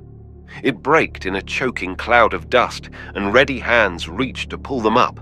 Brion pushed the body in ahead of himself and scrambled after it. The truck engine throbbed, and they churned away into the blackness, away from the gutted tower. "You know, that was more like kind of a joke when I said I'd leave the corpse behind," Telt told Brion. "You didn't believe me, did you?" "Yes," Brion said, holding the dead weight of the Magda against the truck's side. "I thought you meant it." "Ah," Telt protested. "You're as bad as Heise. You take things too seriously." Brion suddenly realized that he was wet with blood, his clothing sodden. His stomach rose at the thought, and he clutched the edge of the sandcar. Killing like this was too personal. Talking abstractedly about a body was one thing, but murdering a man, then lifting his dead flesh and feeling his blood warm upon you is an entirely different matter. But the Magda weren't human. He knew that. The thought was only mildly comforting. After they had reached the other waiting sandcars, the raiding party split up. "Each one goes in a different direction," Telt said, "so they can't track us to the base." He clipped a piece of paper next to the compass and kicked the motor into life. "We'll make a big U in the desert and end up in Hovedstad. I got the course here, then I'll dump you and your friends and beat it back to our camp. You're not still burned at me for what I said, are you? Are you?" Brion didn't answer. He was staring fixedly out of the side window. "What's doing?" Telt asked. Brion pointed out at the rushing darkness. "Over there," he said, pointing to the growing light on the horizon. "Dawn," Telt said. "Lot of rain on your planet? Didn't you ever see the sun come up before?" "Not on the last day of a world." "Lock it up," Telt grumbled. "You give me the crawls. I know they're going to be blasted, but at least I know I did everything I could to stop it. How do you think they're going to be feeling at home on Nijord from tomorrow on?" "Maybe we can still stop it," Brion said, shrugging off the feeling of gloom. Telt's only answer was a wordless sound of disgust. By the time they had cut a large loop in the desert, the sun was well up in the sky. The daily heat begun. Their course took them through a chain of low, flinty hills that cut their speed almost to zero. They ground ahead in low gear, while Telt sweated and cursed, struggling with the controls. Then they were on firm sand and picking up speed towards the city. As soon as Brion saw Hovedstad clearly, he felt a clutch of fear.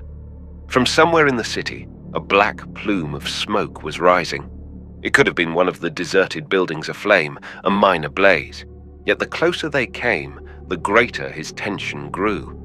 Brion didn't dare put it into words himself. It was Telt who vocalized the thought. "A fire or something, coming from your area, somewhere close to your building." Within the city, they saw the first signs of destruction. Broken rubble on the streets, the smell of greasy smoke in their nostrils. More and more people appeared, going in the same direction they were. The normally deserted streets of Hovedstad were now almost crowded. Dizens, obvious by their bare shoulders, mixed with the few off-worlders who still remained. Brion made sure the tarpaulin was well wrapped around the body before they pushed the sandcar slowly through the growing crowd. "I don't like all this publicity," Telt complained, looking at the people. "It's the last day, or I'd be turning back. They know our cars. We've raided them often enough." Turning a corner, he braked suddenly, mouth agape. Ahead was destruction. Black, broken rubble had been churned into desolation. It was still smoking, pink tongues of flame licking over the ruins. A fragment of wall fell with a rumbling crash. "It's your building, the Foundation building," Telt shouted. "They've been here ahead of us. Must have used the radio to call a raid. They did a job, explosive of some kind." Hope was dead. Dis was dead. In the ruin ahead, mixed and broken with other rubble, were the bodies of all the people who had trusted him. Leah. Beautiful and cruelly dead Leah. Dr. Stein, his patients, Fausel, all of them. He had kept them on this planet, and now they were dead. Every one of them. Dead. Murderer. Chapter 14. Life was ended. Brion's mind contained nothing but despair and the pain of irretrievable loss. If his brain had been completely the master of his body, he would have died there, for at that moment there was no will to live. Unaware of this, his heart continued to beat, and the regular motion of his lungs drew in the dreadful sweetness of the smoke-tainted air. With automatic directness, his body lived on. "What you gonna do?" Telt asked, even his natural exuberation stilled by this. Brion only shook his head as the words penetrated. What could he do? What could possibly be done? "Follow me," a voice said in guttural dissonance through the opening of a rear window. The speaker was lost in the crowd before they could turn. Aware now, Brion saw a native move away from the edge of the crowd and turn to look in their direction. It was Ulf. "Turn the car! That way!" He punched Telt's arm and pointed. "Do it slowly, and don't draw any attention to us." For a moment, there was hope, which he kept himself from considering. The building was gone, and the people in it all dead. That fact had to be faced. "What's going on?" Telt asked. "Who was that talked in the window?" "A native. That one up ahead. He saved my life in the desert, and I think he is on our side. Even though he's a native Dissan, he can understand facts that the Magter can't. He knows what will happen to this planet." Brion was talking to fill his brain with words so he wouldn't begin to have hope. There was no hope possible. Ulf moved slowly and naturally through the streets, never looking back. They followed as far behind as they dared, yet still keeping him in sight. Fewer people were about here among the deserted off-world storehouses.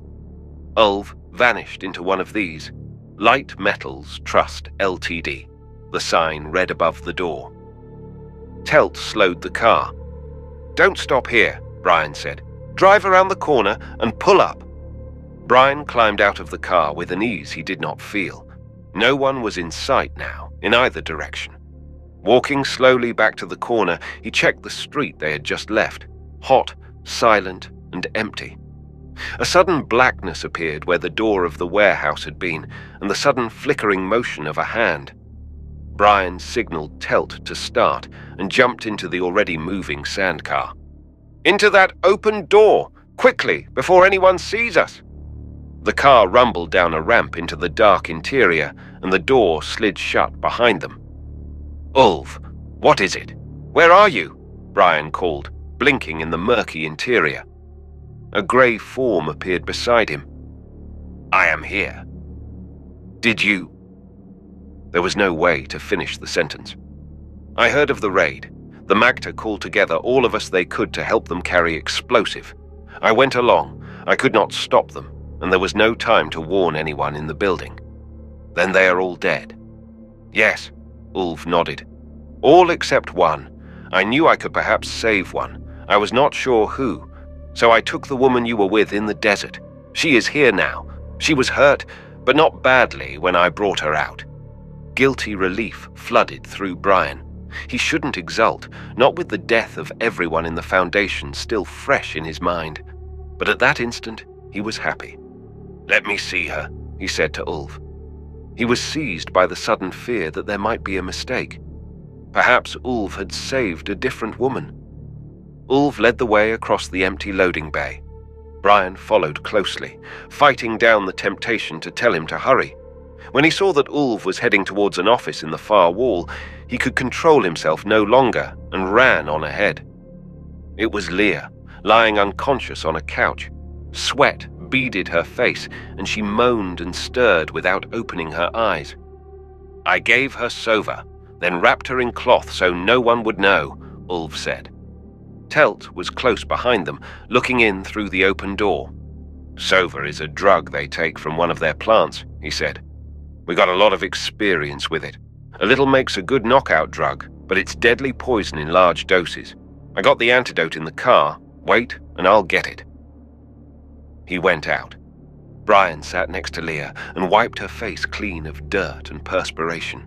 The dark shadows under her eyes were almost black now, and her elfin face seemed even thinner. But she was alive. That was the important thing. Some of the tension drained away from Brion, and he could think again. There was still the job to do. After this last experience, Leah should be in a hospital bed. But this was impossible. He would have to drag her to her feet and put her back to work. The answer might still be found. Each second ticked away another fraction of the planet's life. "Good as new in a minute," Telt said, banging down the heavy med box. He watched intently as Ulf left the room. Heise should know about this renegade. Might be useful as a spy or for information. Though of course it's too late now to do anything, so the hell with it. He pulled a pistol-shaped hypodermic gun from the box and dialed a number on the side. "Now, if you'll roll her sleeve up, I'll bring her back to life." He pressed the bell-shaped sterilizing muzzle against her skin and pulled the trigger. The hypo gun hummed briefly, ending its cycle with a loud click. "Does it work fast?" Brion asked. "Couple of minutes. Just let her be and she'll come to by herself." Ulf was in the doorway. "Kill her!" he hissed. His blowgun was in his hand, half raised to his mouth. "He's been in the car! He's seen it!" Telt shouted and grabbed for his gun. Brion sprang between them, raising his hands. "Stop it! No more killing!" he shouted in Dizen. Then he shook his fist at Telt. "Fire that gun and I'll stuff it down your throat. I'll handle this." He turned to face Ulf, who hadn't brought the blowgun any closer to his lips. This was a good sign. The Dizen was still uncertain. "You have seen the body in the car, Ulf, so you must have seen that it is that of a Magter. I killed him myself, because I would rather kill 1 or 10 or even 100 men than have everyone on this planet destroyed. I killed him in a fair fight, and now I'm going to examine his body. There is something very strange and different about the Magter. You know that yourself. If I can find out what it is, perhaps we can make them stop this war and not bomb Nijord." Ulf was still angry, but he lowered the blowgun a little. "I wish there were no off-worlders," he said. "I wish that none of you had ever come. Nothing was wrong until you started coming. The Magter were the strongest and they killed, but they also helped. Now they want to fight a war with your weapons, and for this, you're going to kill my world, and you want me to help you." "Not me, yourself," Brion said wearily. "There's no going back. That's the one thing we can't do. Maybe Dis would have been better off without off-planet contact. Maybe not. In any case, you have to forget about that.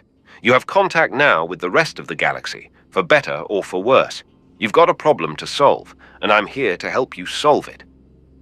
Seconds ticked by as Ulf, unmoving, fought with questions that were novel to his life. Could killing stop death? Could he help his people by helping strangers to fight and kill them? His world had changed and he didn't like it. He must make a giant effort to change with it. Abruptly, he pushed the blowgun into a thong at his waist, turned and strode out. "Too much for my nerves," Telt said, settling his gun back in the holster. "You don't know how happy I'm going to be when this whole damn thing is over. Even if the planet goes bang, I don't care.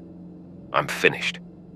He walked out to the sandcar, keeping a careful eye on the Dissen crouched against the wall. Brion turned back to Leah, whose eyes were open, staring at the ceiling. He went to her. "Running," she said, and her voice had a toneless emptiness that screamed louder than any emotion. "They ran by the open door of my room, and I could see them when they killed Dr. Steen. Just butchered him like an animal, chopping him down. Then one came into the room, and that's all I remember." She turned her head slowly and looked at Brion. "What happened? Why am I here?" "They're dead," he told her. "All of them. After the raid, the Dissons blew up the building. You're the only one that survived. That was Ulv who came into your room, the Disson we met in the desert. He brought you away and hid you here in the city." "When do we leave?" she asked in the same empty tones, turning her face to the wall. "When do we get off this planet?" "Today is the last day. The deadline is midnight. Kraft will have a ship pick us up when we are ready, but we still have our job to do. I've got that body. You're going to have to examine it. We must find out about the Magter. Nothing can be done now except leave." Her voice was a dull monotone. "There is only so much that a person can do, and I've done it. Please have the ship come. I want to leave now." Brion bit his lip in helpless frustration. Nothing seemed to penetrate the apathy into which she had sunk. Too much shock, too much terror, in too short a time. He took her chin in his hand and turned her head to face him. She didn't resist, but her eyes were shining with tears. Tears trickled down her cheeks. "Take me home, Brion. Please take me home." He could only brush her sodden hair back from her face and force himself to smile at her. The moments of time were running out, faster and faster, and he no longer knew what to do. The examination had to be made, yet he couldn't force her. He looked for the med box and saw that Telt had taken it back to the sandcar. There might be something in it that could help, a tranquilizer perhaps. Telt had some of his instruments open on the chart table and was examining a tape with a pocket magnifier when Brion entered. He jumped nervously and put the tape behind his back, then relaxed when he saw who it was. "I thought you were the creepy out there, coming for a look," he whispered. "Maybe you trust him, but I can't afford to. Can't even use the radio. I'm getting out of here now. I have to tell Hayes." "Tell him what?" Brion asked sharply. "What is all the mystery about?" Telt handed him the magnifier and tape. "Look at that. Recording tape from my scintillation counter. Red verticals are 5-minute intervals. The wiggly black horizontal line is the radioactivity level. All this where the line goes up and down, that's when we were driving out to the attack. Varying hot level of the rock and ground. What's the big peak in the middle? That coincides exactly with our visit to the House of Horrors, when we went through the hole in the bottom of the tower." He couldn't keep the excitement out of his voice. "Does it mean that—" "I don't know.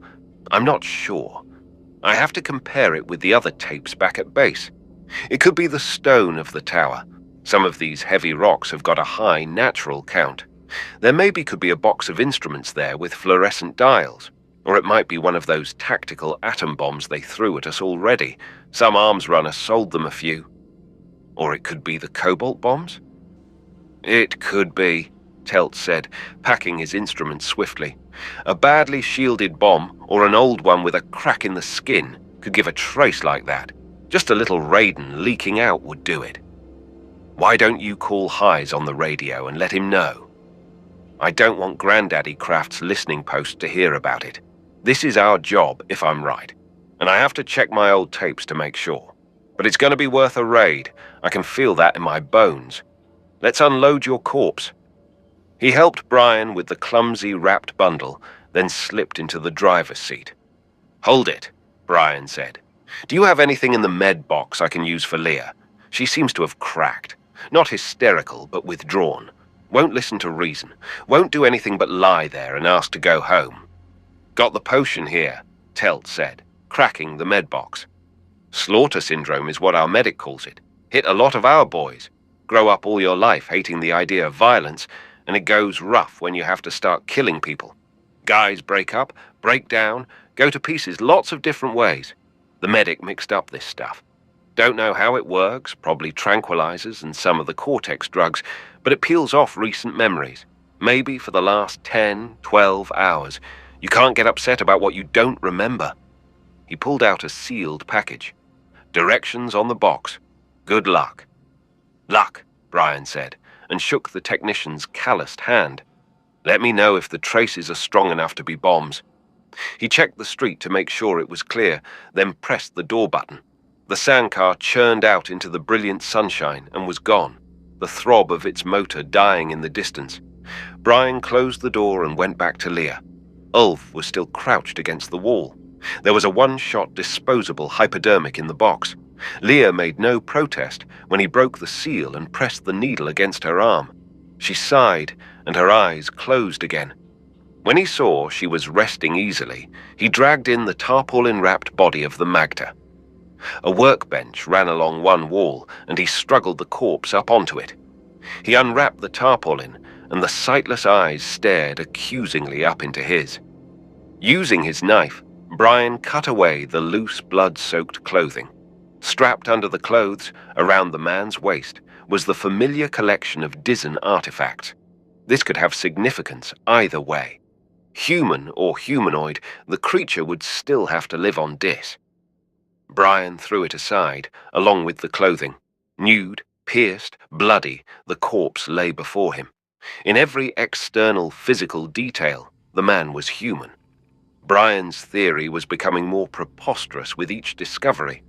If the Magda weren't alien, how could he explain their complete lack of emotions? A mutation of some kind. He didn't see how it was possible. There had to be something alien about the dead man before him. The future of a world rested on this flimsy hope. If Telt's lead to the bombs proved to be false, there would be no hope left at all. Leah was still unconscious when he looked at her again. There was no way of telling how long the coma would last. He would probably have to waken her out of it, but he didn't want to do it too early. It took an effort to control his impatience, even though he knew the drug needed time in which to work. He finally decided on at least a minimum of an hour before he should try to disturb her. That would be noon, 12 hours before destruction. One thing he should do was to get in touch with Professor Commander Kraft. Maybe it was being defeatist, but he had to make sure that they had a way off this planet if the mission failed. Kraft had installed a relay radio that would forward calls from his personal set. If this relay had been in the Foundation building, contact was broken. This had to be found out before it was too late. Brion thumbed on his radio and sent the call. The reply came back instantly. "This is Fleet Communications. Will you please keep this circuit open? Commander Kraft is waiting for this call, and it is being put directly through to him now." Kraft's voice broke in while the operator was still talking. "Who is making this call? Is it anyone from the Foundation?" The old man's voice was shaky with emotion. "Brandd here. I have Leah Maurice with me." "No more? Are there no other survivors from the disaster that destroyed your building?" "That's it. Other than us, it's a complete loss. With the building and all the instruments gone, I have no way to contact our ship in orbit. Can you arrange to get us out of here if necessary? Give me your location. A ship is coming now." "I don't need a ship now," Brion interrupted. "Don't send it until I call. If there is a way to stop your destruction, I'll find it. So I'm staying to the last minute if necessary." Kraft was silent. There was only the crackle of an open mic and the sound of breathing. "That is your decision," he said finally. "I'll have a ship standing by. But won't you let us take Miss Maurice out now?" "No, I need her here. We are still working, looking for—" "What answer can you find that could possibly avert destruction now?" His tone was between hope and despair. Brion couldn't help him. "If I succeed, you'll know. Otherwise, that will be the end of it. End of transmission." He switched the radio off. Leah was sleeping easily when he looked at her, and there was still a good part of the hour left before he could wake her. How could he put it to use? She would need tools, instruments to examine the corpse, and there were certainly none here. Perhaps he could find some in the ruins of the Foundation building. With this thought, He had the sudden desire to see the wreckage up close. There might be other survivors. He had to find out. If he could talk to the men he had seen working there. Ulv was still crouched against the wall in the outer room. He looked up angrily when Brion came over, but said nothing. "Will you help me again?" Brion asked. "Stay and watch the girl while I go out. I'll be back at noon." Ulv didn't answer. "I am still looking for the way to save Dis," Brion added. "Go. I'll watch the girl." Ulv spat words in impotent fury. "I do not know what to do. You may be right. Go. She will be safe with me." Brion slipped out into the deserted street, and half running, half walking, made his way towards the rubble that had been the Cultural Relationships Foundation. He used a different course from the one they had come by, striking first towards the outer edge of the city. Once there, he could swing and approach from the other side, so there would be no indication where he had come from. The Magter might be watching, and he didn't want to lead them to Lear and the stolen body. Turning a corner, he saw a sandcar stopped in the street ahead. There was something familiar about the lines of it. It could be the one he and Telt had used, but he wasn't sure. He looked around, but the dusty, packed dirt street was white and empty, shimmering in silence under the sun. Staying close to the wall and watching carefully, Brion slipped towards the car. When he came close behind it, he was positive it was the one he had been in the night before. What was it doing here? Silence and heat filled the street. Windows and doors were empty, and there was no motion in their shadows. Putting his foot on a bogey wheel, he reached up and grabbed the searing metal rim of the open window. He pulled himself up and stared at Telt's smiling face, smiling in death. The lips pulled back to reveal the grinning teeth, the eyes bursting from the head, the features swollen and contorted from the deadly poison. A tiny, tufted dart of wood stuck in the brown flesh on the side of his neck. Chapter 15. Brion hurled himself backward and sprawled flat in the dust and filth of the road. No poison darts sought him out. The empty silence still reigned. Telt's murderers had come and gone. Moving quickly, using the bulk of the car as a shield, he opened the door and slipped inside. They had done a thorough job of destruction. All of the controls had been battered into uselessness. The floor was a junk heap of crushed equipment, intertwined with loops of recording tape bulging like mechanical intestines. A gutted machine, destroyed like its driver. It was easy enough to reconstruct what had happened. The car had been seen when they entered the city, probably by some of the Magter who had destroyed the Foundation building. They had not seen where it had gone, or Brion would surely be dead by now. But they must have spotted it when Telt tried to leave the city, and stopped it in the most effective way possible, a dart through the open window into the unsuspecting driver's neck. Telt dead. The brutal impact of the man's death had driven all thought of its consequences from Brion's mind.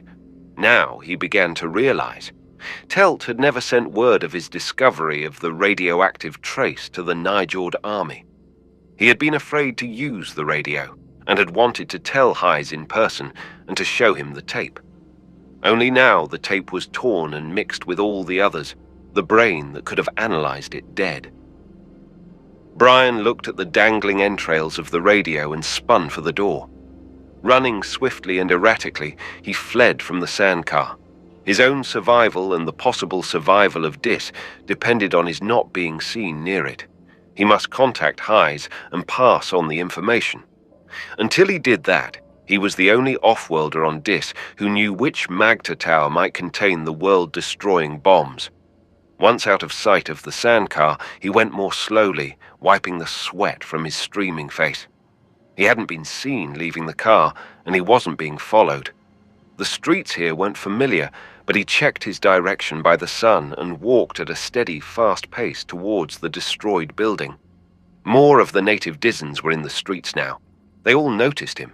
Some even stopped and scowled fiercely at him. With his emphatic awareness, he felt their anger and hatred. A knot of men radiated death, and he put his hand on his gun as he passed them. Two of them had their blowguns ready, but didn't use them. By the time he had turned the next corner, he was soaked with nervous perspiration. Ahead was the rubble of the destroyed building. Grounded next to it was the tapered form of a spacer's pinnace.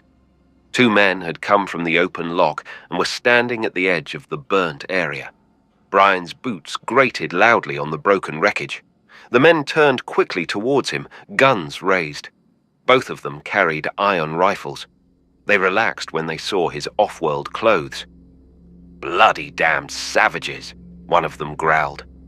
He was a heavy planet man, a squashed-down column of muscle and gristle whose head barely reached Brion's chest.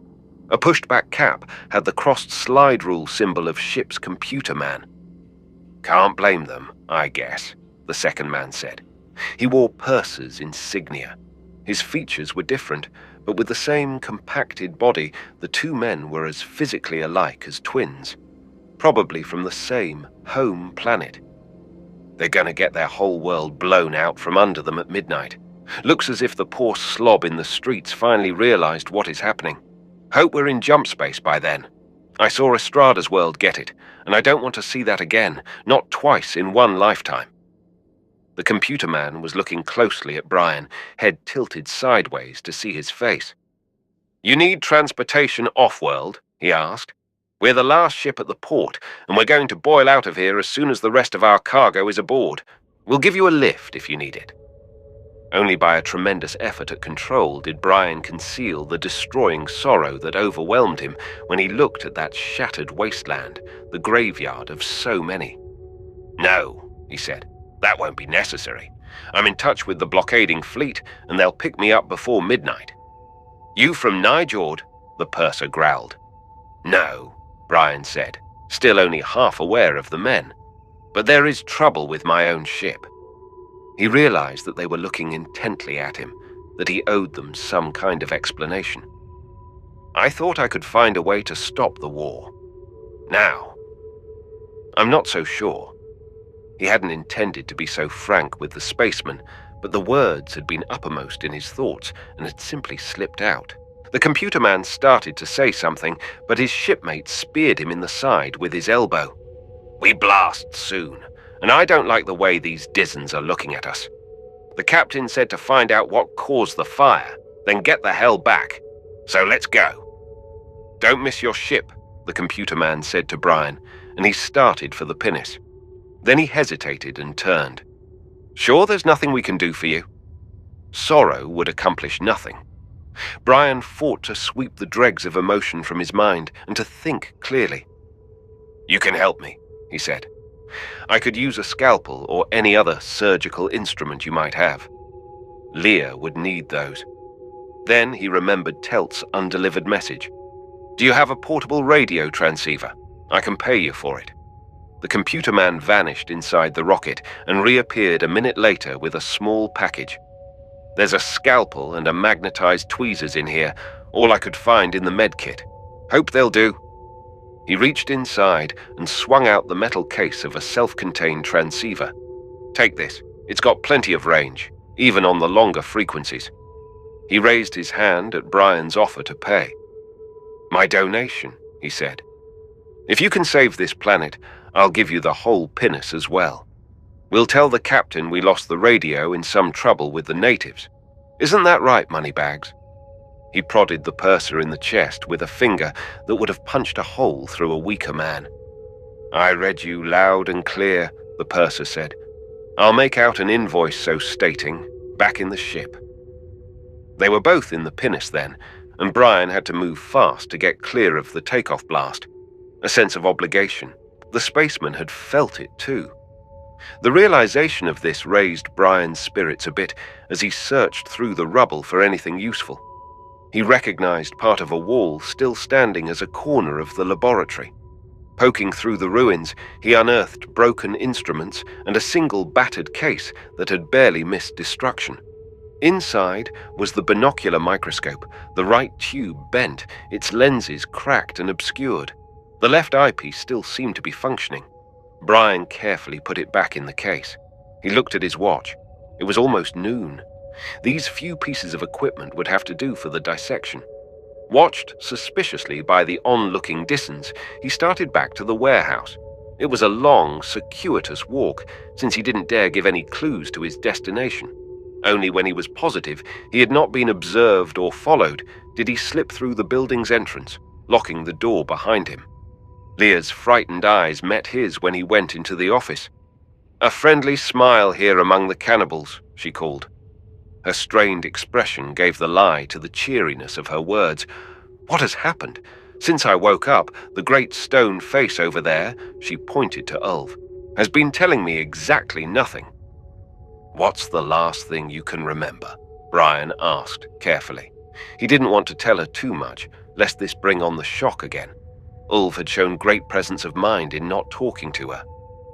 "If you must know," Leah said, "I remember quite a lot, Brion Brandd. I shan't go into details, since this sort of thing is best kept from the natives. For the record, then, I can recall going to sleep after you left, and nothing since then. It's weird. I went to sleep in that lumpy hospital bed and woke up on this couch, feeling simply terrible, with him just sitting there and scowling at me. Won't you please tell me what is going on?" A partial truth was best, saving all of the details that he could for later. "The Magter attacked the Foundation building," he said. "They're getting angry at all off-worlders now. You were still knocked out by a sleeping drug, so Ulf helped bring you here. It's afternoon now." "Of the last day," she sounded horrified. "While I'm playing Sleeping Beauty, the world is coming to an end. Was anyone hurt in the attack, or killed?" "There were a number of casualties, and plenty of trouble," Brion said. He had to get her off the subject. Walking over to the corpse, he threw back the cover from its face. "But this is more important right now. It's one of the Magter. I have a scalpel and some other things here. Will you perform an autopsy?" Leah huddled back on the couch, her arms around herself, looking chilled in spite of the heat of the day. "What happened to the people at the building?" she asked in a thin voice. The injection had removed her memories of the tragedy, but echoes of the strain and shock still reverberated in her mind and body. "I feel so exhausted. Please tell me what happened. I have the feeling you're hiding something." Brion sat next to her and took her hands in his, not surprised to find them cold. Looking into her eyes, he tried to give her some of his strength. "It wasn't very nice," he said. "You were shaken up by it. I imagine that's why you feel the way you do now. But, Leah, you'll have to take my word for this. Don't ask any more questions. There's nothing we can do now about it. But we can still find out about the Magter. Will you examine the corpse?" She started to ask something, then changed her mind. When she dropped her eyes, Brion felt the thin shiver that went through her body. "There's something terribly wrong," she said. "I know that. I guess I'll have to take your word that it's best not to ask questions. Help me up, will you, darling? My legs are absolutely liquid." Leaning on him, with his arm around her supporting most of her weight, she went slowly across to the corpse. She looked down and shuddered. "Not what you would call a natural death," she said. Ulf watched intently as she took the scalpel out of its holder. "You don't have to look at this," she told him in halting Disson. "Not if you don't want to." "I want to," he told her, not taking his eyes from the body. "I have never seen a Magter dead before, or without covering, like an ordinary person." He continued to stare fixedly. "Find me some drinking water, will you, Brion?" Leah said, "and spread the tarp under the body. These things are quite messy." After drinking the water, she seemed stronger and could stand without holding onto the table with both hands. Placing the tip of the scalpel just below the Magter's breastbone, she made the long post-mortem incision down to the pubic symphysis. The great body-length wound gaped open like a red mouth. Across the table, Ulf shuddered but didn't avert his eyes. One by one, she removed the internal organs. Once she looked up at Brion, then quickly returned to work. The silence stretched on until Brion had to break it. "Tell me, can't you? Have you found out anything?" His words snapped the thin strand of her strength, and she staggered back to the couch and collapsed onto it. Her blood-stained hands hung over the side, making a strangely terrible contrast to the whiteness of her skin. "I'm sorry, Brion," she said, "but there's nothing at all. There are minor differences, organic changes I've never seen before. His liver is tremendous, for one thing. But changes like this are certainly consistent within the pattern of Homo sapiens as adapted to a different planet. He's a man. Changed, adapted, modified, but still just as human as you or I." "How can you be sure?" Brion broke in. "You haven't examined him completely, have you?" She shook her head. "Then go on. The other organs. His brain. A microscopic examination. Here," he said, pushing the microscope case towards her with both hands. She dropped her head onto her forearms and sobbed. "Leave me alone, can't you? I'm tired and sick and fed up with this awful planet. Let them die. I don't care. Your theory is false, useless. Admit that, and let me wash the filth from my hands." Sobbing drowned out her words. Brion stood over her and drew a shuddering breath. Was he wrong? He didn't dare think about that. He had to go on. Looking down at the thinness of her bent back, with the tiny projections of her spine showing through the thin cloth, he felt an immense pity, a pity he couldn't surrender to. This thin, helpless, frightened woman was his only resource. She had to work. He had to make her work. Ichiel had done it, used projective empathy to impress his emotions upon Brion. Now, Brion must do it with Leah. He had had some sessions in the art, but not nearly enough to make him proficient. Nevertheless, he had to try. Strength was what Leah needed. Aloud, he said simply, "You can do it. You have the will and the strength to finish." And silently, his mind cried out the order to obey, to share his power now that hers was drained and finished. Only when she lifted her face and he saw the dried tears did he realize that he had succeeded. "You will go on?" he asked quietly. Leah merely nodded and rose to her feet. She shuffled like a sleepwalker jerked along by invisible strings. Her strength wasn't her own, and the situation reminded him unhappily of that last event of the 20s when he had experienced the same kind of draining activity. She wiped her hands roughly on her clothes and opened the microscope case. "The slides are all broken," she said. "This will do," Brion told her, crashing his heel through the glass partition. Shards tinkled and crashed to the floor. He took some of the bigger pieces and broke them to rough squares that would fit under the clips on the stage. Leah accepted them without a word. Putting a drop of the Magta's blood on the slide, she bent over the eyepiece. Her hands shook when she tried to adjust the focusing. Using low power, she examined the specimen, squinting through the angled tube. Once she turned the substage mirror a bit to catch the light streaming in the window. Brion stood behind her, fists clenched, forcibly controlling his anxiety. "What do you see?" he finally blurted out. "Phagocytes, platelets, leukocytes. Everything seems normal." Her voice was dull, exhausted, her eyes blinking with fatigue as she stared into the tube. Anger at defeat burned through Brion. Even faced with failure, he refused to accept it. He reached over her shoulder and savagely twisted the turret of microscope until the longest lens was in position. "If you can't see anything, try the high power. It's there. I know it's there. I'll get you a tissue specimen." He turned back to the disemboweled cadaver. His back was turned, and he did not see that sudden stiffening of her shoulders or the sudden eagerness that seized her fingers as they adjusted the focus. But he did feel the wave of emotion that welled from her, impinging directly on his empathetic sense. "What is it?" he called to her, as if she had spoken aloud. Something here," she said. "In this leukocyte. It's not normal structure, but it's familiar. I've seen something like it before, but I just can't remember." She turned away from the microscope and unthinkingly pressed her gory knuckles to her forehead. "I know I've seen it before." Brion squinted into the deserted microscope and made out a dim shape in the center of the field. It stood out sharply when he focused, the white, jellyfish shape of a single-celled leukocyte. To his untrained eye, there was nothing unusual about it. He couldn't know what was strange when he had no idea of what was normal. "Do you see those spherical green shapes grouped together?" Leah asked. Before Brion could answer, she gasped, "I remember now." Her fatigue was forgotten in her excitement. Echeria purchasei, that was the name, something like that. It's a cockchid, a little scale insect. It had those same shapes collected together within its individual cells. What do they mean? What is the connection with Dis?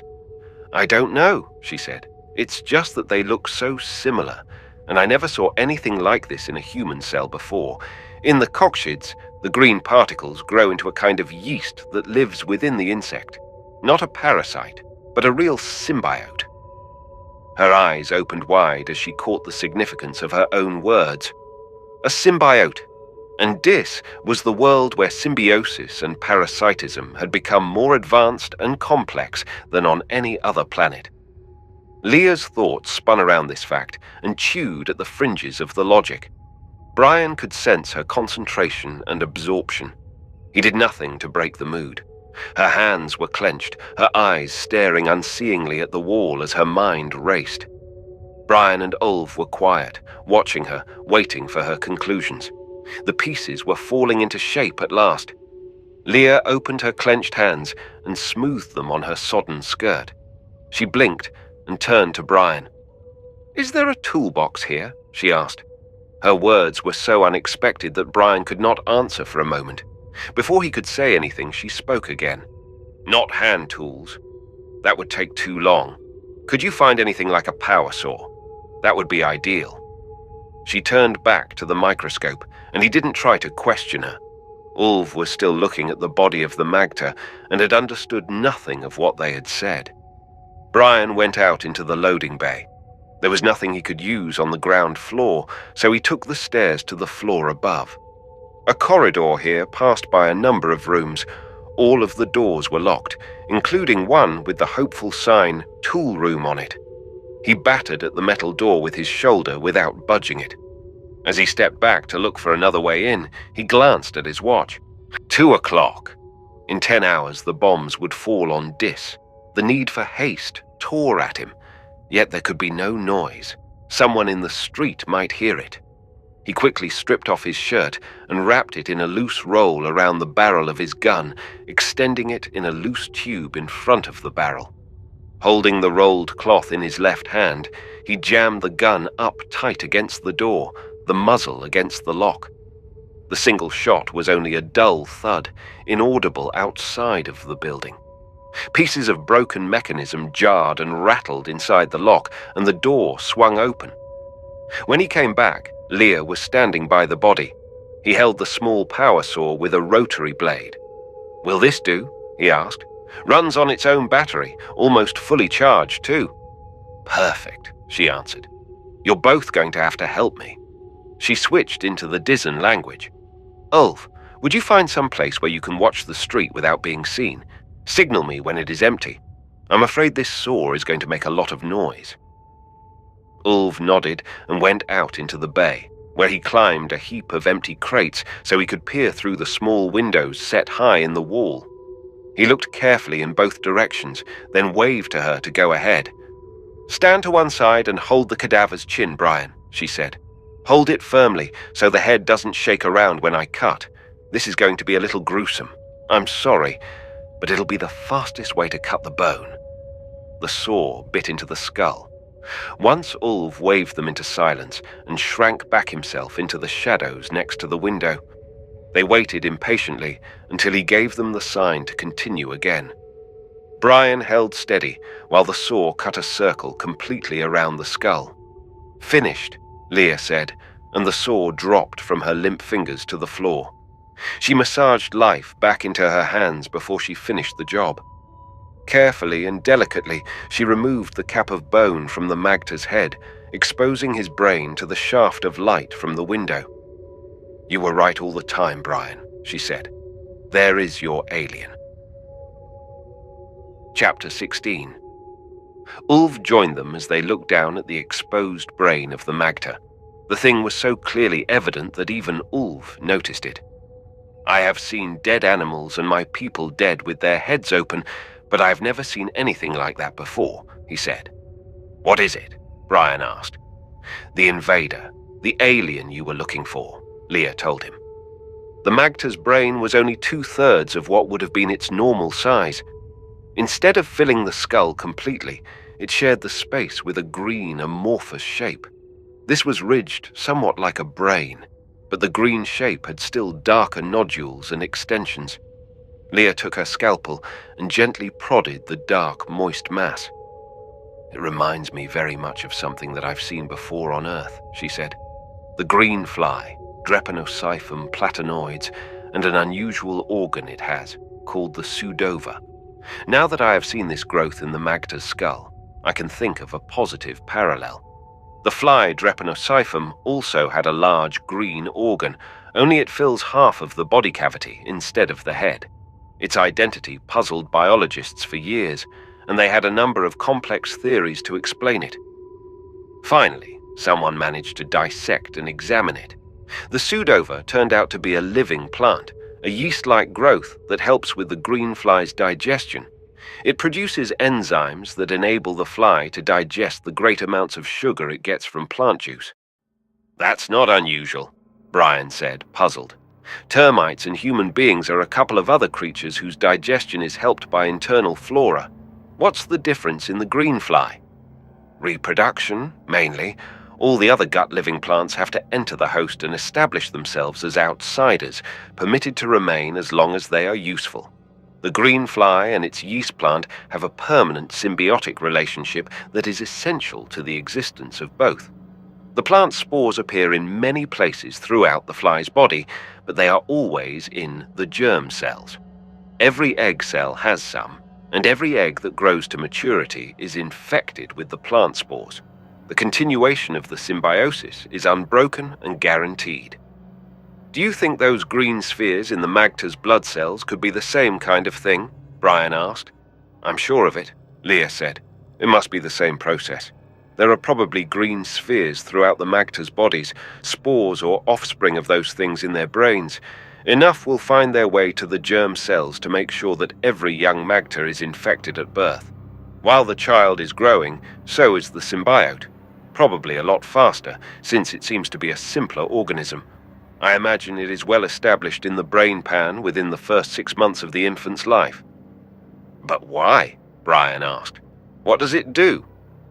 I'm only guessing now, but there is plenty of evidence that gives us an idea of its function. I'm willing to bet that the symbiote itself is not a simple organism. It's probably an amalgam of plant and animal like most of the other creatures on Dis.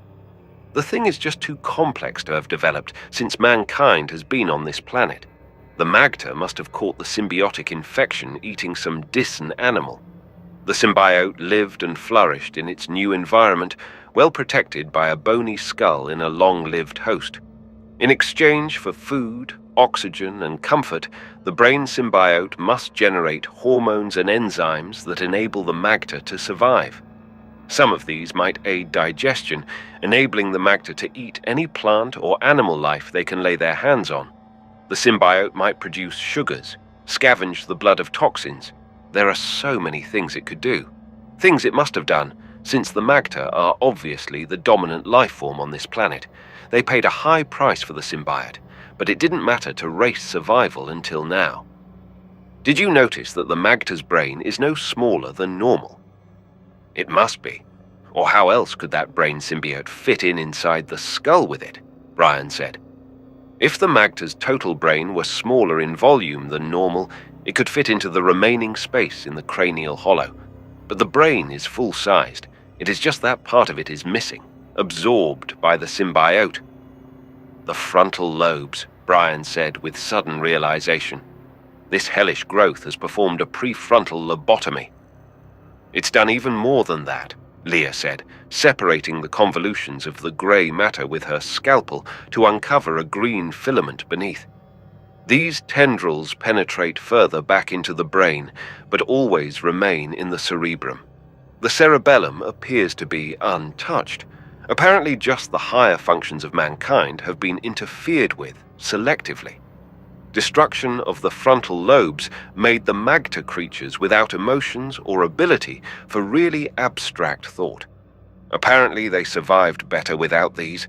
There must have been some horrible failures before the right balance was struck. The final product is a man-plant-animal symbiote that is admirably adapted for survival on this disaster world. No emotions to cause complications or desires that might interfere with pure survival. Complete ruthlessness. Mankind has always been strong on this anyway, so it didn't take much of a push. The other Dissons, like Ulv here, managed to survive without turning into such a creature. So why was it necessary for the magter to go so far? Nothing is necessary in evolution, you know that, Leah said. Many variations are possible, and all the better ones continue. You might say that Ulv's people survive, but the magter survive better. If off-world contact hadn't been re-established, I imagine that the magter would slowly have become the dominant race. Only they won't have the chance now. It looks as though they have succeeded in destroying both races with their suicidal urge. That's the part that doesn't make sense, Brion said. The magter have survived and climbed right to the top of the evolutionary heap here, yet they are suicidal. How does it happen they haven't been wiped out before this? Individually, they have been aggressive to the point of suicide. They will attack anything and everything with the same savage lack of emotion. Luckily, there are no bigger animals on this planet, so where they have died as individuals, their utter ruthlessness has guaranteed their survival as a group. Now they are faced with a problem that is too big for their half-destroyed minds to handle. Their personal policy has become their planetary policy, and that's never a very smart thing. They are like men with knives who have killed all the men who were only armed with stones. Now they are facing men with guns, and they are going to keep charging and fighting until they are all dead. It's a perfect case of the utter impartiality of the forces of evolution. Men infected by this Dizon life form were the dominant creatures on this planet. The creature in the magter's brains was a true symbiote then, giving something and receiving something, making a union of symbiotes where all were stronger together than any could be separately. Now, this is changed. The magter brain cannot understand the concept of racial death in a situation where it must understand to be able to survive. Therefore, the brain creature is no longer a symbiote, but a parasite. And as a parasite, it must be destroyed, Brion broke in. We're not fighting shadows anymore, he exulted. We've found the enemy, and it's not the magter at all, just a sort of glorified tapeworm that is too stupid to know when it is killing itself off. Does it have a brain? Can it think? I doubt it very much, Leah said. A brain would be of absolutely no use to it. So even if it originally possessed reasoning powers, they would be gone by now. Symbiotes or parasites that live internally like this always degenerate to an absolute minimum of functions. Tell me about it. What is this thing? Ulv broke in, prodding the soft form of the brain symbiote. He had heard all their excited talk, but had not understood a word. Explain it to him, will you, Leah, as best you can, Brion said, looking at her, and he realized how exhausted she was. And sit down while you do it. You're long overdue for a rest. I'm going to try. He broke off when he looked at his watch. It was after 4 in the afternoon, less than 8 hours to go. What was he to do? Enthusiasm faded as he realized that only half of the problem was solved. The bombs would drop on schedule unless the Nijorders could understand the significance of this discovery. Even if they understood, would it make any difference to them? The threat of the hidden cobalt bombs would not be changed. With this thought came the guilty realization that he had forgotten completely about Telt's death. Even before he contacted the Nijord fleet, he must tell Hyes and his rebel army what had happened to Telt and his sandcar. Also about the radioactive traces. They couldn't be checked against the records now to see how important they might be, but Hyes might make another raid on the strength of the suspicion. This call wouldn't take long, then he would be free to tackle Professor Commander Kraft. Carefully setting the transmitter on the frequency of the rebel army, he sent out a call to Hyes. There was no answer. When he switched to receive, all he heard was static. there was always a chance the set was broken. He quickly twisted the transmitter to the frequency of his personal radio, then whistled in the microphone. The received signal was so loud that it hurt his ears. He tried to call highs again and was relieved to get a response this time. "Brion Brandd here. Can you read me? I want to talk to highs at once." It came as a shock that it was Professor Commander Kraft who answered. "I'm sorry, Brion, but it's impossible to talk to highs. We are monitoring his frequency and your call was relayed to me. Highs and his rebels lifted ship about half an hour ago and are already on the way back to Nijord. Are you ready to leave now? It will soon become dangerous to make any landings. Even now I will have to ask for volunteers to get you out of there." Highs and the rebel army gone. Brion assimilated the thought. He had been thrown off balance when he realized he was talking to Kraft. "If they're gone, well, then there's nothing I can do about it," he said. "I was going to call you, so I can talk to you now. Listen and try to understand. You must cancel the bombing. I found out about the Magda, found what causes their mental aberration. If we can correct that, we can stop them from attacking Nijord." "Can they be corrected by midnight tonight?" Kraft broke in. He was abrupt and sounded almost angry. Even saints get tired. "No, of course not." Brion frowned at the microphone, realizing the talk was going all wrong, but not knowing how to remedy it. "But it won't take too long. I have evidence here that will convince you that what I say is the truth." "I believe you without seeing it, Brion." The trace of anger was gone from Kraft's voice now, and it was heavy with fatigue and defeat. "I'll admit you are probably right. A little while ago, I admitted to Highs too that he was probably right in his original estimation of the correct way to tackle the problem of Dis. We have made a lot of mistakes, and in making them, we have run out of time. I'm afraid that is the only fact that is relevant now. The bombs fall at 12, and even then they may drop too late. A ship is already on its way from Nijord with my replacement. I exceeded my authority by running a day past the maximum the technicians gave me. I realize now I was gambling the life of my own world in the vain hope I could save Dis. They can't be saved. They're dead. I won't hear any more about it. You must listen. I must destroy the planet below me. That is what I must do. That fact will not be changed by anything you say. All the off-worlders, other than your party, are gone. I'm sending a ship down now to pick you up. As soon as that ship lifts, I am going to drop the first bombs. Now, tell me where you are so they can come for you." "Don't threaten me, Kraft." Brion shook his fist at the radio in an excess of anger. "You're a killer and a world destroyer. Don't try to make yourself out as anything else. I have the knowledge to avert this slaughter, and you won't listen to me. And I know where the cobalt bombs are, in the Magda tower that Highs raided last night. Get those bombs and there is no need to drop any of your own." "I'm sorry, Brion. I appreciate what you're trying to do, but at the same time I know the futility of it. I'm not going to accuse you of lying, but do you realize how thin your evidence sounds from this end? First, a dramatic discovery of the cause of the Magda's intransigency. Then, when that had no results, you suddenly remember that you know where the bombs are. The best-kept Magda secret. I don't know for sure, but there is a very good chance it is so," Brion said, trying to repair his defenses. "Telt made readings. He had other records of radioactivity in this same Magda keep, proof that something is there. But Telt is dead now, the records destroyed. Don't you see?" He broke off, realizing how vague and unprovable his case was. This was defeat. The radio was silent, with just the hum of the carrier wave, as Kraft waited for him to continue. When Brion did speak, his voice was empty of all hope. "Send your ship down," he said tiredly. "We're in a building that belonged to the Light Metals Trust, Limited, a big warehouse of some kind. I don't know the address here, but I'm sure you have someone there who can find it. We'll be waiting for you. You win, Kraft." He turned off the radio. Chapter 17. "Do you mean what you said about giving up?" Leah asked.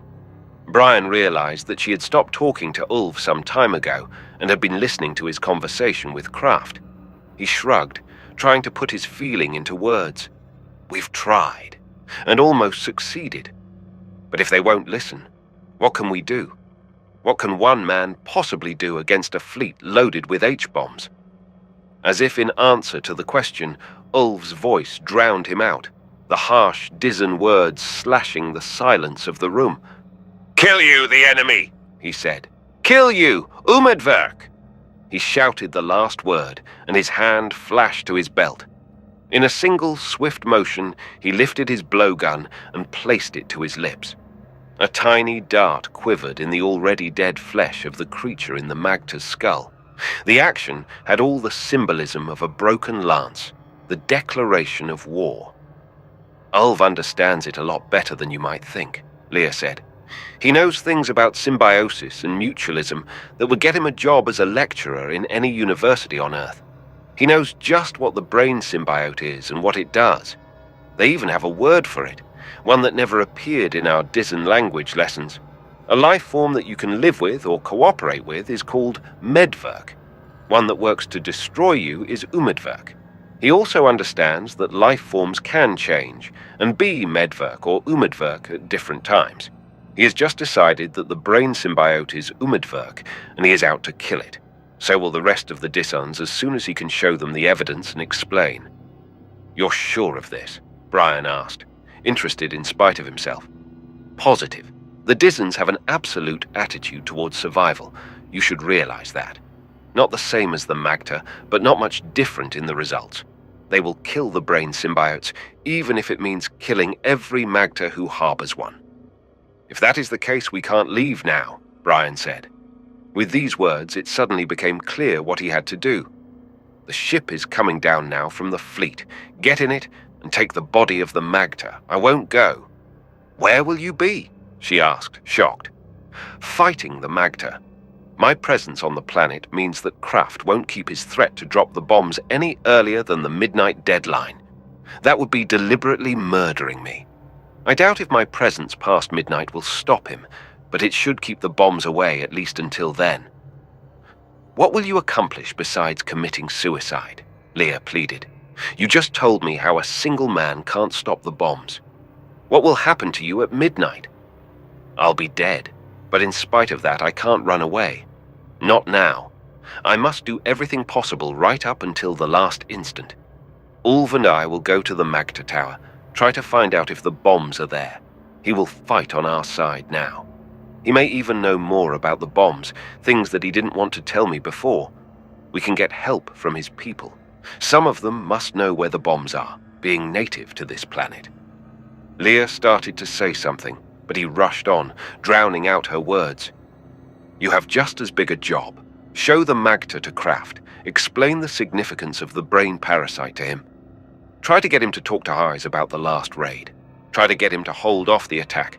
I'll keep the radio with me, and as soon as I know anything, I'll call in.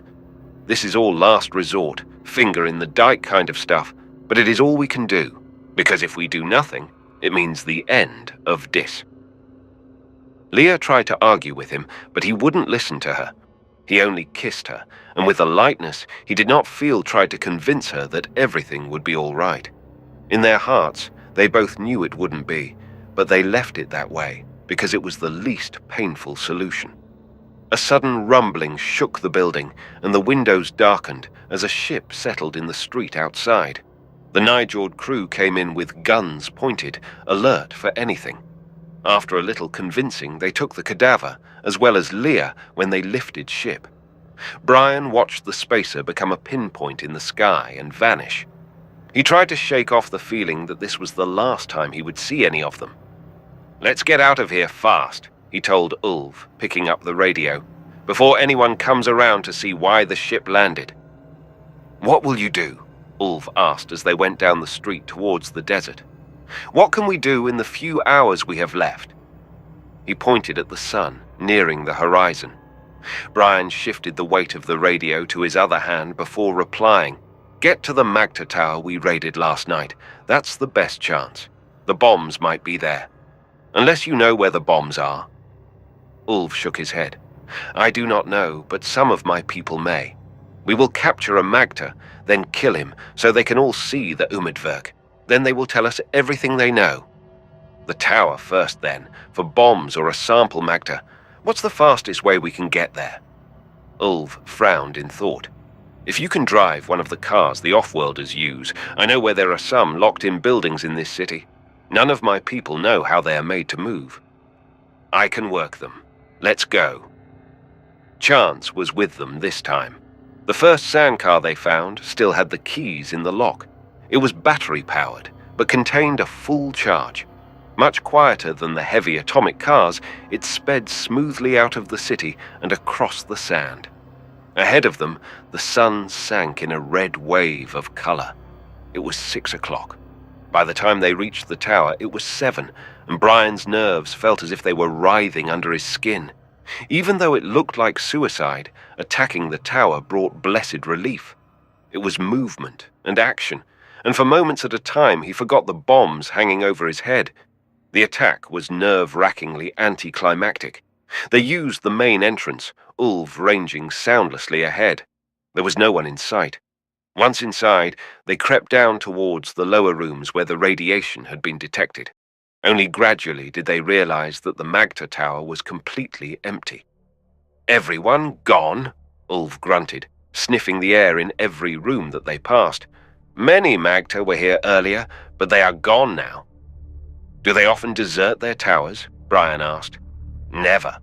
I have never heard of it happening before. I can think of no reason why they should do a thing like this." "Well, I can," Brion told him. "They would leave their home if they took something with them of greater value. The bombs. If the bombs were hidden here, they might move them after the attack." Sudden fear hit him. Or they might move them because it is time to take them. To the launcher. Let's get out of here the quickest way we can. "I smell air from outside," Ulv said, "coming from down there. This cannot be, because the magter have no entrances this low in their towers. We blasted one in earlier. That could be it. Can you find it?" Moonlight shone ahead as they turned an angle of the corridor, and stars were visible through the gaping opening in the wall. "It looks bigger than it was," Brion said, "as if the magter had enlarged it." He looked through and saw the tracks on the sand outside. As if they had enlarged it to bring something bulky up from below, and carried it away in whatever made those tracks. Using the opening themselves, they ran back to the sandcar. Brion ground it fiercely around and turned the headlights on the tracks. There were the marks of a sandcar's treads, half obscured by thin, unmarked wheel tracks. He turned off the lights and forced himself to move slowly and to do an accurate job. A quick glimpse at his watch showed him there were 4 hours left to go. The moonlight was bright enough to illuminate the tracks. Driving with one hand, he turned on the radio transmitter, already set for Kraft's wavelength. When the operator acknowledged his signal, Brion reported what they had discovered and his conclusions. "Get that message to Commander Kraft now. I can't wait to talk to him. I'm following the tracks." He killed the transmission and stamped on the accelerator. The sandcar churned and bounced down the track. "They are going to the mountains," Ulv said sometime later, as the tracks still pointed straight ahead. "There are caves there, and many magter have been seen near them. That is what I have heard." The guess was correct. Before 9 o'clock, the ground humped into a range of foothills, and the darker masses of mountains could be seen behind them, rising up to obscure the stars. "Stop the car here," Ulv said. "The caves begin not too far ahead. There may be magter watching or listening, so we must go quietly." Brion followed the deep-cut grooves carrying the radio. Ulv came and went on both sides, silently as a shadow, scouting for hidden watchers. As far as he could discover, there were none. By 9:30, Brion realized they had deserted the sandcar too soon. The tracks wound on and seemed to have no end. They passed some caves which Ulv pointed out to him, but the tracks never stopped. Time was running out, and the nightmare stumbling through the darkness continued. "More caves ahead," Ulv said. "Go quietly."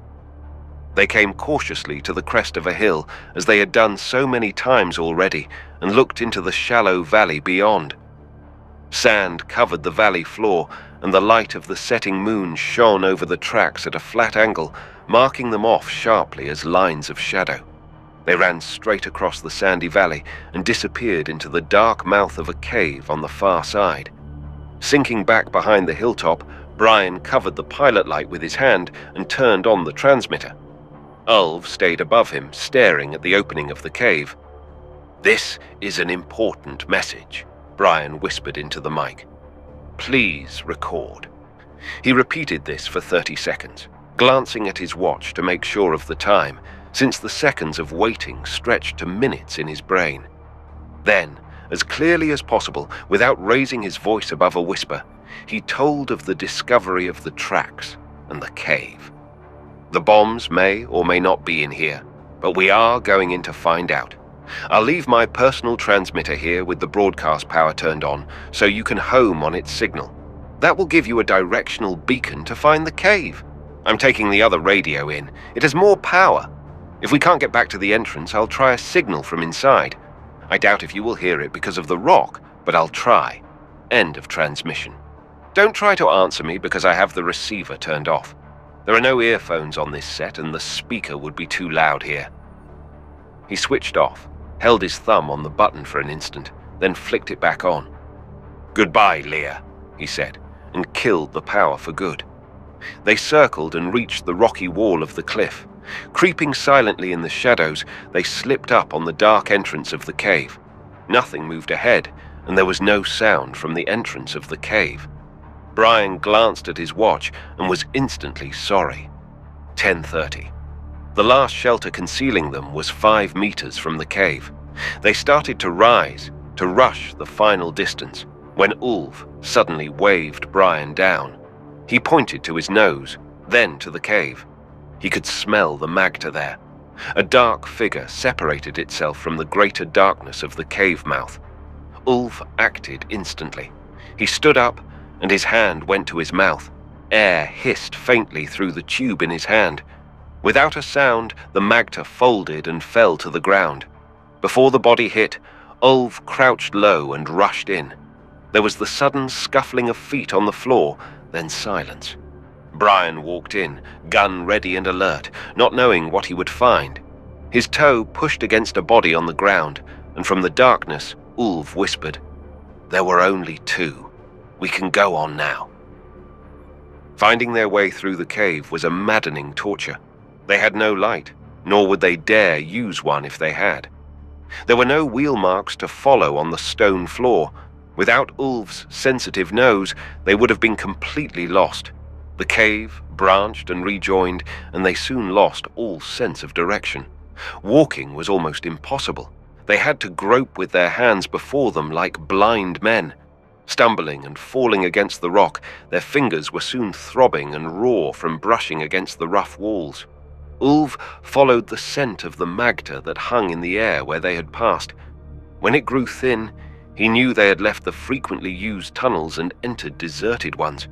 They could only retrace their steps and start again in a different direction. More maddening than the walking was the way time was running out. Inexorably, the glowing hands crept around the face of Brion's watch until they stood at 15 minutes before 12. "There is a light ahead," Ulv whispered, and Brion almost gasped with relief. They moved slowly and silently until they stood, concealed by the darkness, looking out into a domed chamber brightly lit by glowing tubes. "What is it?" Ulv asked, blinking in the painful wash of illumination after the long darkness. Brion had to fight to control his voice, to stop from shouting. "The cage with the metal webbing is a jump space generator.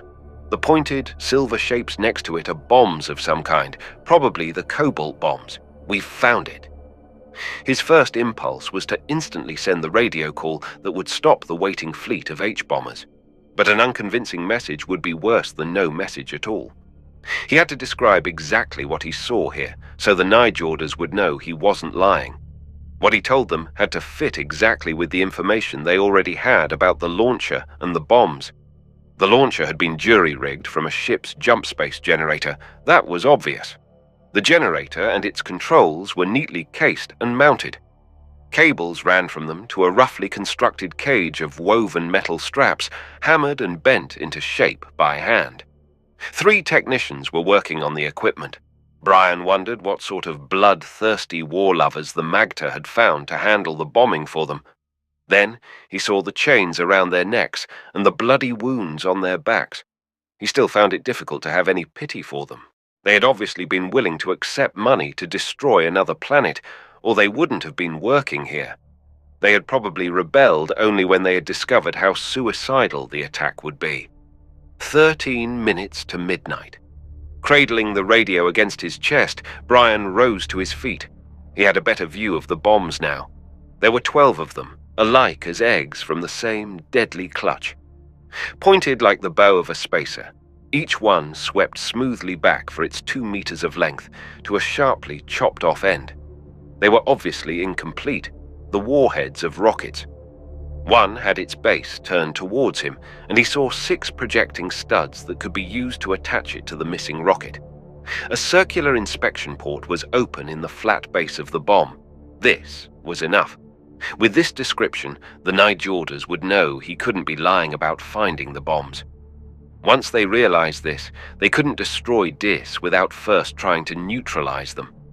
Brion carefully counted 50 paces before he stopped. He was far enough from the cavern so he couldn't be heard, and an angle of the cave cut off all light from behind him. With carefully controlled movements, he turned on the power, switched the set to transmit, and checked the broadcast frequency. All correct. Then, slowly and clearly, he described what he had seen in the cavern behind him. He kept his voice emotionless, recounting facts, leaving out anything that might be considered an opinion. It was 6 minutes before midnight when he finished. He thumbed the switch to receive and waited. There was only silence. Slowly, the empty quality of the silence penetrated his numbed mind. There were no crackling atmospherics nor hiss of static, even when he turned the power full on. The mass of rock and earth of the mountain above was acting as a perfect grounding screen, absorbing his signal even at maximum output.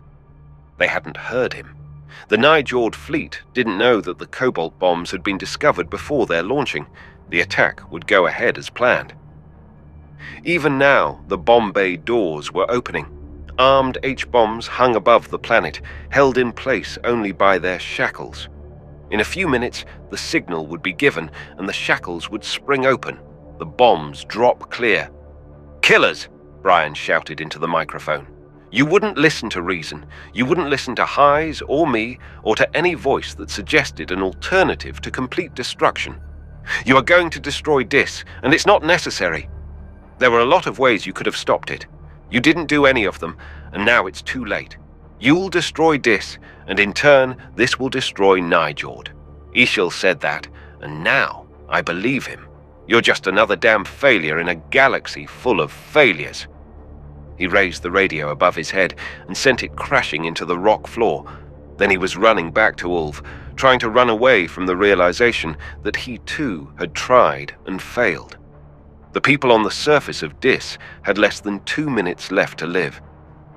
"They didn't get my message," Brion said to Ulf. "The radio won't work this far underground." "Then the bombs will fall?"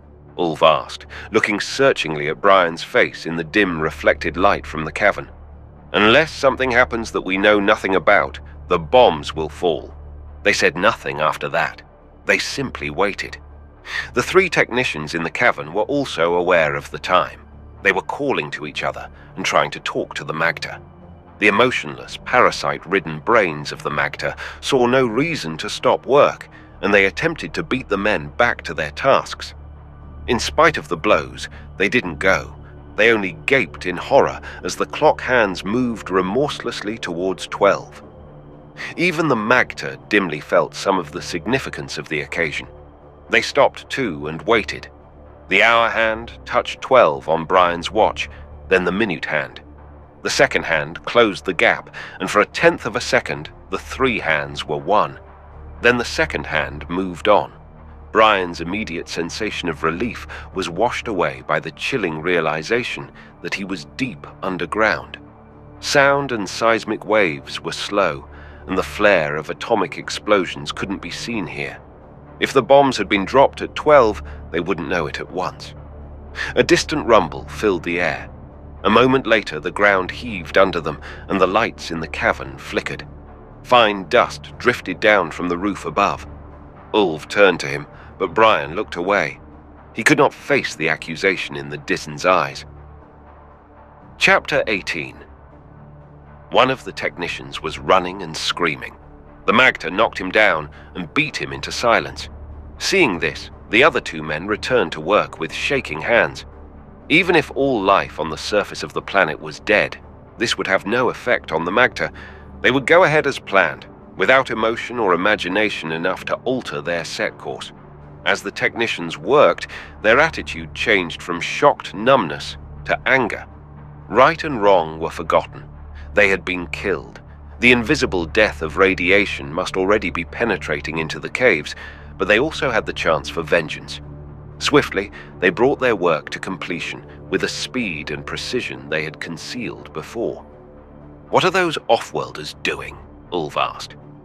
Brion stirred from his lethargy of defeat and looked across the cavern floor. The men had a wheeled hand truck and were rolling one of the atomic warheads onto it. They pushed it over to the latticework of the jump field. "They are going to bomb Nijord now, just as Nijord bombed Dis. That machine will hurl the bombs in a special way to the other planet." "Will you stop them?" Ulv asked. He had his deadly blowgun in his hand, and his face was an expressionless mask. Brion almost smiled at the irony of the situation. In spite of everything he had done to prevent it, Nijord had dropped the bombs, and this act alone may have destroyed their own planet. Brion had it within his power now to stop the launching in the cavern. Should he? Should he save the lives of his killers? Or should he practice the ancient blood oath that had echoed and destroyed down through the ages?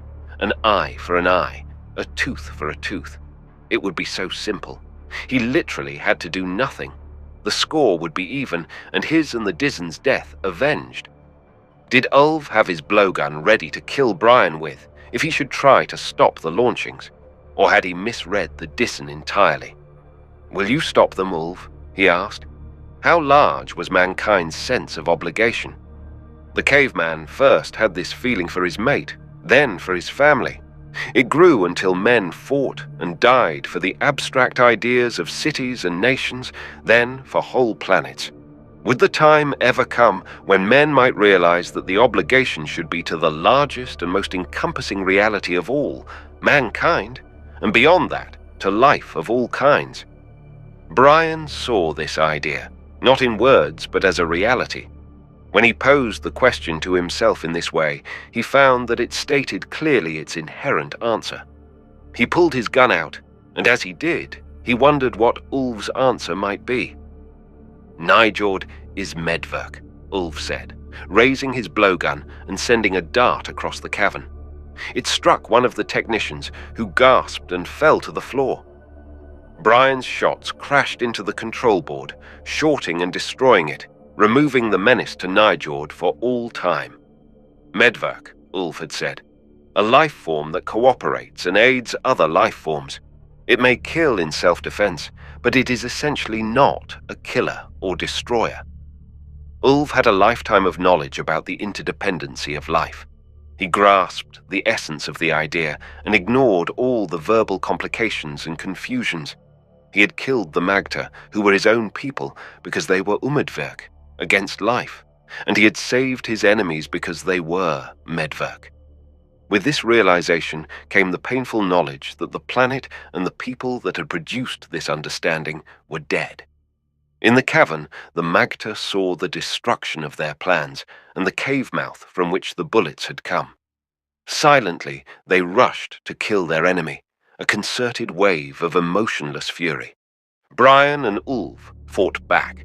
Even the knowledge that he was doomed no matter what happened could not resign Brion to death at the hands of the Magter. To Ulv, the decision was much easier. He was simply killing Umedverk. A believer in life, he destroyed the anti-life. They retreated into the darkness, still firing. The Magter had lights and ion rifles and were right behind them. Knowing the caverns better than the men they chased, the pursuers circled. Brion saw lights ahead and dragged Ulf to a stop. "They know their way through these caves and we don't," he said. "If we try to run, they'll just shoot us down. Let's find a spot we can defend and settle into it." "Back here," Ulf gave a tug in the right direction. "There is a cave with only one entrance, and that is very narrow. Let's go." Running as silently as they could in the darkness, they reached the dead-end cavern without being seen. What noise they made was lost in other footsteps that sounded and echoed through the connecting caves. Once inside, they found cover behind a ridge and waited. The end was certain. The Magter ran swiftly into their cave, flashing his light into all the places of concealment. The beam passed over the two hidden men, and at the same instant, Brion fired. The shot boomed loudly as the Magter fell, a shot that would surely have been heard by the others. Before anyone else came into the cave, Brion ran over and grabbed the still functioning light. Propping it on the rock so it shone on the entrance, he hurried back to shelter beside Ulf. They waited for the attack. It was not long in coming. Two Magter rushed in and died. More were outside, Brion knew, and he wondered how long it would be before they remembered the grenades and rolled one into their shelter. An indistinct murmur sounded outside, and sharp explosions. In their hiding place, Brion and Ulf crouched low and wondered why the attack didn't come. Then one of the Magter came in the entrance, but Brion hesitated before shooting. The man had backed in, firing behind him as he came. Ulf had no compunctions about killing, only his darts couldn't penetrate the Magter's thick clothing. As the Magter turned, Ulf's breath pulsed once, and death stung the back of the other man's hand. He collapsed into a crumpled heap. "Don't shoot!" a voice called from outside the cave, and a man stepped through the swirling dust and smoke to stand in the beam from the light. Brion clutched wildly at Ulf's arm, dragging the blowgun from the Dizen's mouth. The man in the light wore a protective helmet, thick boots, and a pouch-hung uniform. He was a Nijorder. The realization was almost impossible to accept. Brion had heard the bombs fall, yet the Nijord soldier was here. The two facts couldn't be accepted together. "Would you keep a hold on his arm, sir, just in case?" the soldier said, glancing warily at Ulf's blowpipe. "I know what those darts can do." He pulled a microphone from one of his pockets and spoke into it. More soldiers crowded into the cave, and Professor Commander Kraft came in behind them. He looked strangely out of keeping in the dusty combat uniform. The gun was even more incongruous in his blue-veined hand. After giving the pistol to the nearest soldier with an air of relief, he stumbled quickly over to Brion and took his hand. "It is a profound and sincere pleasure to meet you in person," he said, "and your friend Ulf as well." "Would you kindly explain what is going on?" Brion said thickly. He was obsessed by the strange feeling that none of this could possibly be happening. "We will always remember you as the man who saved us from ourselves," Kraft said, once again the professor instead of the commander. "What Brion wants are facts, Grandpa, not speeches," Hayes said. The bent form of the leader of the rebel Nijord army pushed through the crowd of taller men until he stood next to Kraft. "Simply stated, Brion, your plan succeeded. Kraft relayed your message to me, and as soon as I heard it, I turned back and met him on his ship. I'm sorry that Telt's dead, but he found what we were looking for. I couldn't ignore his report of radioactive traces. Your girlfriend arrived with the hacked-up corpse at the same time I did, and we all took a long look at the green leech in its skull. Her explanation of what it is made significant sense. We were already carrying out landings when we had your call about something having been stored in the Magter Tower. After that, it was just a matter of following tracks, and the transmitter you planted." "But the explosions at midnight," Brion broke in. "I heard them." "You were supposed to," Hayes laughed. "Not only you, but the Magter in this cave. We figured they would be armed and the cave strongly defended. So at midnight, we dropped a few large chemical explosive bombs at the entrance, enough to kill the guards without bringing the roof down. We also hoped that the Magter deeper in would leave their posts or retreat from the imagined radiation, and they did. It worked like a charm. We came in quietly and took them by surprise, made a clean sweep, killed the ones we couldn't capture. One of the renegade jump space technicians was still alive, Kraft said. He told us about your stopping the bombs aimed at Nijord, the two of you. None of the Nijorders there could add anything to his words, not even the cynical Highs. But Brion could empathize their feelings, the warmth of their intense relief and happiness. It was a sensation he would never forget. "There is no more war," Brion translated for Ulf, knowing that the Dissen had understood nothing of the explanation. As he said it, he realized that there was one glaring error in the story. "You couldn't have done it," Brion said. "You landed on this planet before you had my message about the tower. That means you still expected the Magter to be sending their bombs to Nijord, and you made the landings in spite of this knowledge." "Of course," Professor Kraft said, astonished at Brion's lack of understanding. "What else could we do? The Magter are sick." Highs laughed aloud at Brion's baffled expression. "You have to understand Nijord psychology," he said. "When it was a matter of war and killing, my planet could never agree on an intelligent course. War is so alien to our philosophy that it couldn't even be considered correctly. That's the trouble with being a vegetable eater in a galaxy of carnivores. You're easy prey for the first one that lands on your back. Any other planet would have jumped on the Magter with both feet and shaken the bombs out of them. We fumbled it so long it almost got both worlds killed. Your mind parasite drew us back from the brink." "I don't understand," Brion said. "A simple matter of definition. Before you came, we had no way to deal with the Magter here on Dis. They really were alien to us. Nothing they did made sense, and nothing we did seemed to have the slightest effect on them. But you discovered that they were sick, and that's something we know how to handle. We're united again. My rebel army was instantly absorbed into the rest of the Nijord forces by mutual agreement. Doctors and nurses are on the way here now. Plans were put underway to evacuate what part of the population we could until the bombs were found. The planet is united again and working hard." "Because the Magter are sick, infected by a destructive life form?" Brion asked. "Exactly so," Professor Kraft said. "We are civilized, after all. You can't expect us to fight a war, and you surely can't expect us to ignore the plight of sick neighbors?"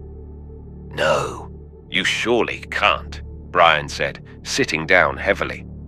He looked at Ulf, to whom the speech had been incomprehensible. Beyond him, Highs wore his most cynical expression as he considered the frailties of his people. "Highs," Brion called out. "You translate all that into Dissen and explain to Ulf. I wouldn't dare." Chapter 19. Dis was a floating golden ball, looking like a schoolroom globe in space. No clouds obscured its surface, and from this distance it seemed warm and attractive set against the cold darkness. Brion almost wished he were back there now, as he sat shivering inside the heavy coat. He wondered how long it would be before his confused body temperature controls decided to turn off the summer adjustment. He hoped it wouldn't be as sudden or as drastic as turning it on had been. Delicate as a dream, Leah's reflection swam in space next to the planet. She had come up quietly behind him in the spaceship's corridor, only her gentle breath and mirrored face telling him she was there. He turned quickly and took her hands in his. "You're looking infinitely better," he said. "Well, I should," she said, pushing back her hair in an unconscious gesture with her hand. "I've been doing nothing but lying in the ship's hospital while you were having such a fine time this last week, rushing around down there, shooting all the Magter." "Just gassing them," he told her. "The Nijorders can't bring themselves to kill anymore, even if it does raise their own casualty rate. In fact, they are having difficulty restraining the Dissens led by Ulf, who are happily killing any Magter they see as being pure Umedwerk. What will they do when they have all those frothing Magter madmen?" "They don't know yet," he said. "They won't really know until they see what an adult Magter is like with his brain parasite dead and gone. They're having better luck with the children. If they catch them early enough, the parasite can be destroyed before it has done too much damage." Leah shuddered delicately and let herself lean against him. I'm not that sturdy yet. Let's sit down while we talk. There was a couch opposite the viewport where they could sit and still see Dis. I hate to think of a magter deprived of his symbiote, she said. If his system can stand the shock, I imagine there will be nothing left except a brainless hulk. This is one series of experiments I don't care to witness. I rest secure in the knowledge that the Nijordas will find the most humane solution. I'm sure they will, Brion said. Now, what about us? She said disconcertingly, leaning back in his arms. I must say you have the highest body temperature of anyone I have ever touched. It's positively exciting. This jarred Brion even more. He didn't have her ability to put past horrors out of the mind by substituting present pleasures. Well, just what about us? He said with masterful inappropriateness. She smiled as she leaned against him. You weren't as vague as that, the night in the hospital room. I seem to remember a few other things you said, and did. You can't claim you're completely indifferent to me, Brion Brandd, so I'm only asking you what any outspoken Anvarian girl would. Where do we go from here? Get married? There was a definite pleasure in holding her slight body in his arms and feeling her hair against his cheek. They both sensed it, and this awareness made his words sound that much more ugly. Leah, darling, you know how important you are to me, but you certainly realize that we could never get married. Her body stiffened, and she tore herself away from him. Why, you great, fat, egotistical slab of meat? What do you mean by that? I like you, Leah. We have plenty of fun and games together, but surely you realize that you aren't the kind of girl one takes home to mother. Leah, hold on, he said. You know better than to say a thing like that. What I said has nothing to do with how I feel towards you. But marriage means children, and you are biologist enough to know about Earth's genes. Intolerant yokel, she cried, slapping his face. He didn't move or attempt to stop her. I expected better from you, with all your pretensions of understanding. But all you can think of are the horror stories about the worn-out genes of Earth. You're the same as every other big, strapping bigot from the frontier planets. I know how you look down on our small size, our allergies and hemophilia, and all the other weaknesses that have been bred back and preserved by the race. You hate. But that's not what I meant at all, he interrupted, shocked, his voice drowning hers out. Yours are the strong genes, the viable strains. Mine are the deadly ones. A child of mine would kill itself, and you in a natural birth, if it managed to live to term. You're forgetting that you are the original Homo sapiens. I'm a recent mutation. Leah was frozen by his words. They revealed a truth she had known, but would never permit herself to consider. Earth is home, the planet where mankind developed, he said. The last few thousand years you may have been breeding weaknesses back into the genetic pool, but that's nothing compared to the 100 millions of years that it took to develop man. How many newborn babies live to be a year of age on Earth? Why? Almost all of them. A fraction of 1% die each year. I can't recall exactly how many. Earth is home, he said again gently. When men leave home, they can adapt to different planets, but a price must be paid. A terrible price is in dead infants. The successful mutations live, the failures die. Natural selection is a brutally simple affair. When you look at me, you see a success. I have a sister, a success too. Yet my mother had 6 other children who died when they were still babies, and several others that never came to term. You know about these things, don't you, Leah? I know, she said, sobbing into her hands. He held her now, and she didn't pull away. I know it all as a biologist, but I'm so awfully tired of being a biologist and top of my class and a mental match for any man. When I think about you, I do it as a woman, and can't admit any of this. I need someone, Brion, and I needed you so much because I loved you. She paused and wiped her eyes. You're going home, aren't you? Back to Anvar. When? I can't wait too long, he said unhappily. Aside from my personal wants, I find myself remembering that I'm a part of Anvar. When you think of the number of people who suffered and died, or adapted, so that I could be sitting here now, well, it's a little frightening. I suppose it doesn't make sense logically that I should feel indebted to them. But I do. Anything I do now, or in the next few years, won't be as important as getting back to Anvar. And I won't be going back with you. It was a flat statement the way she said it, not a question. No, you won't be, he said. There is nothing on Anvar for you. Leah was looking out of the port at Dis, and her eyes were dry now. Way back in my deeply buried unconscious, I think I knew it would end this way, she said. If you think your little lecture on the origins of man was a novelty, it wasn't. It just reminded me of a number of things my glands had convinced me to forget. In a way, I envy you your weightlifter wife-to-be and your happy kiddies.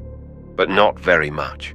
Very early in life, I resigned myself to the fact that there was no one on Earth I would care to marry. I always had these teenage dreams of a hero from space who would carry me off, and I guess I slipped you into the pattern without realizing it. I'm old enough now to face the fact that I like my work more than a banal marriage, and I'll probably end up a frigid and virtuous old maid with more degrees and titles than you have shot-putting records. As they looked through the port, Dis began slowly to contract. Their ship drew away from it, heading towards Nijord. They sat apart without touching now. Leaving Dis meant leaving behind something they had shared. They had been strangers together there, on a strange world.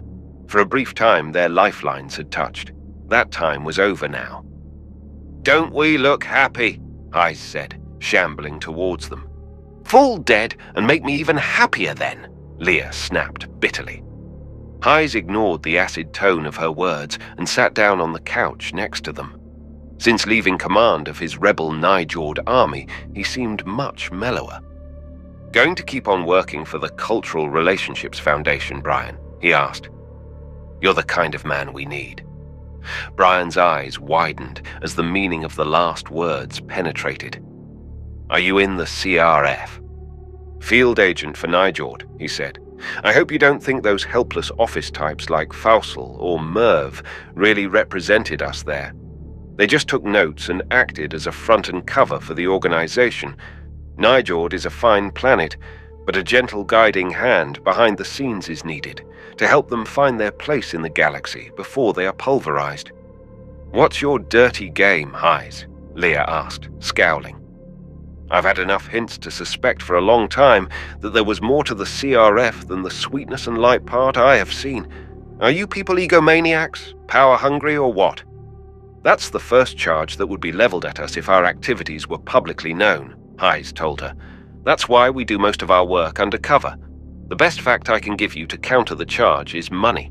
Just where do you think we get the funds for an operation this size?" He smiled at their blank looks. "You'll see the records later, so there won't be any doubt. The truth is that all our funds are donated by planets we have helped. Even a tiny percentage of a planetary income is large. Add enough of them together, and you have enough money to help other planets. And voluntary gratitude is a perfect test if you stop to think about it. You can't talk people into liking what you have done. They have to be convinced. There have always been people on CRF worlds who knew about our work and agreed with it enough to see that we are kept in funds." "Why are you telling me all this super-secret stuff?" Leah asked. "Isn't that obvious? We want you to keep on working for us. You can name whatever salary you like. As I've said, there is no shortage of ready cash." Heise glanced quickly at them both and delivered the clinching argument. "I hope Brion will go on working with us too. He is the kind of field agent we desperately need, and it is almost impossible to find." "Just show me where to sign," Leah said, and there was life in her voice once again. "I wouldn't exactly call it blackmail," Brion smiled. "But I suppose if you people can juggle planetary psychologies, you must find that individuals can be pushed around like chessmen, though you should realize that very little pushing is required this time." "Will you sign on?" Heise asked. "I must go back to Anvar," Brion said, "but there really is no pressing hurry. Earth," said Leah, "is overpopulated enough as it is." Hey sci-fi horror fans, that concludes Planet of the Damned. If you enjoyed this story, make sure to give it a thumbs up. A huge shout out goes to our official members of the channel. We appreciate you all. Craving for another classic sci-fi tale? Click that video on your screen. Until next time, everyone. And remember, stay cosmic.